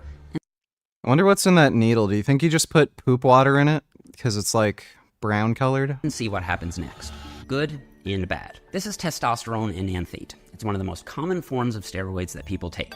It's basically just a testosterone molecule with a carboxyl group attached and dissolved in a vegetable oil so you can inject it. There's also some kind of aromatic compound like benzoyl benzoate in here, which prevents bacterial growth and helps the testosterone dissolve better. When you inject the needle into your muscle, a bubble of oil is squeezed in between the individual muscle fibers, which spreads out and forms this elongated shape. The testosterone molecules then slowly make their way into the bloodstream over the course of several hours. There, enzymes called esterases cleave off that carboxyl group, and then the testosterone is carried by molecules called binding proteins to the muscle, where it enters a single muscle cell. Now its job is to make that muscle cell bigger. And if that's all that steroids did, that'd be sweet, and I'd be on them. But there's a lot more that happens. For one, your heart is also a muscle. So, of course, the same thing happens there. The testosterone enters your heart cells and tells your DNA to make your heart bigger. Having a big heart sounds like a good thing, but it's really not. When your heart grows, especially one compartment called the left ventricle, the extra bulk actually makes it harder for your heart to squeeze and relax. This means your heart won't be able to pump blood as effectively, which increases your risk of heart failure. Now, I want to say, I'm not the health police. You can do whatever you want with your own body,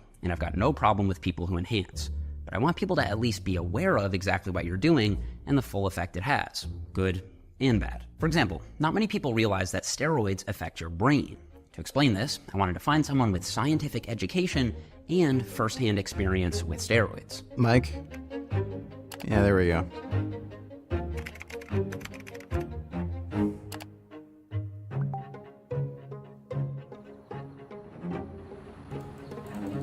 Hey. Can you hear me okay, Mike? Yeah. Steroids can cause in many people really high levels of anxiety. It's dose dependent. It's also compound dependent. Things like Tren cause way more anxiety than other milder compounds like Primo. So this is fun. I haven't admitted this yet, but it's not a particularly crazy admission. I recently took a validated, empirically validated, scientifically based scale for anxiety. And actually currently, right now, I have severe anxiety disorder. It's probably the most severe type of anxiety disorder, short of like panic disorder. And that's actually right now, as I talk, that's what I have. And another one, also another psychological side effect. Some types of your intelligence degrade over time with steroid use. This was tested in people currently using steroids and people who used to use steroids. Most people are just totally unaware that steroids have that potential effect on IQ reduction. And since IQ or just intelligence is such a global quality that you probably want to hang out to most of it as much as you have. It's a real serious thing to trade off. And that tracks with the science. This 2021 study took 3D MRI scans of the brains of over 200 weightlifters. I remember quite a while ago, Greg Nuckols was talking about it before it was really talked about all that much. But yeah, more evidence is coming out that you get dumber taking steroids. Am I insane, or is this not parallel? It looks like that chart is slanted, where like this is closer than this. Yeah, that's definitely slanted. About half of them were natty, the other half enhanced. The scans revealed that the lifters who took steroids had a significantly bigger brain age gap. That means when they looked at the natural brains, their brain age matched their actual age. But the brains of the enhanced lifters looked much older than they should look for someone their age. Their brains were aging faster than they should be. And the psychology of steroids is fascinating. Most people take steroids because they want to look bigger and feel better about the way they look. And I get it. I want to look bigger and feel better too. And steroids will make you look bigger, but they might not help you feel any better about the way you look. They actually could make your body dysmorphia worse. That's because a lot of people think if they just start enhancing, then they'll look how they want. But just because you take gear doesn't mean you're going to look like sebum. And then when you eventually come off, you'll quickly lose a good chunk of the size that you put on and feel smaller than ever. At that point, it becomes near impossible not to go back on, take even What do I know about steroids, GTA 6 so far? Well, not much. Just, what's in the trailer. And it looks like there's going to be a female protagonist. It's taking place in Vice City. That's really it. I'm not particularly excited for GTA 6 because GTA 5 was just so boring. So if they make the game harder and they make the combat more like GTA 4, I'd get excited for it, but it just seems like it's going to be made for filthy casuals again. And the cycle continues. Again, that wouldn't really be a problem if steroids didn't impact pretty much every system in your body, but they do. After you inject, some of that testosterone is converted into a hormone called DHT, which causes hair follicles to shrink faster. The This is why so many bodybuilders are bald in their 20s. Some testosterone is also converted into estrogen, which can increase breast tissue formation in men, leading to soft, puffy nipples, also known as gyno. The most reliable way to get rid of gyno is surgery, and while most people will take other drugs to prevent that conversion to estrogen, almost every bodybuilder you know has had to deal with gyno at some point. Injecting testosterone also lets your testicles know that there's more than enough testosterone to go around, so they shrink to about 1/2 of their usual size. Yeah, I take creatine monohydrate. I take 10 grams per day. If you're a normal sized person, though, 5 grams is just fine. Is Creapure the purest form of creatine, or is that marketing? It's good to use. It's good to get supplements with brand names behind them.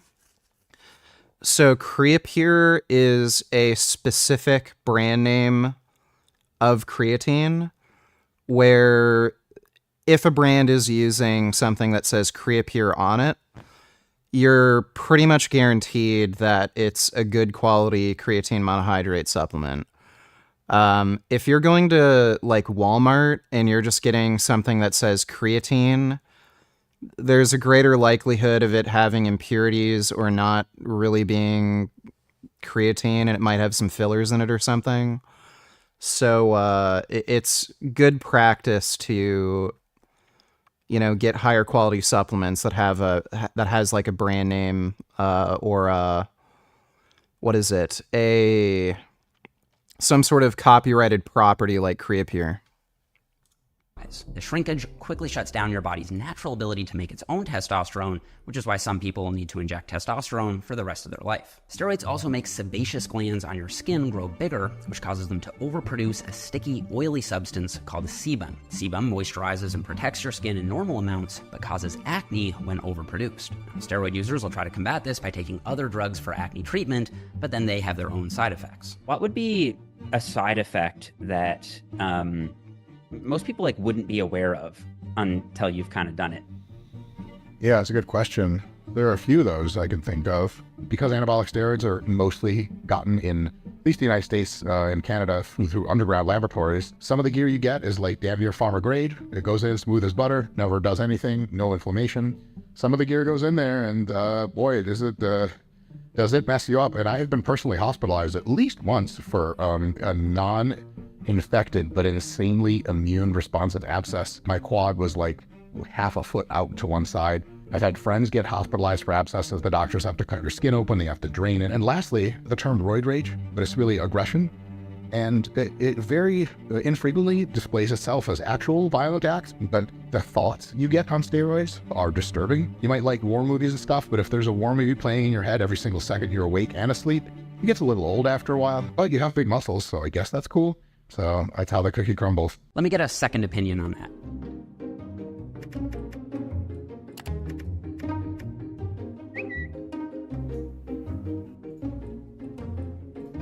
Hello, hello.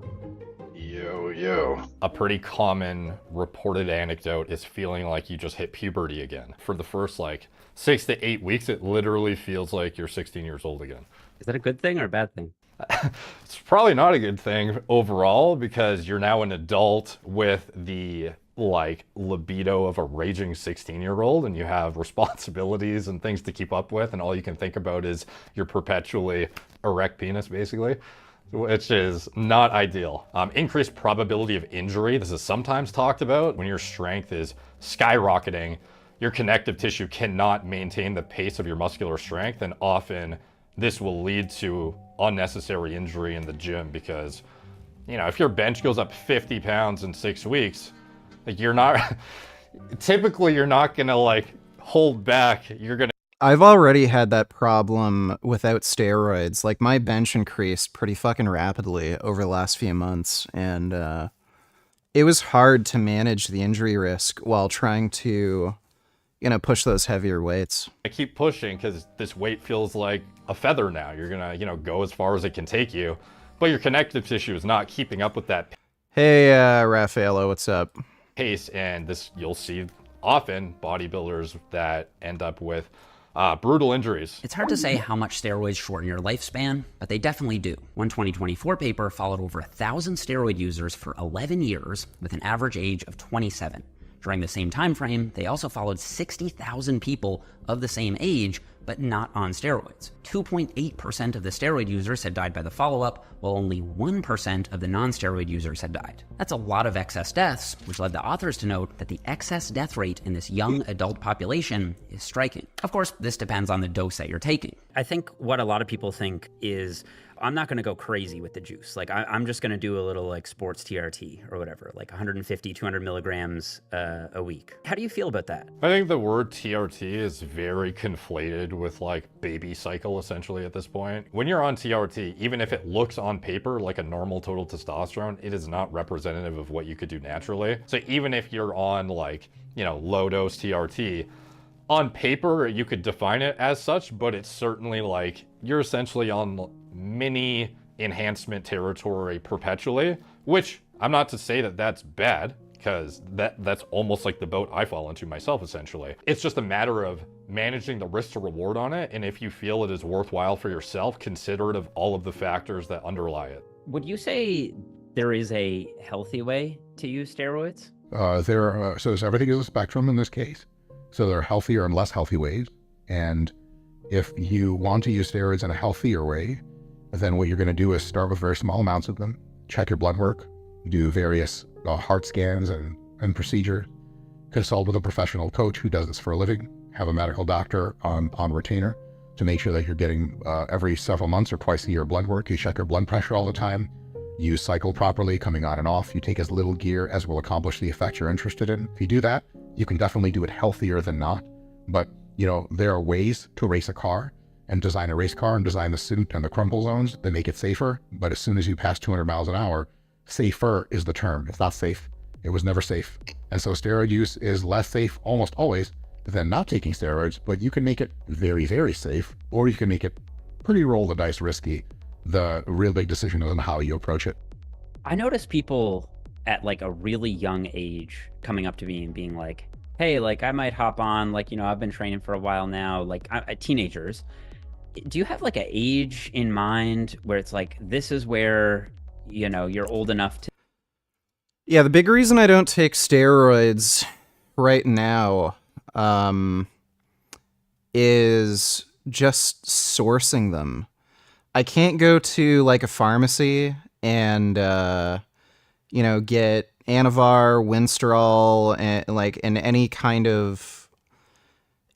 And even testosterone, like in doses that I would want to use, and any other drugs like aromatase inhibitors that I might need, I'd have to order them online. I'd have to roll the dice when it comes to whether or not they're made in an underground lab or if they're like a legit product made by a pharmaceutical company.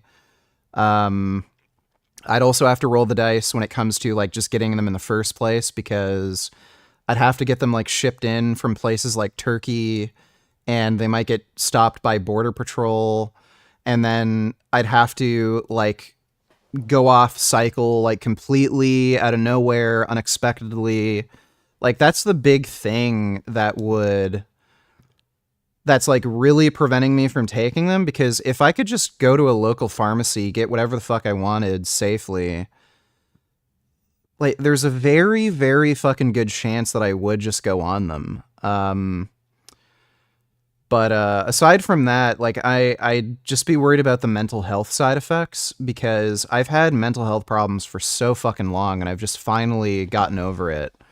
And all the shit that Mike is talking about with anxiety, like the anxiety thing, I'm particularly prone to it, and that would be a little worrying. Like I could always come off. So if I was getting those side effects, I could just stop. But the biggest thing is just sourcing them safely. It's just like such a fucking ridiculous pain in the ass and hassle getting all the shit underground illegally and having a reliable and safe supply.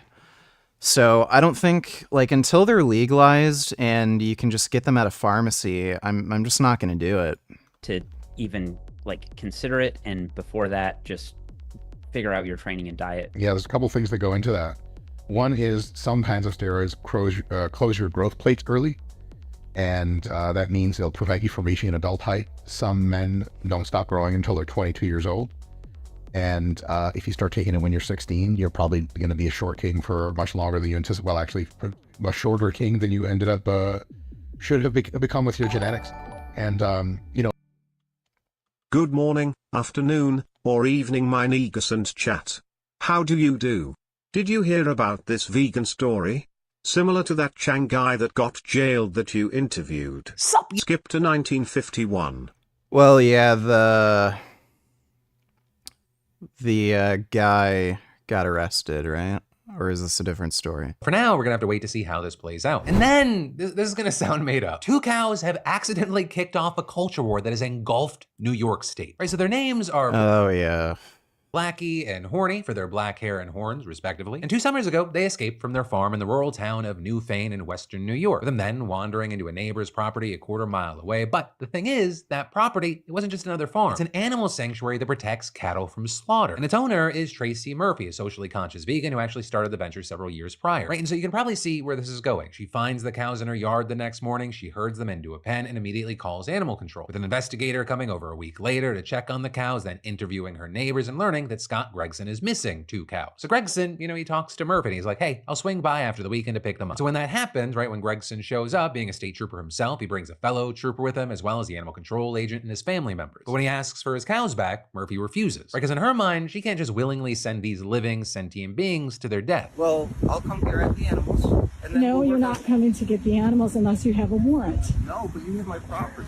I have a lien on these animals. They wandered onto my property. And before even beginning to negotiate, she demands proof of ownership from Gregson. And Gregson claims to have receipts, which he would then eventually show to the police, but Murphy also demands that he pay $2,500 to settle the lien that she claimed on the cows and reimburse the sanctuary for 9 days worth of hay, straw, and care. But also saying if he doesn't like that, he can sell Blacky and Horny to the sanctuary, who also, now by the way, she is calling Little Willow and Ishmael. And so what we see there is one very frustrated Gregson giving up and driving back to his farm. But all that, it was really just the beginning of this whole saga, because he's got buddies in law enforcement, so Murphy's afraid that they're gonna seize the cows from her, with her then ringing the alarm on Facebook Live. Start tagging everybody that you can on this live video to let them know that law enforcement is violating.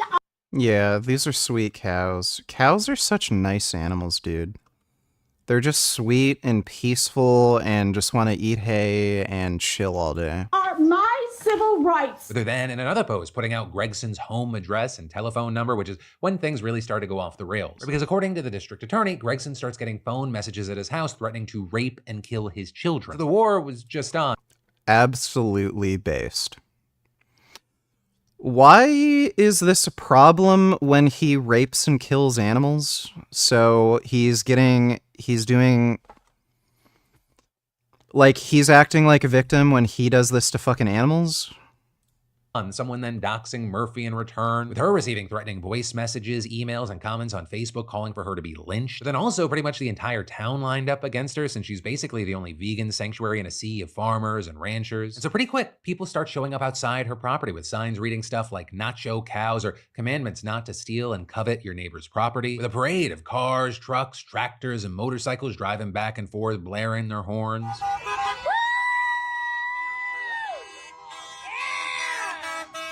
Also featuring a man in a cow costume leaning out of his sunroof and pumping his fists. You also had some guys taunting her by grilling steaks, according to court documents. And lastly, with this, you had someone on a motorcycle doing donuts in her yard, tearing up patches of lawn. But then, a couple days later, Gregson's buddies finally arriving, with 5 state troopers bringing a search warrant, arresting Murphy and letting a neighbor take the cows back to Gregson's farm. There they are, going home where they belong.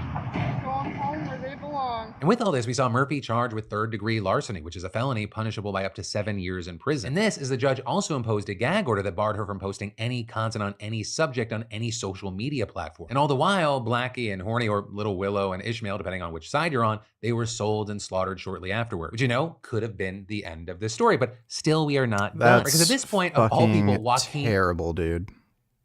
Phoenix catches wind of all this and he's like, hold up. Because apparently he is a staunch vegan and somehow he heard that the cows were named Yeah, Joaquin Phoenix is absolutely based. Joaquin and Phoenix, which of course, is not true. But either way, he puts out a statement to local newspapers saying, to so harshly punish a woman who is simply showing kindness to two individuals who had wandered onto her property is astounding. And there's just this mishmash of thing after thing that happened. We see several of Gregson's supporters drive to the home of one of the sanctuary's board members who claims to have nothing to do with the dispute. Attention Youngstown, attention Youngstown.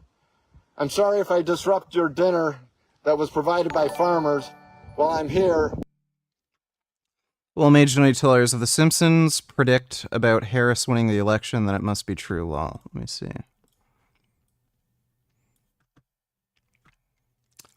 Video is not available in my country for whatever fucking reason. Thanks for the donation though, Will Mage. Fighting for the rights of farmers. This is a corporate policy to dox and harass farmers for trying to retrieve their livestock. We also see activists. Do you think there's any reason to believe vegans would be less affected by the physiological life-shortening mechanisms of steroid use compared to carnists? Do you think these issues would occur at the same rates and severity levels irrespective of diet?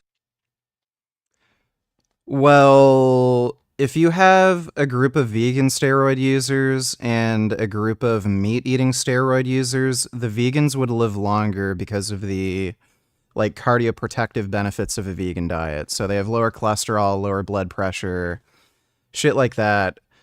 The actual magnitude of effect of the steroids would be the same though. So if steroids, say, increase your risk of cardiac death by 20%, you'd see in the vegan population a 20% increase in cardiac death, and in the meat-eating population, 20% increase in cardiac death.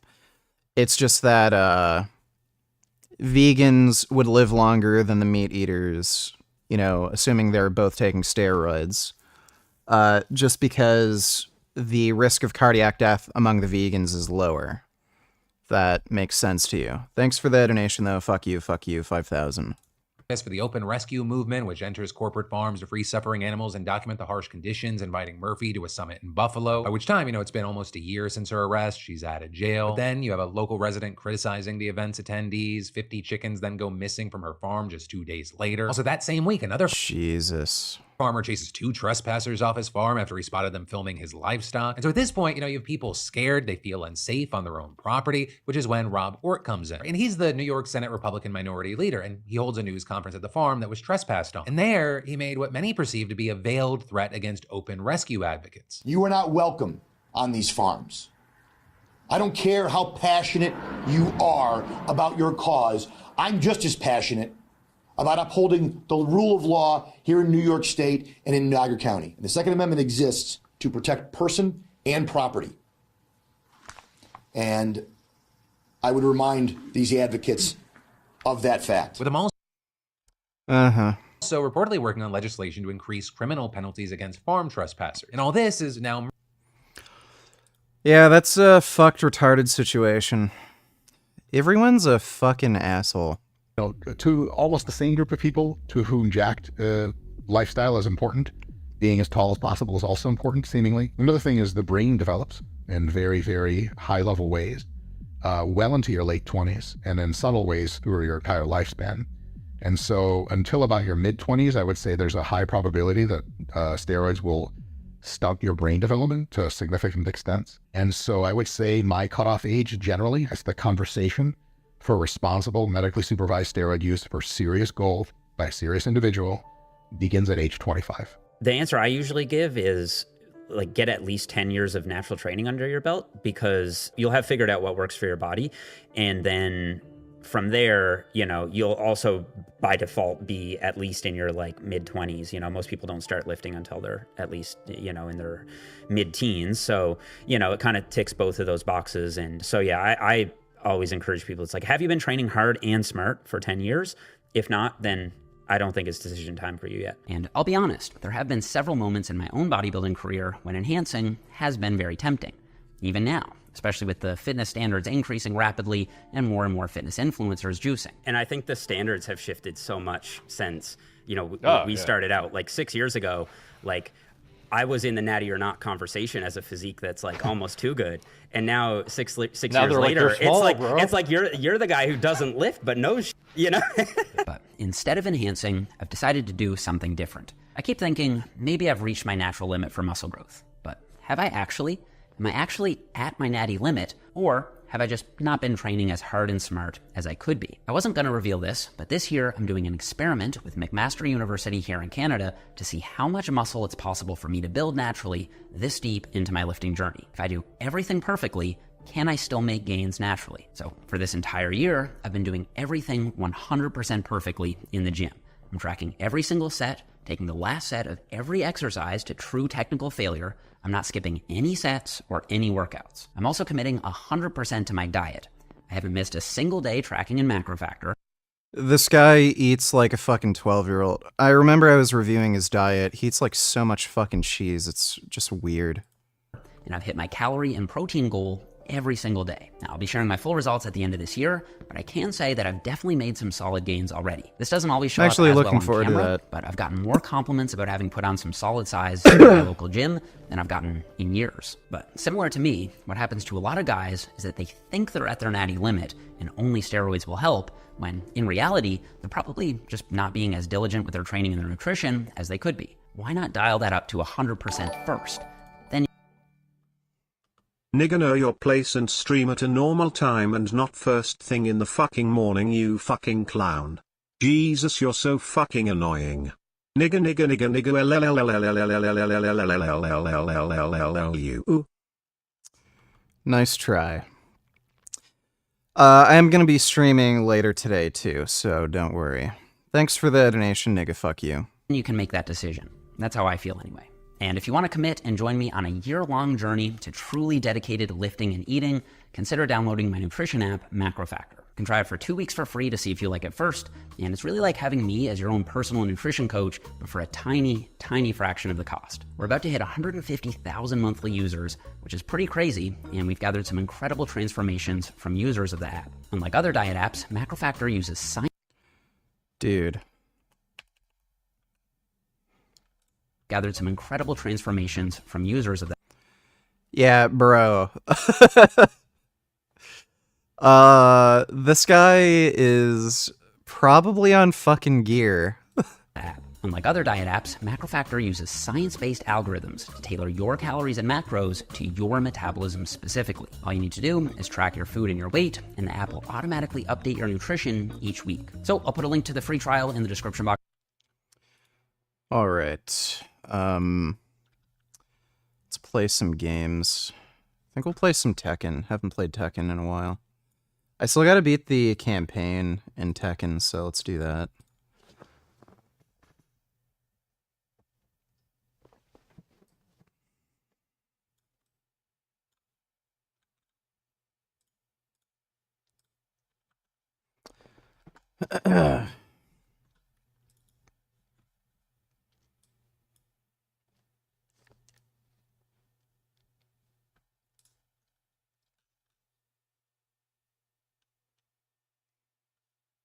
Oh, it's got to update.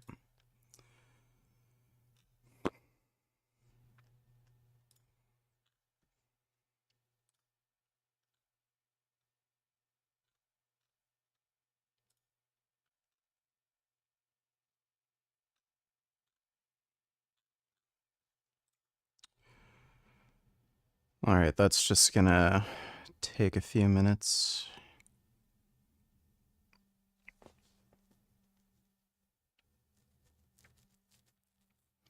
You still have to finish that mission in Last of Us Part 2. It's literally not possible. I'm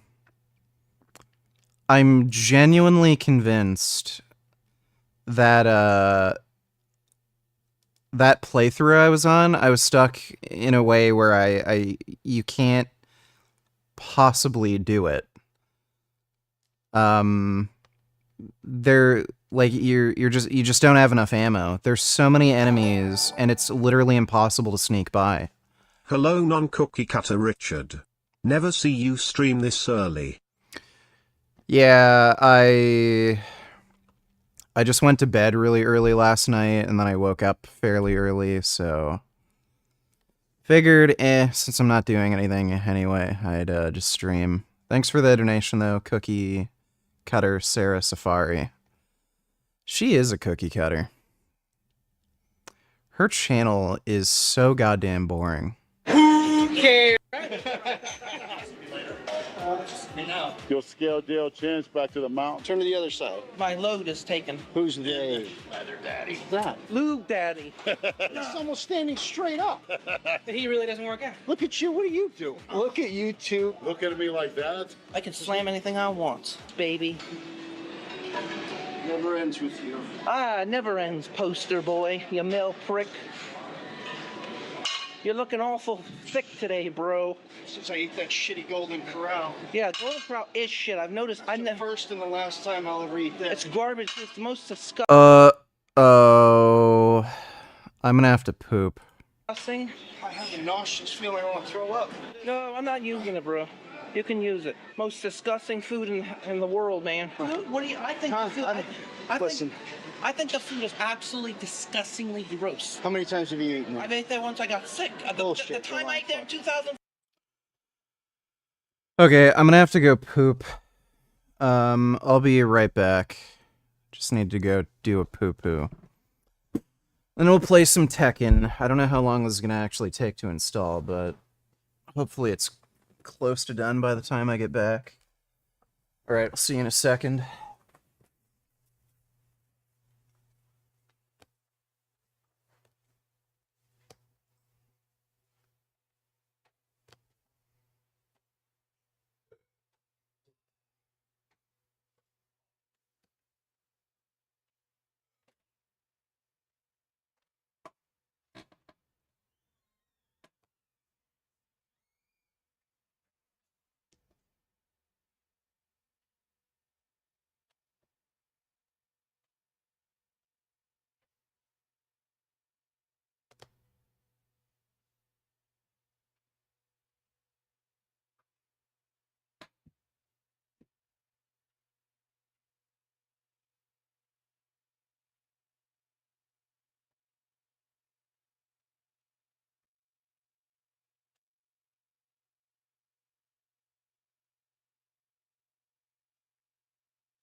Okay.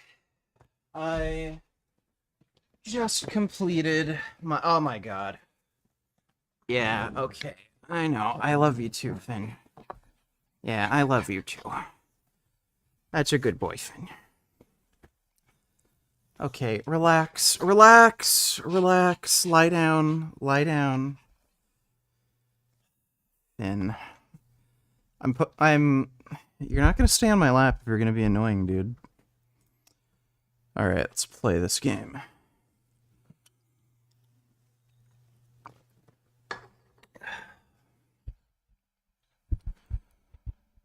Okay, I don't know what the hell that was.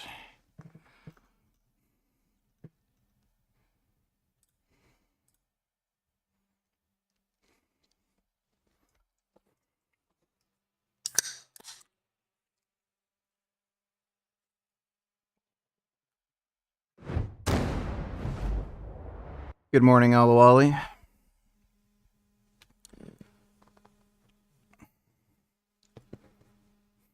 That's a good boy, Finn.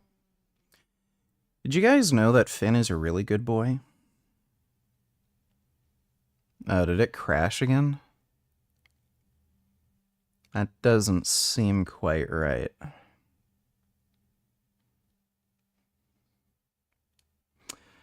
Oh no, this dog is on a vegan diet.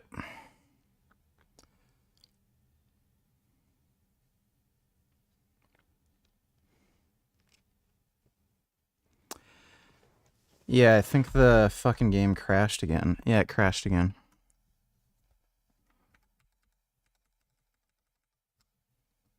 What the fuck, dude? Why in the shit? Yeah, that's great when you have to go into Task Manager. Oh my god, this is annoying.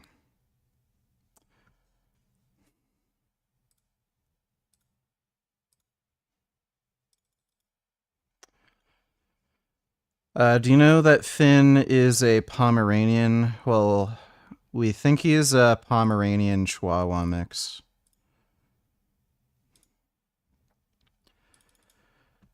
Oh my god, dude. Why the fuck? How does Windows... How does it do this?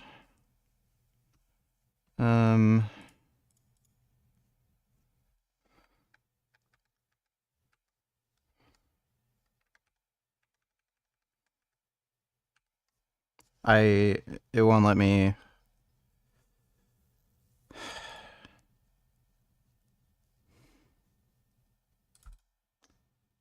Why the fuck can't I just close this goddamn screen?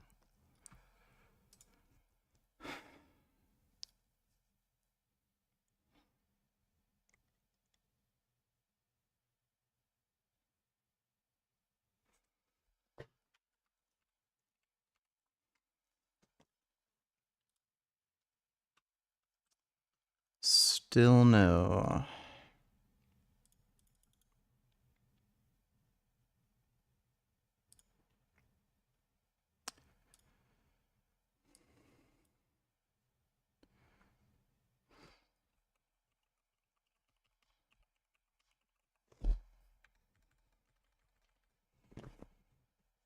Oh, that's so stupid. There we go.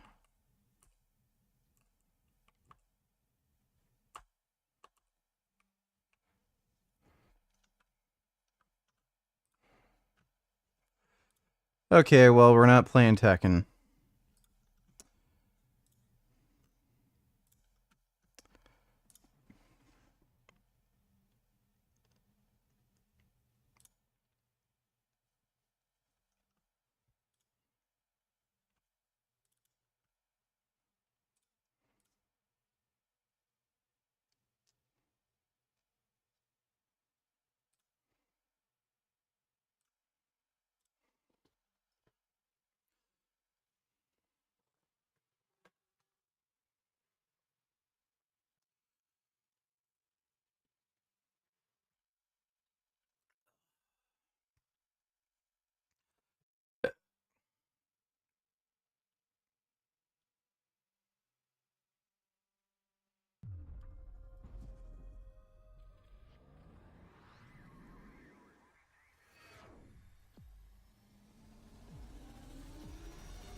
It's about time.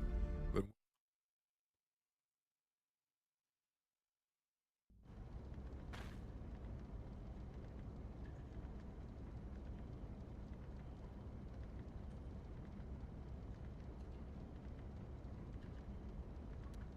I've played Dark Souls. I don't really like it. I've played Sekiro, though. That was good.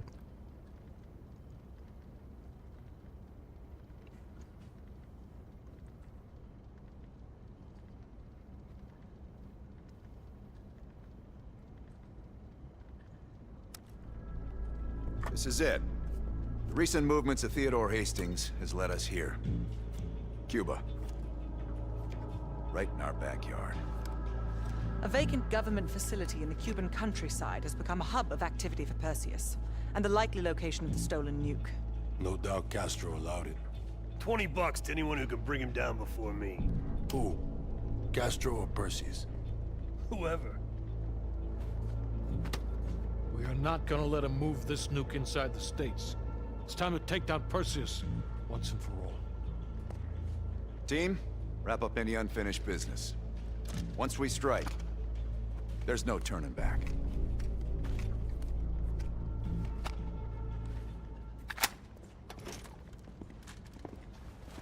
Woods, don't get any bright ideas over there. Yeah, you've got my sure as shit guarantee.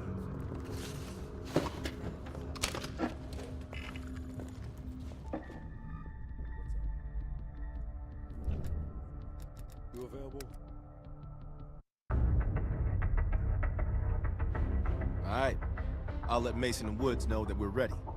They'll be handling this one. Our source tells us that Aldrich is about to move south across Colorado and into northern New Mexico. That's where we'll intercept his convoy. We can't let a former CIA operative run a Perseus spy factory. Let's put this asshole 6 feet under.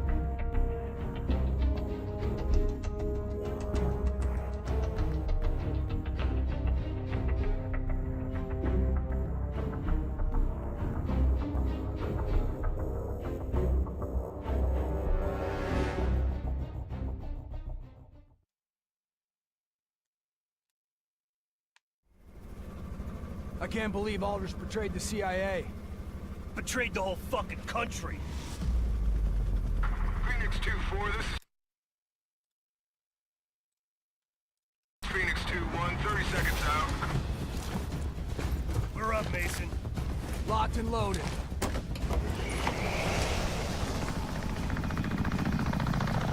Wait, did I already play this? Shitheads think they can hide from us. Time to send a message. Lights. Aldrich is in one of those trucks. We hit the ground hot. Watch for runners. Yeah, I already played this mission. What the fuck?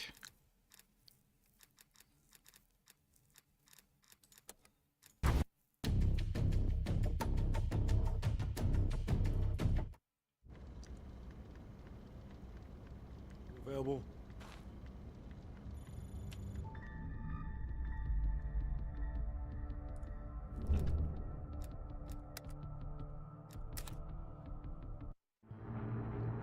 Hastings left Salt Lake City.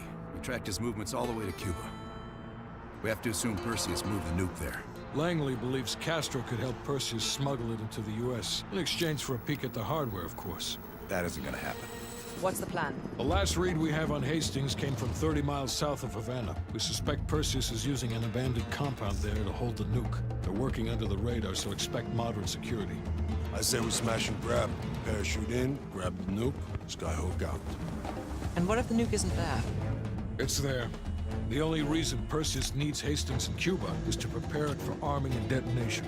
There you have it. Hudson will arrange our exfil while we're en route. If everyone's ready, let's move out.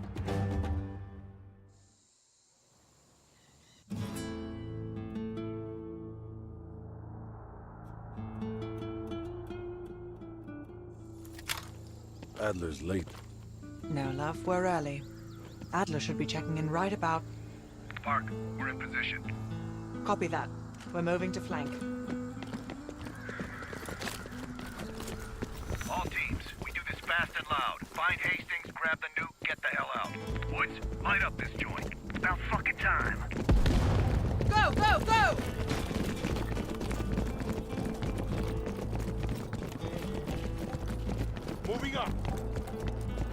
the honors, Bell. Come on, like fucking clockwork. Team span out. That's to the main gate. Hey! Second floor.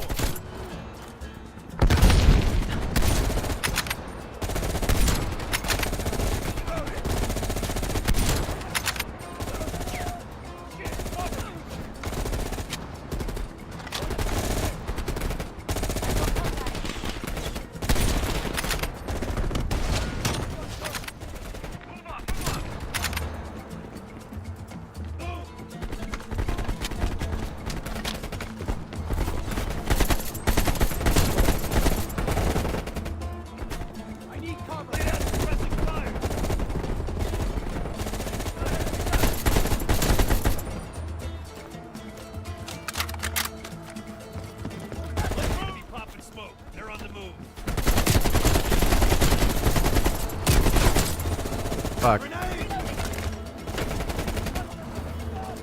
Why did it start me off with a fucking pistol? Oh my god.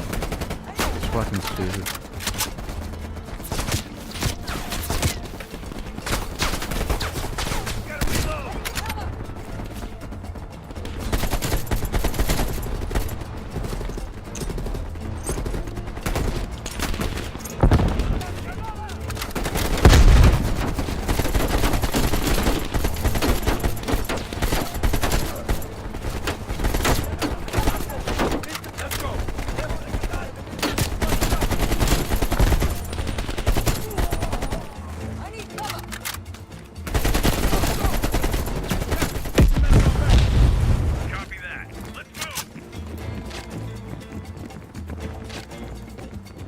That gun's cool. Mark, take your team right. Copy. What did these poor bastards do? They finished their job. They love a reward. They've got closed-circuit cameras. We could use them to locate the nuclear bomb. Sharp as ever, Bork. Spread out. Find that nuke.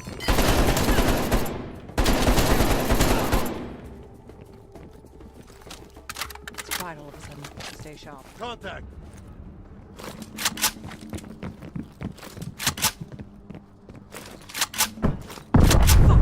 Is everyone all right?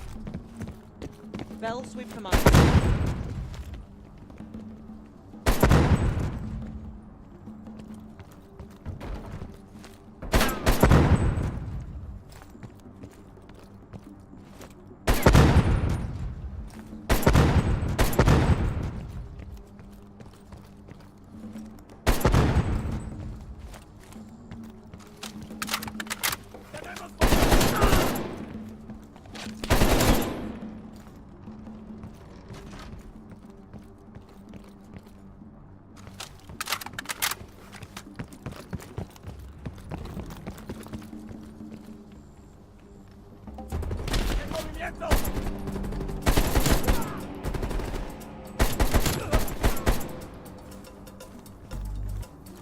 Let's go. Move.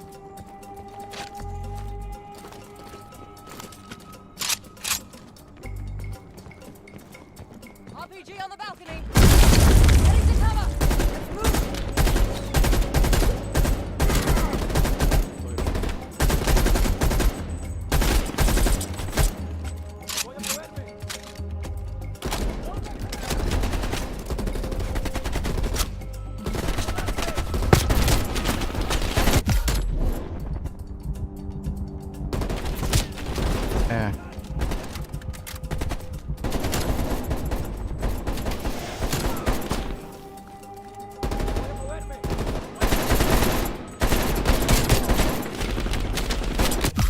Fuck.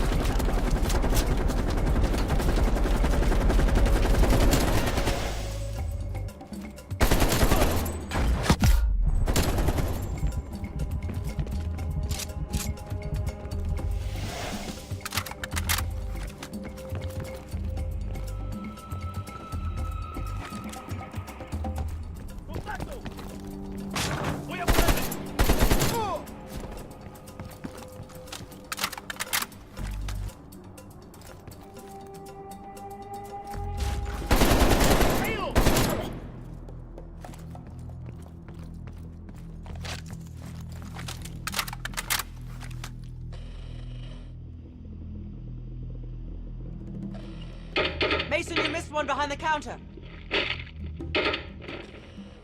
Thanks, Park. Keep looking. There. Hold it. Adler, we have eyes Did on the you nuclear know device. there's a Second town floor, in the center room, US called upstairs. Gaylord? That must be where all the fairy soy boy butt buddies live.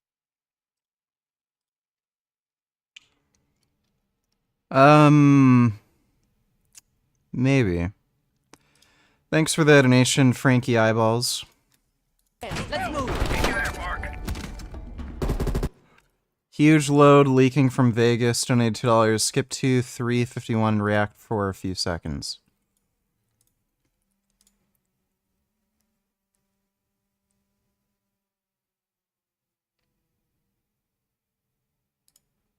Screaming armor doesn't mean you can call them buying them. People say, oh, puberty blockers? Those are sterilization drugs. Those are for chemical castration. Okay, bro. Cats greater than dogs. Thank you. Dead naming for a reason. Yeah, All right, so the reason it's called dead naming is because your son is dead. So my son Xavier is dead. Killed by the woke mind virus. I'm sorry to hear that. Yeah, I can't imagine what that would be like. yeah. So, Well, at least he has like 12 more kids, I guess, so. Yeah, and there's lots of people in that situation now. right, It's Yeah, not pretty. a ton of 'em. And lots of demolished kids. yes. Yeah, well, So- that's a good reason to be the final straw. All right, so let's. So I vowed to destroy the woke mind virus after that. And we're making some progress. Well, at least he's honest about, being politically partisan. Join the club. Yeah.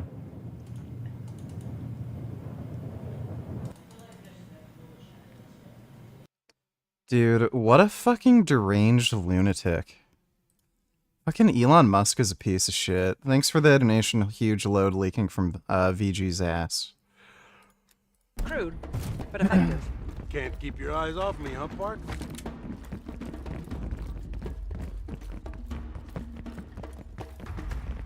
Bell, use the C4.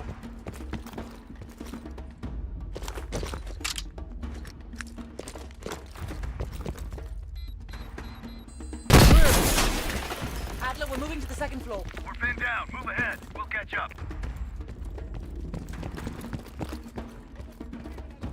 ¡Protejan el laboratorio! ¡Seo nos va a virar si no!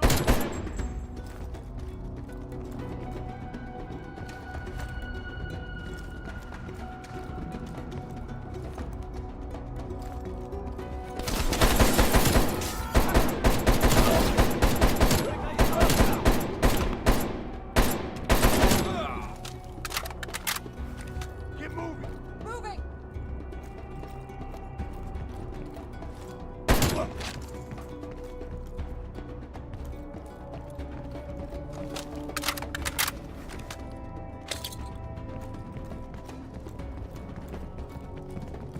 Please! They're shooting at us!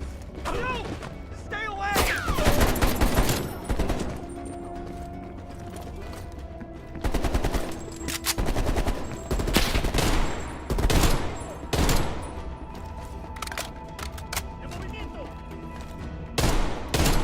Go! Grenade!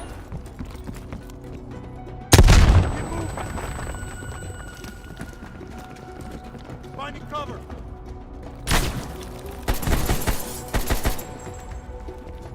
In motion!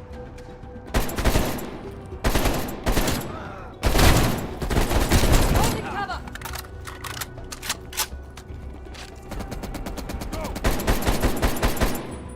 Really hunkered down. We must be getting close. Take out that heavy MG!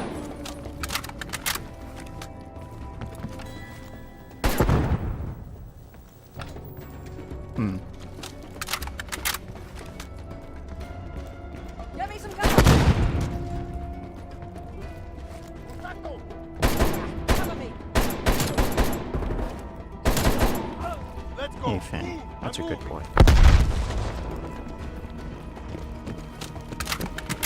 27B. Adler, we're heading inside. Czar, man the door. Got it, Park. Bell, canvass the room. Hastings, start talking. Perseus was here. He shot us. Escaped. Perseus would never leave his precious nuke behind. He forced us to reverse engineer the detonation codes. They give him full access to Greenland. What? Are you telling me Perseus can detonate multiple nukes in Europe? I'm so sorry. Hastings, stay with us. How many Greenlight devices can Perseus detonate with those codes? He can detonate all of them. He'll wipe out half of Europe. And blame it all on the USA. We need to find that son of a bitch, Perseus. Time to go. No? Contact! Chopper coming in low. It's gotta be Perseus. All teams head to the roof. Move! Move! Adler, we get a shit ton of reinforcements I'm moving. circling this compound. I need cover! Oh, yay.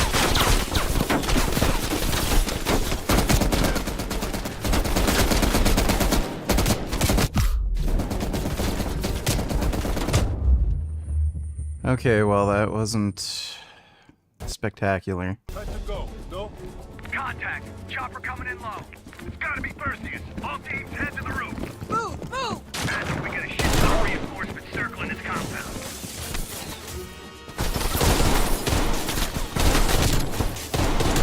Damn it. Towards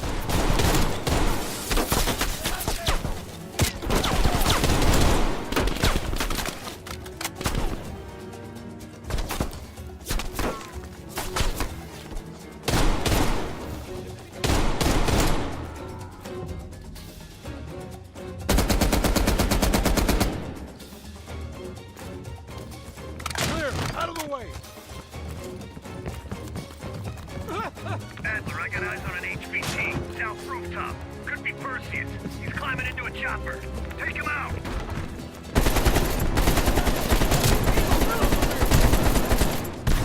The window. Out the window.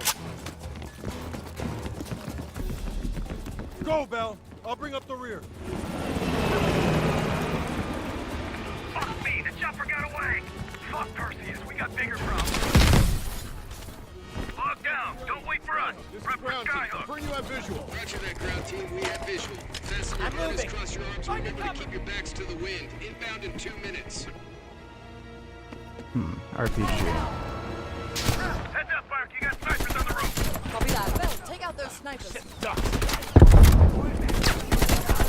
everywhere. Control first, Lazar. We're low on ammo.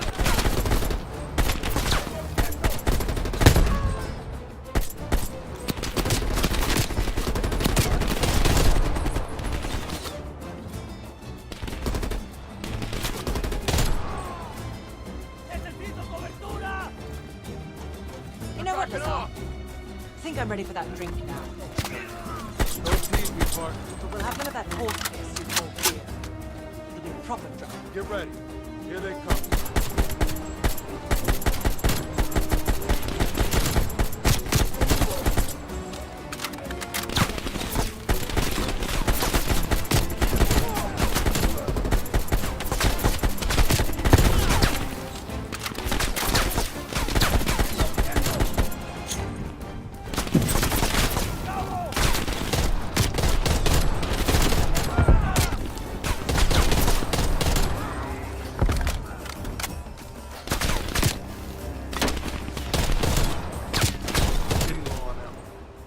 Where's that plane? 1 minute. Stay focused, Lazar. I'll tell you what. When we get out of this, I'm fine. Now that's something worth fighting. Ground team, this is Skyhook. Your zone is hot as hell. Can we lend an assist? That would be much appreciated, Skyhook. Roger that. Help is on the way.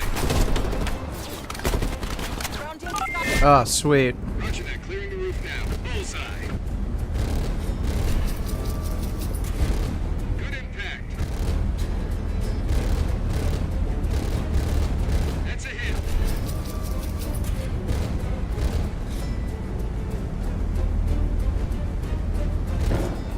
Ground team, we only got enough fuel for one more pass. Be ready for extract. You will not get another chance. Copy that, Skyhook. I can see the plane. Park, we need to hook into the line now. We'll do it in turns. Bell, you harness up first. We'll cover. Go!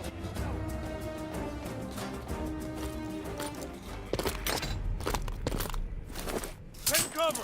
Shit.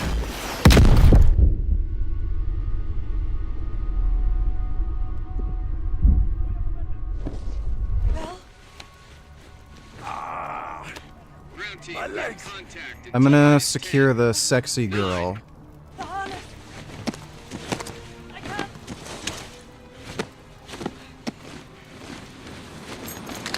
Yeah, the hot chick. At least you can get laid later.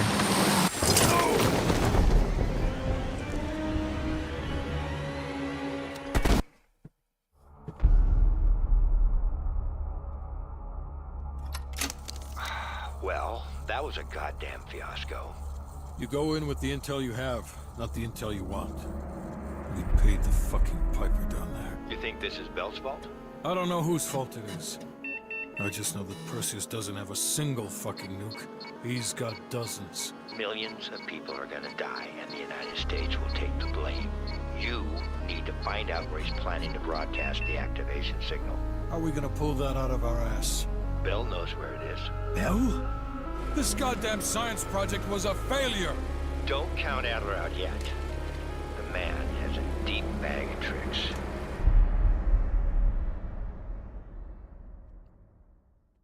Ugh.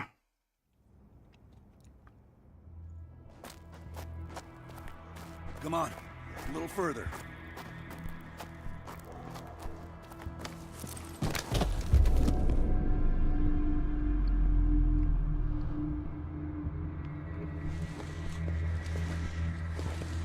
Sims, get the gurney.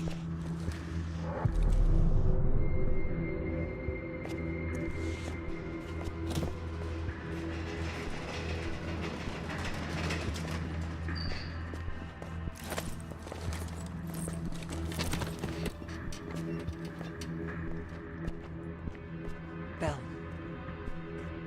I feel like I owe you. Bloody hell. Going to lose a lot more than Lazar if we don't execute this next move correctly. We need you to hang in there for one more assignment. I'm counting on you again, Bell. Sims, get the dosages ready. All of them. Adler, stop wasting our valuable time. They're of no use to us anymore. Stay alert, Bell. You're the key to stopping Perseus. You always have been.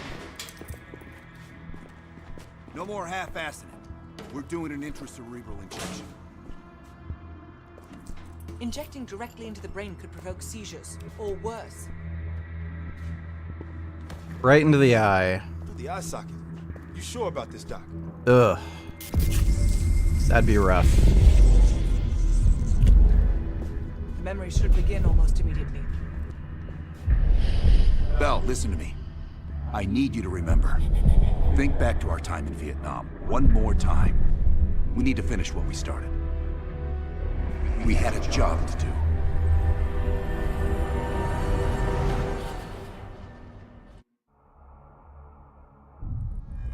Think, Bell. Perseus. Do you remember coming face to face with Perseus in Vietnam? EKG is spiking. Shit. Heart rate's off the charts. I need you to relax and focus, Bell. Your helicopter crashed.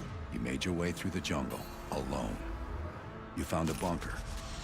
Do you remember the bunker, Bell? We need to know what's inside that bunker.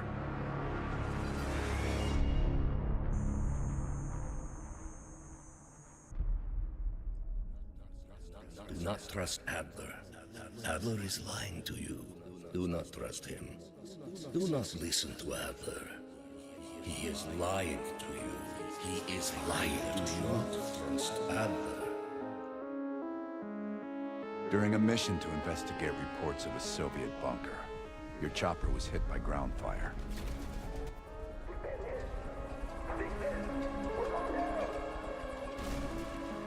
According to your debrief, you woke up in the middle of a firefight.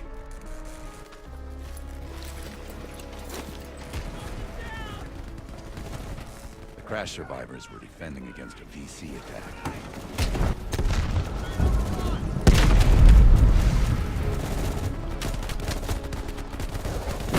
You ran forward and picked up an M16. That's an MP5. Maybe it was another.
Give me a second. I think Jasmine's texting me.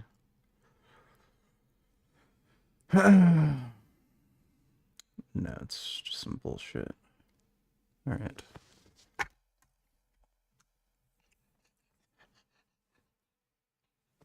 It's a good boy thing. Got a big chonko here. Oh, such a big chonko. Yeah, I love my big chonko. Yeah. That's a nice big chonko thing. Yeah. Ah. Ah, why do you have to crawl into my mouth? Yeah, it's a good thing.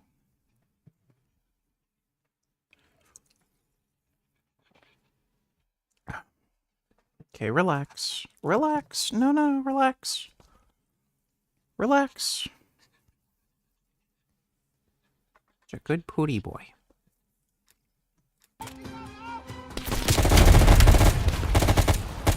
The remaining VC fled into the tree line. It was then you realized you were the sole survivor. You set off to locate the bunker.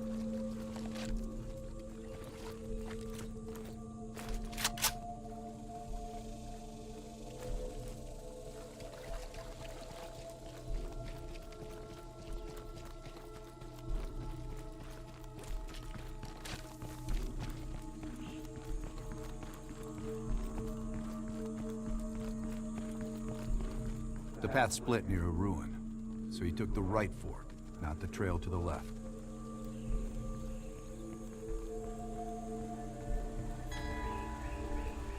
Down! Get down! BC! He's moving close. Use our knives. Stay low. Use the grass for cover.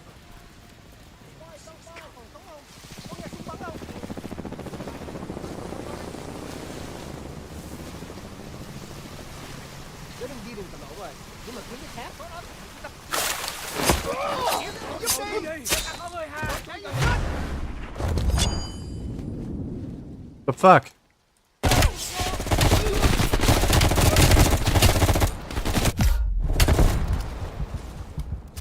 Thanks for the assist. Good luck on your next one.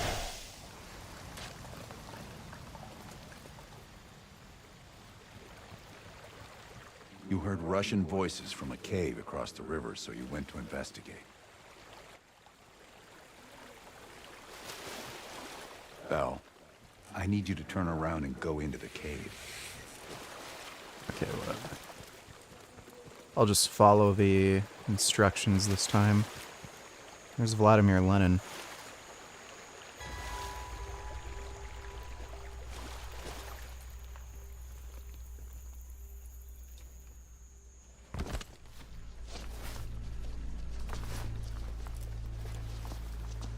You equipped your shotgun and had a bow ready. That's when you discovered VC soldiers meeting with Soviet agents.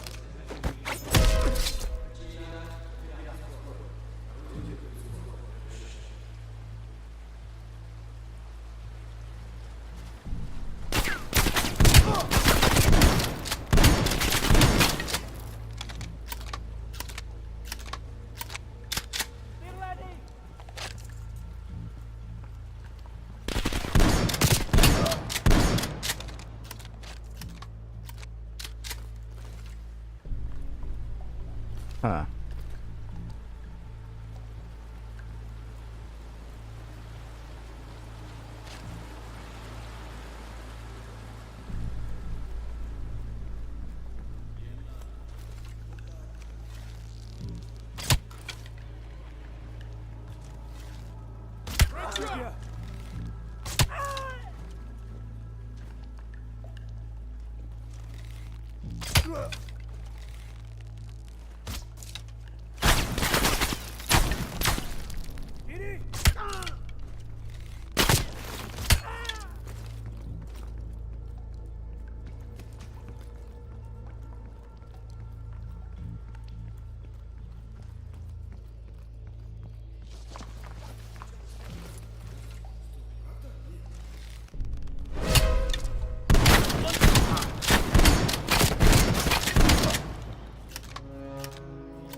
Yes, Bell.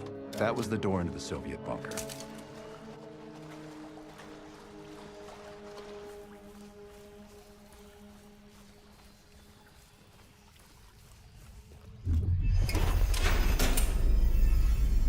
Yes, good, the bunker.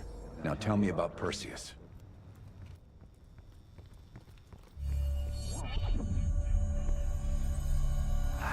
Yeah, I played Airsoft. Let's run 6. Okay, ready.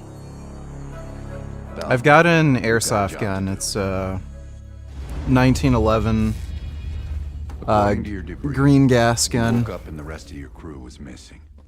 The VC were on the ground searching for survivors. You readied your bow to take them out silently.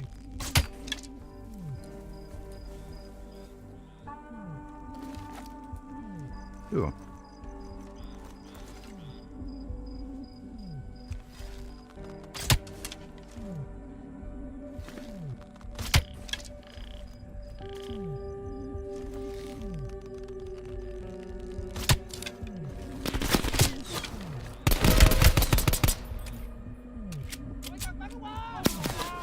Fuck.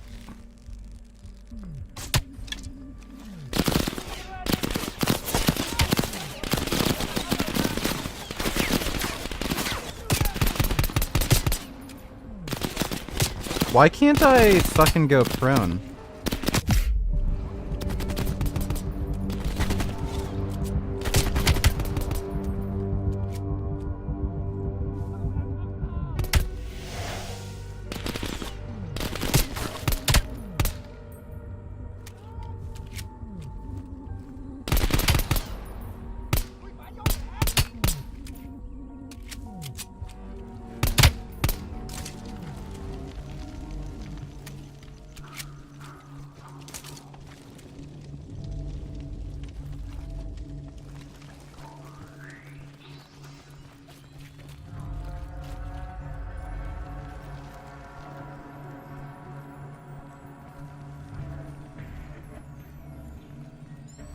The path split near a ruin, so you took the well-traveled trail on your left, not toward the waterfall on the right.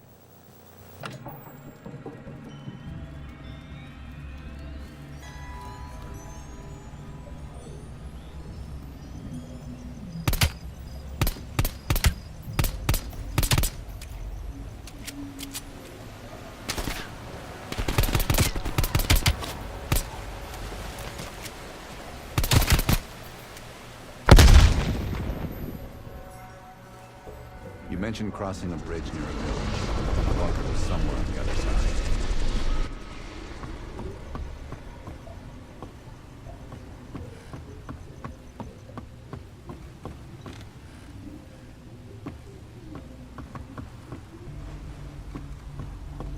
Why is this guy in my way?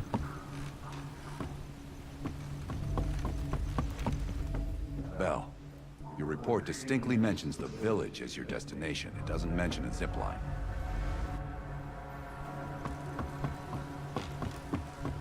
Okay. At the fork, you followed the road right toward the sound of gunfire.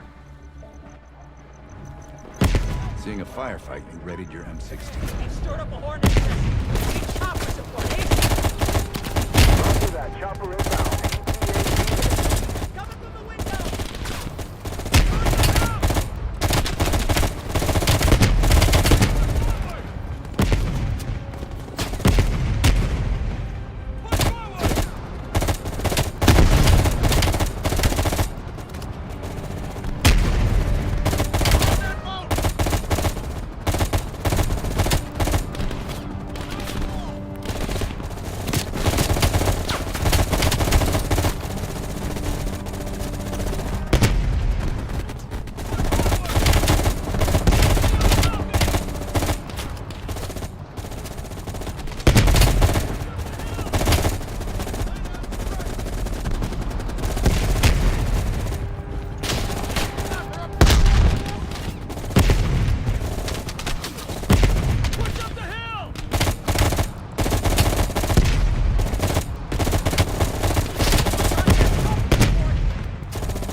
Yes, this was the bunker entrance you described in the report. This could be the onset of another focal seizure.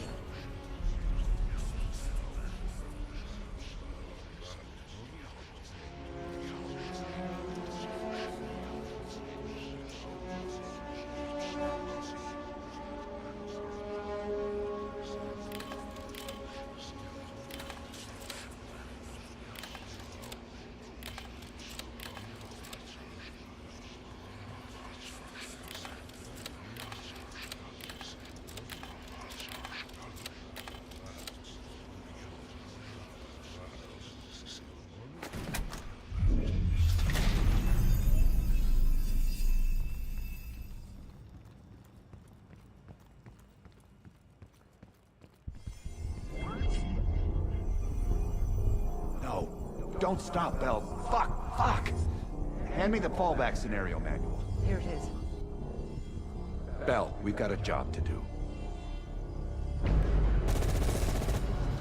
According to your debrief, you woke up in the middle of a firefight. Crash survivors were defending against a PC attack. You readied a grenade launcher and charged ahead.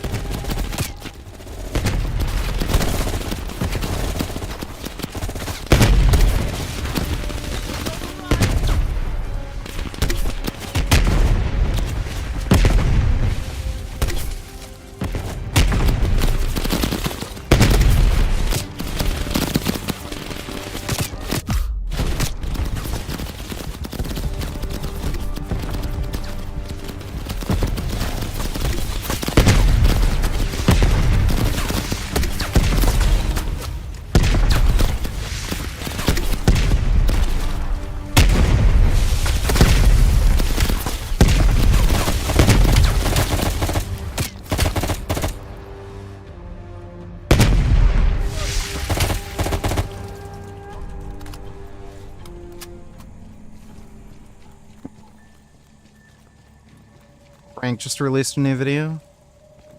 Yeah, we'll react to that next next stream, when I stream later. Ben, are you okay? My goodness. The path split near a ruin, so you took the well-traveled trail on your left, not toward the waterfall on the right.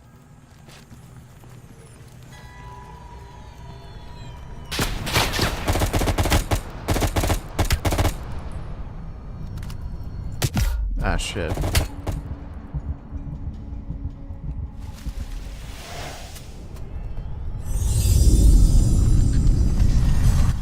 Reports at the bunker across the bridge.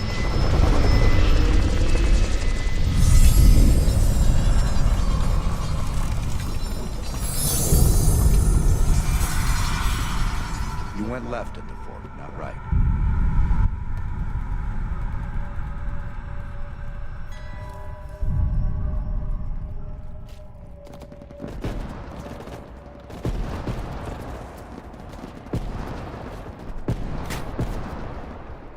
A few allies were pinned down on a ridge. You readied your sniper rifle to assist. Command! This is Big 2-4. We've got a possible Soviet command outpost in sight, and VC all over us, requesting a napalm strike. Big 2-4, roger. Diverting air power to your area, 30 seconds out.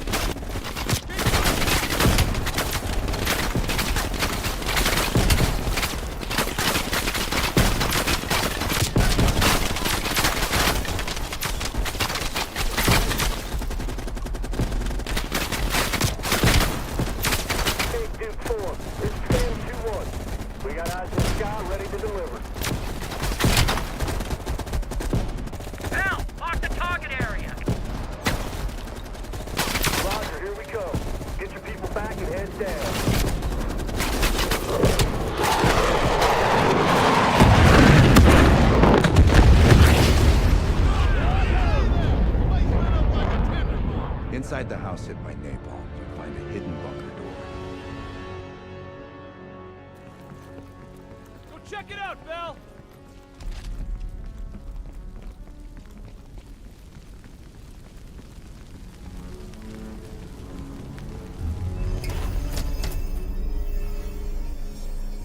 I don't care if the door was fucking stuck. Open it.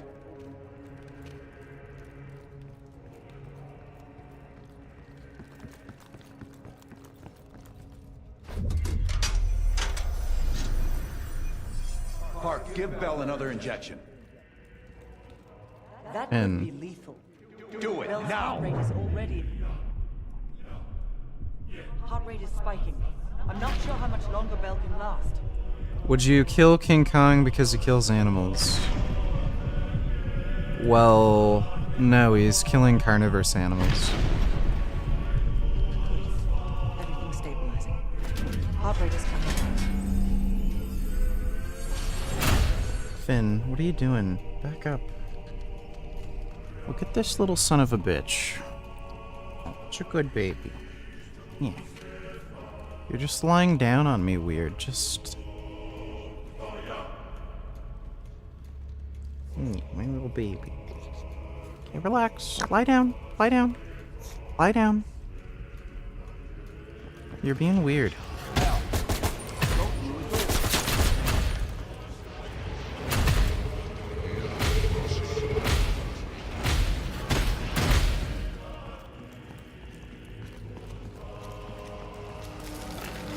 Stop speaking in circles.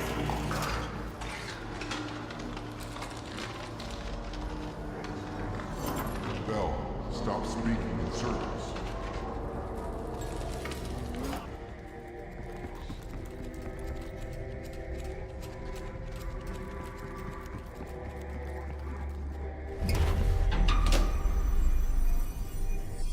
What? The lab? What the hell is Bell doing in the lab? Bell, forget about the damn lab. I need to know about the bunker.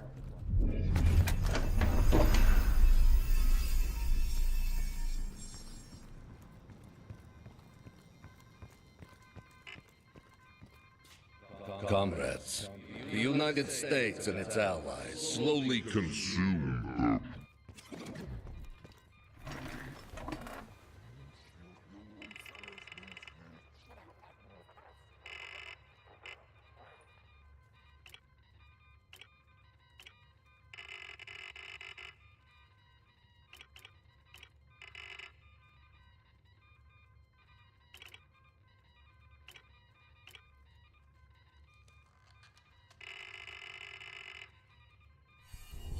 We've known each other for years. It appears the subject's programming is beginning to take hold. Been through the hell of Vietnam together.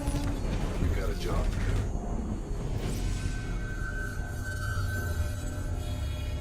Could Bell survive another round? Now you're asking me. Do it. We're not Eshke Mane, Sasami ni Madari. Jani, Rishkard da, Mian Shaketo. E na Hamiani Jerehe man. Eshkatashinat, Zunbai man. Atash Siavash, Shod Beheshte man. Jani Pakiarash, Sarnaveshte man. Ta, Bishkovad Shokuf Hazis Exmamado Zan.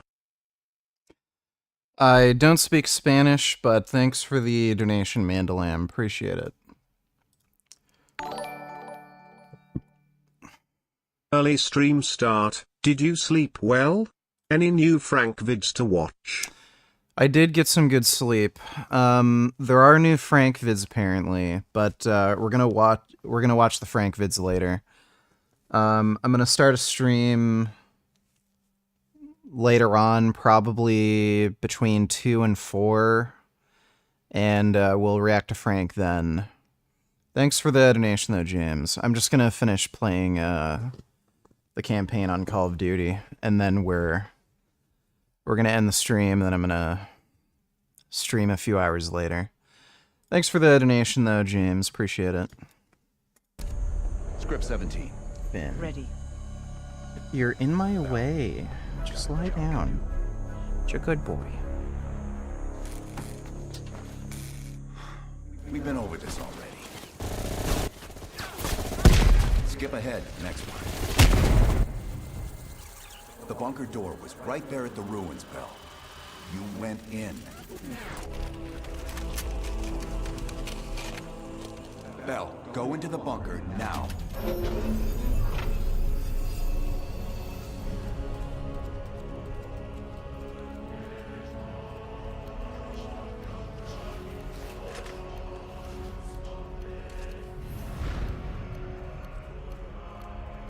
Hey Anthony, what's up, dude?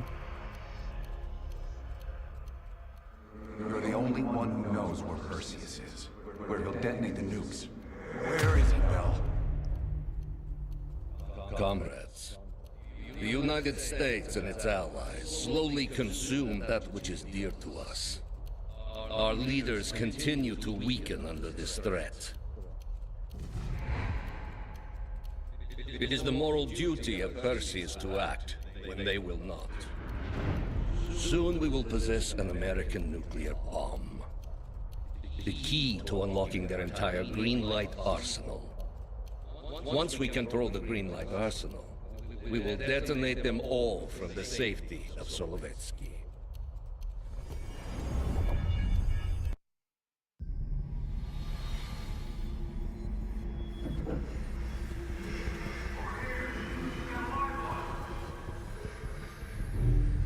Gotta admit, I'm surprised. I didn't think they'd recover so fast. We tried everything. Normal forms of interrogation weren't working. Breaking a subject's will and erasing their mind is a difficult and painful process. That's a small price to pay. The CIA's mind control program has had a great deal of success with implanted memories. You want me to tell them about my time in Vietnam? Lastly, you'll need a command phrase to trigger the implanted memories. We have a job to do. You had to reach the Soviet bunker. It appears the subject's programming is beginning to take hold. We've got a job to do. We've known each other for years. Fought together, bled together, been through the hell of Vietnam together. We've got a job to do. And now the training's complete. You just need to give the subject a name. Bell.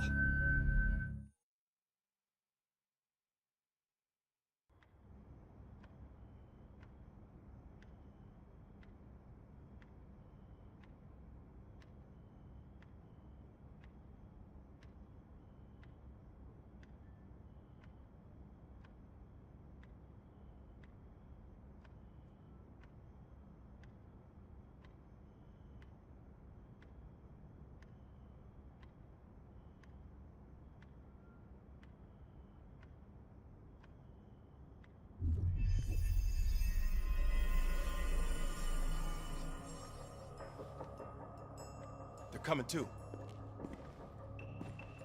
Bell, no more fucking around. What did Perseus say? Where is he? You're disoriented, Bell. We'll explain everything later. Right now, we need to help each other. Where is Perseus? You tell us, Bell. That's what this whole fucking thing is about. Bell, you were one of Perseus's agents. His associate, Arash Kardavar, turned on you at the airstrip in Turkey. Left you for dead.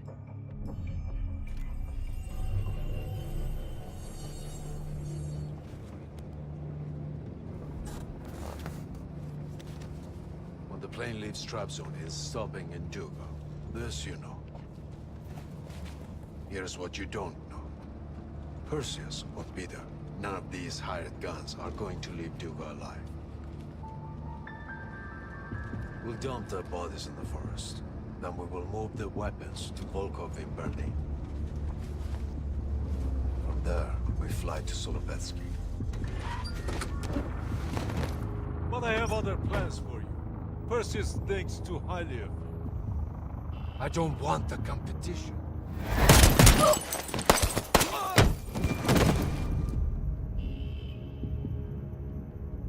We were there. We found you after everything went down.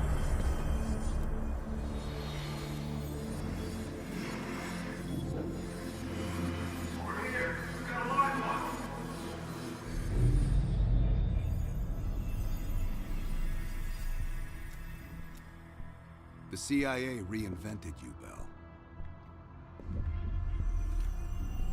We needed to give you a new identity to replace the old. In the end, no specific background really stuck with you. You resisted everything we tried, so we just kept it a mystery. And we were able to utilize your language and cryptography skills as an added bonus. The bigger challenge was your memory. The CIA's MK Ultra program used Adler's missions in Vietnam as a template. We needed you to have that shared experience, that lifelong bond, to establish trust.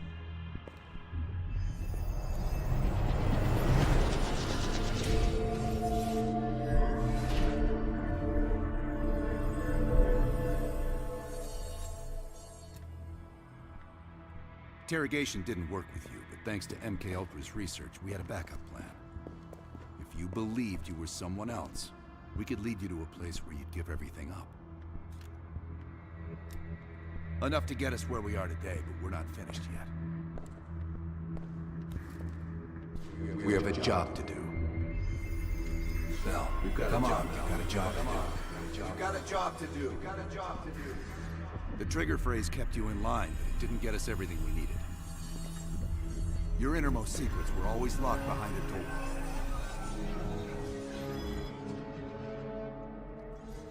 Bell, I realize you probably hate us right now, what we've done to you.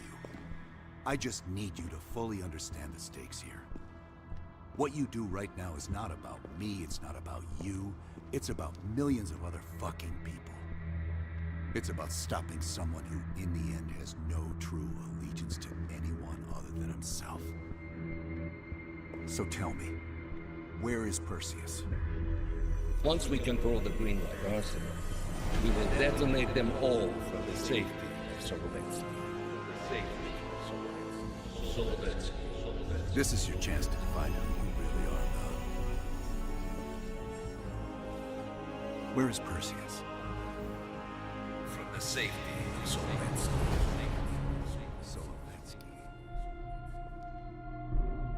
Sims, get Washington on the line. Everyone else gear up. We're leaving now.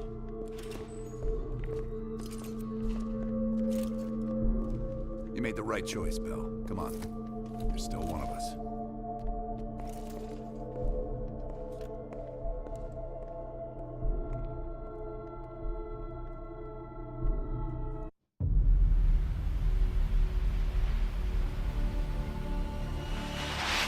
Perseus. The CIA's analysts consider him to be the single largest threat to the free world. You've been given an important task. Protecting our very way of life from a great evil.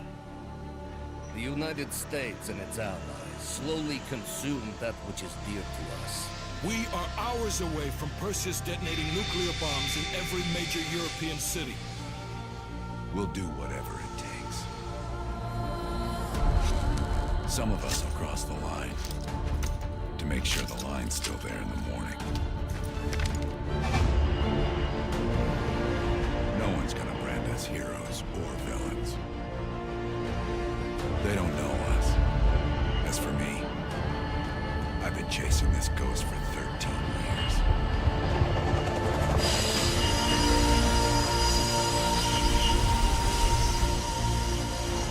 That ends now.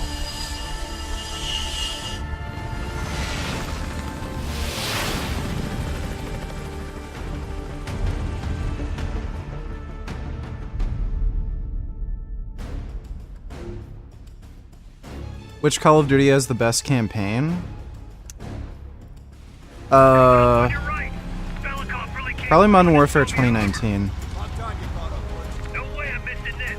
Motherfuckers are gonna pay for Ice and Lazard. Look at you, Solovetsky's 2 clicks out. All units, EMP in transit. Starfish inbound, 400 knots. When that baby hits, we'll have 12 minutes max before the radio towers come back online. Our job is to knock out the AA guns and give our warbirds a clean shot. Let's take Perseus off the air.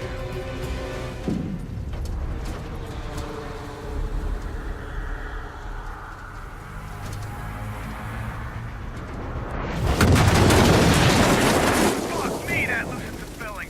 Light 'em up! Bad guys. Lots of bad guys.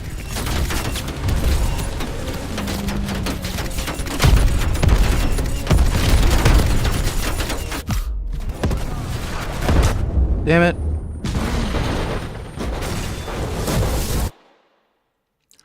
Call of Duty Mobile sucks, dude. I don't know what the fuck you're talking about. Bad guys. Lots of bad guys.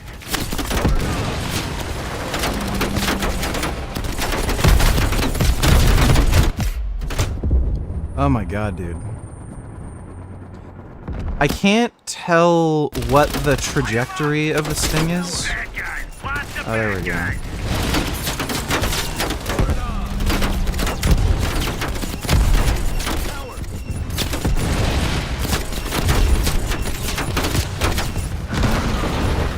This is disorienting.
Hell yeah, stoner.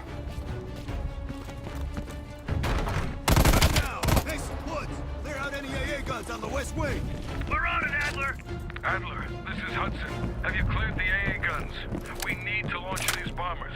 We got one AA cleared. You know that's not good enough. I can't risk an early strike. We only got one shot at this. You don't think I know that?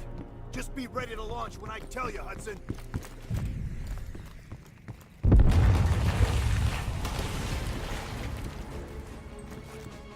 Contact!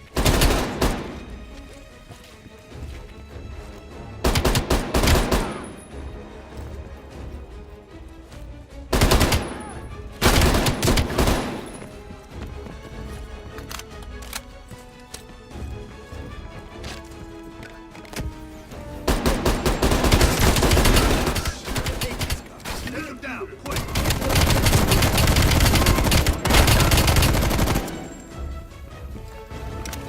We got 5 minutes before all of Europe goes nuclear.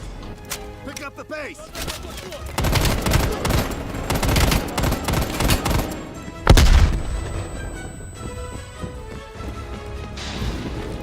power's coming back on. Adler, you seeing this?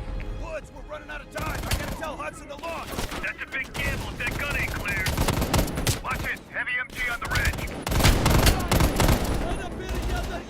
Hudson, start your bombing run. Copy that. Get your team out of there, Adler. Those bombers won't have a chance if we don't clear that last AA gun. You better hurry the fuck up.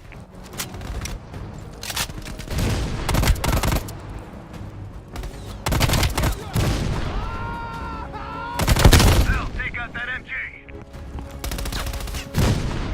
Orders confirmed. Bombing strike imminent. Hell, the bombers will be here any minute.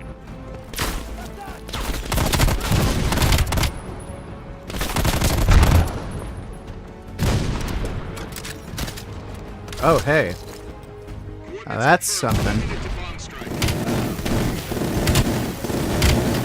Radio towers are still floating up. We got a chance.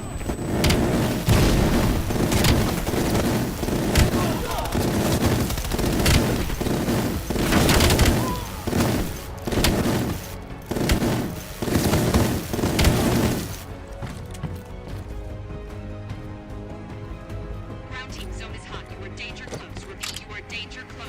Hell, we gotta go, now!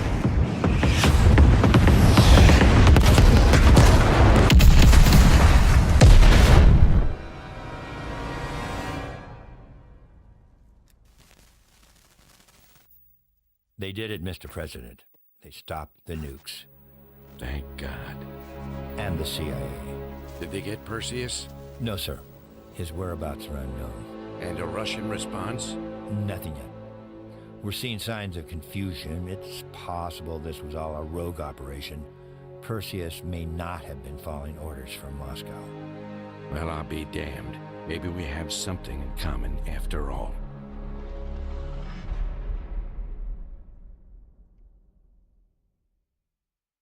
We stopped them. Those towers are history. What's your situation down there? Come in. Woods, have you found them yet? Over here! Give me a hand!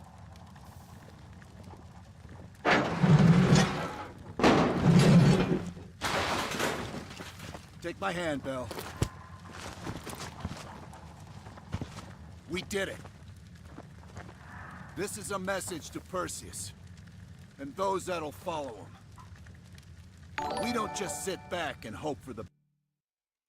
Dodo Donatillers, can you react? One of the things that you've been relatively vocal about, and I understand that there's a personal connection to this as well. So I am, for what it's worth, I'm particularly unhappy with what my colleagues in the psychological field have done with regards to gender-affirming care. Right. I think they're a pack of contemptible cowards. Yes. And I think that...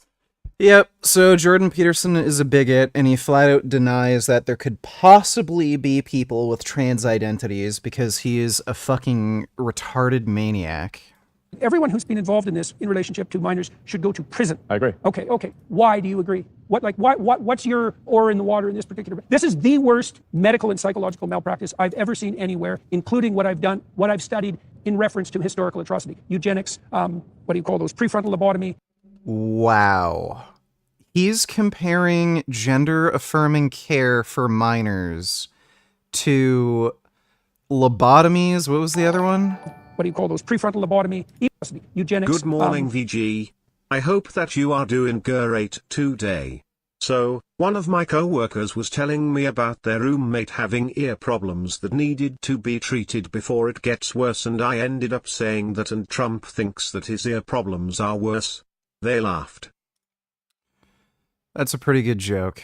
Thanks for the donation, Ben. I'm doing good. He thinks gender-affirming care for minors is comparable to eugenics is worse than eugenics and lobotomies. What do you call those, prefrontal lobotomy, even the sorts of things that were going on in Nazi Germany. At least the bloody Nazis knew it was wrong and tried to hide it. Yes. So, okay, so what's your... Wow. So, Mengele, torturing people to death. That's not as bad as gender-affirming care for minors. Your son wants to dress up as a girl and wear a wig and girls' clothes.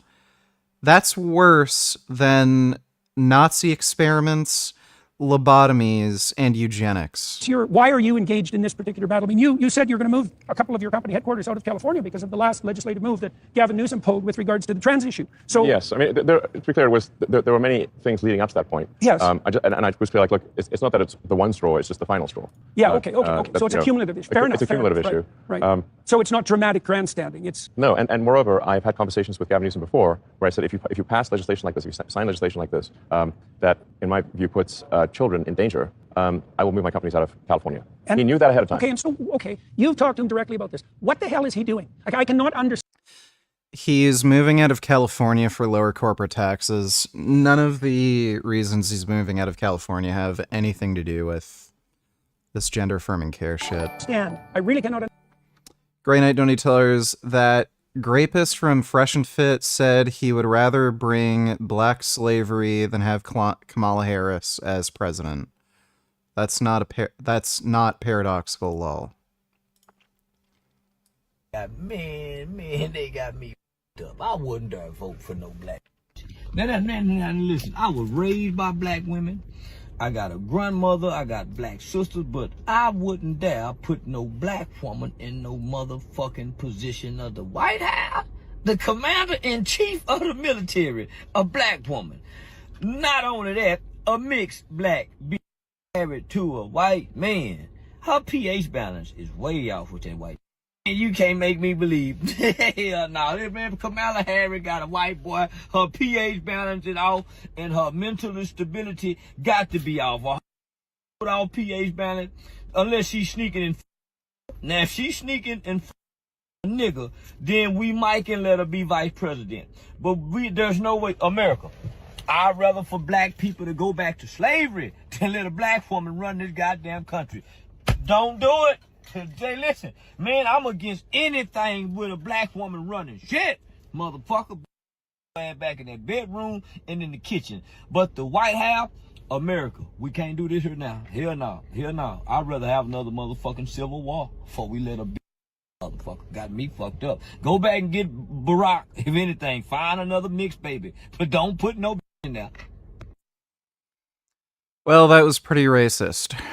Thanks for the donation, Grey Knight. Understand. I mean, the Democrats... He's pandering to the far left. Why did the Democrat moderates constantly pander to the far left? I worked with the Democrats in California for 5 years trying to get them to separate themselves from the far left. They wouldn't admit that they existed even, and they certainly would never separate them. Never. They wouldn't admit, for example, that Antifa even existed. Sure. You know, and well, so burning down buildings. There's this unbelievable blind... They didn't claim Antifa doesn't exist. They just said it's not an actual organization. Spot with regards to the far left radicals, and the moderate Democrats are, I think, they're useful idiots fundamentally. So yeah, well, I mean, going back to the Richard has a micro penis. Richard has a micro penis. Richard has a micro penis. Richard has a micro penis. Richard has a micro penis. Richard has a micro penis. Richard has a micro penis. Sneed Kumar Burgess Bitchard Rajes Zneega Neega Neega Neega Neega Neega Neega. Well, if you check my OnlyFans, you'll find out pretty quickly I don't have a micro penis. Thanks for the donation, though, Richard's micro penis. The so-called gender-affirming care, which is a terrible euphemism. That's for sure. It's really a child sterilization, is what it should be. No, there's mutilation too. Mutilation. Yeah, well, we want to make sure that amalgam is... Sure, fair enough. It's child mutilation and sterilization. Under the guise of... Oh my god. It does not cause sterilization, and nobody is performing surgeries on minors. This is just retarded. Gender-affirming care and compassion. Right. Right. I can't... It's evil. Literally can't imagine evil. anything worse than that. Yes, it's evil. I mean, you're taking kids who are obviously often far below the age of consent. Yep. Confused, miserable. Yes. The reality is that almost every child goes through some kind of identity crisis. It's part of puberty. Exactly. It's just part of growing up. So it's very possible for... That is completely and utterly false. That is exceptionally rare for anybody to have gender dysphoria. You're talking about like less than 1% of the population. So that is an absolute fucking lie. Adults to manipulate children into who are having a natural identity crisis into believing that they are the wrong gender. Yep. And yes. It is, nobody has identity crises as fucking kids. They're just lying. Yeah, absolutely. And that they need to be the other gender, or they need to be a boy, or one needs to be a girl, or, and that will solve all their problems. And that will solve their problems. And then they give them sterilizing drugs, which are called also a misnomer, puberty blocker. These are sterilization drugs, so they can never have. They're not sterilization drugs. They're puberty blockers. They're kids with precocious puberty who are given these drugs. So they're just fucking, like, again, this is just another lie. Children again. Yeah. They can have double mastectomies, mutilation. Have their forearms stripped to build non-functioning penises? Yeah. It's macabre. And that is, they don't do this on minors. There isn't a single minor getting fucking bottom surgery. I mean, we have an age of consent for a reason. That the reason you can't get, say, tattoos below age 18, or drink or drive. There are ages. Yeah, so a tattoo is not a medical treatment. That's why they don't permit minors to get tattoos without parental consent. Same with alcohol. Alcohol is not a medical treatment. If he's going to use this argument, then okay, what if a kid has childhood leukemia? Oh, well, are we going to allow a child to take chemo radiation drugs that kill all of your body's cells?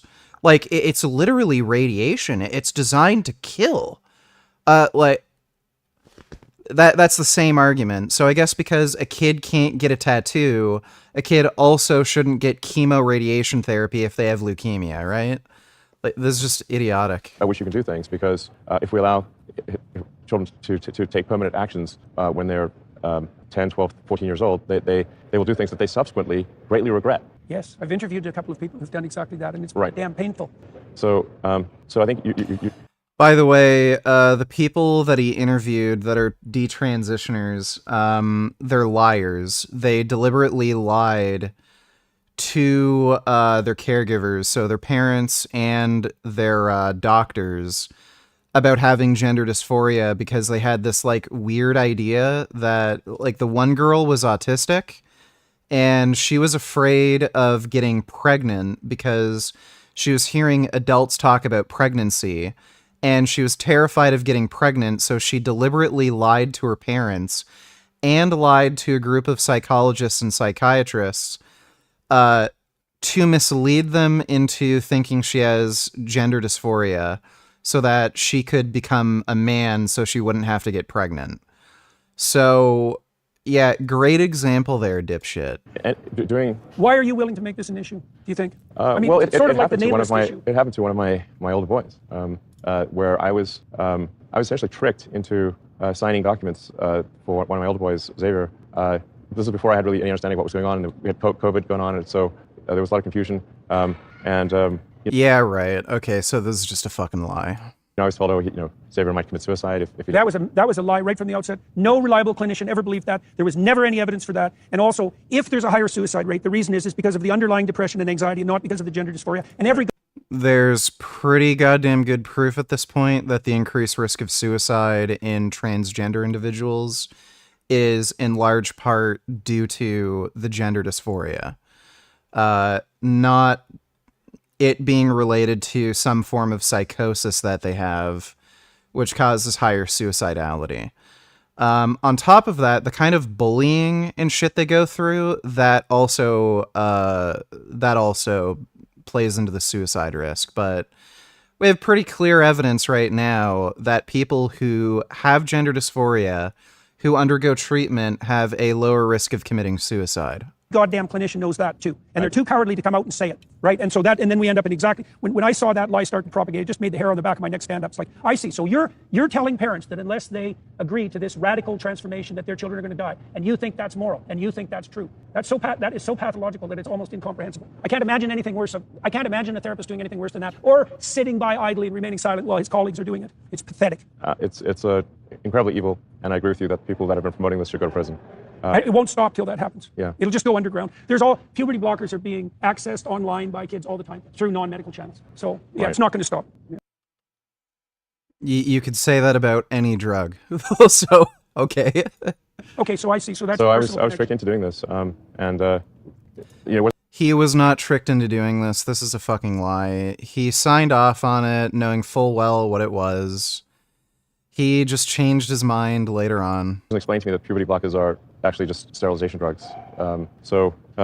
Anyway, and so I lost my son essentially. They call it dead naming for a reason. Yeah, All right. So the reason it's called dead naming is because your son is dead. So my son Xavier is dead. Killed by the woke mind virus. I'm sorry to hear that. Yeah. I can't imagine what that would be like. Yeah. So. Yeah, well, those are two bigoted, delusional fuckwits. I'll react to that full interview later. Best. We'll make the best happen. This is how wars are won, Bell.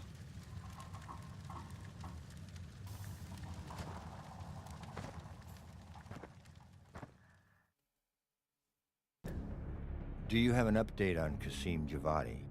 Yeah, after capturing Qasim Javadi, we've convinced him he's better off working for us rather than against us.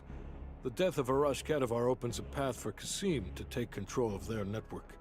He'll give us deeper insight into Soviet activity in the Middle East, and with our resources behind him, he should be able to influence regional affairs for years to come. What about Anton Volkov? Volkov has become a prime source of information since his capture. After interrogating him, MI6 quickly established a series of listening posts in East Berlin. Yeah, There are Elon has a separate trans son. messages from the KGB to assets throughout the city. We're poking holes in the Iron Curtain.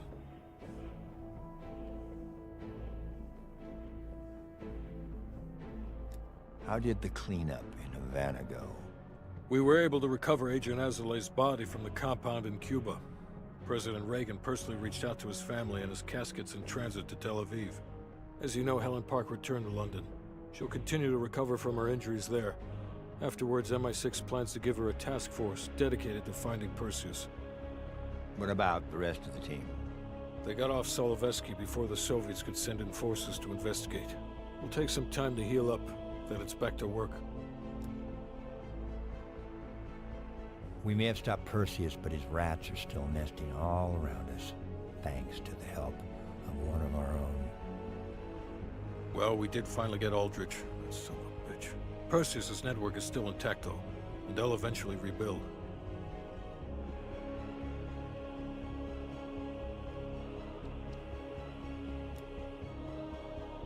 What about Europe?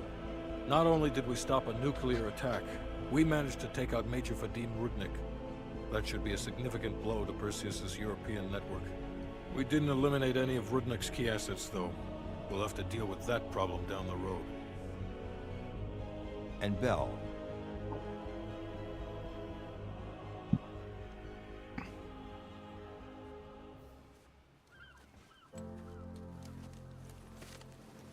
Arctic air. Clears the head, doesn't it? Bell, you made two extraordinary sacrifices to stop Perseus. One was without your knowledge. The other, you made that decision of your own accord.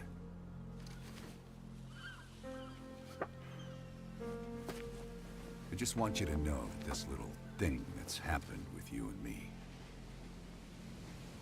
it was always for the greater good. You're a goddamn hero, you know that, kid.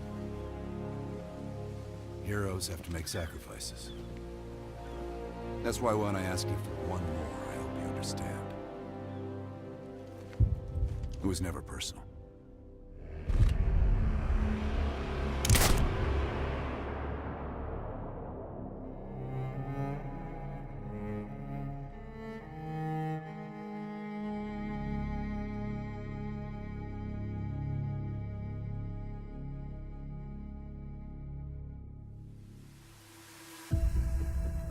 Yeah, I wonder what the fuck? I wonder what the next game, because there's so many different story choices. I wonder what they're gonna do for the next game. All right. I'm gonna be streaming later today, early-ish afternoon, so I'll see you all again later. But, hope you guys had fun. Big thanks to everybody who donated on Streamlabs. Really appreciate it. And I'll see you all in a few hours. Take care.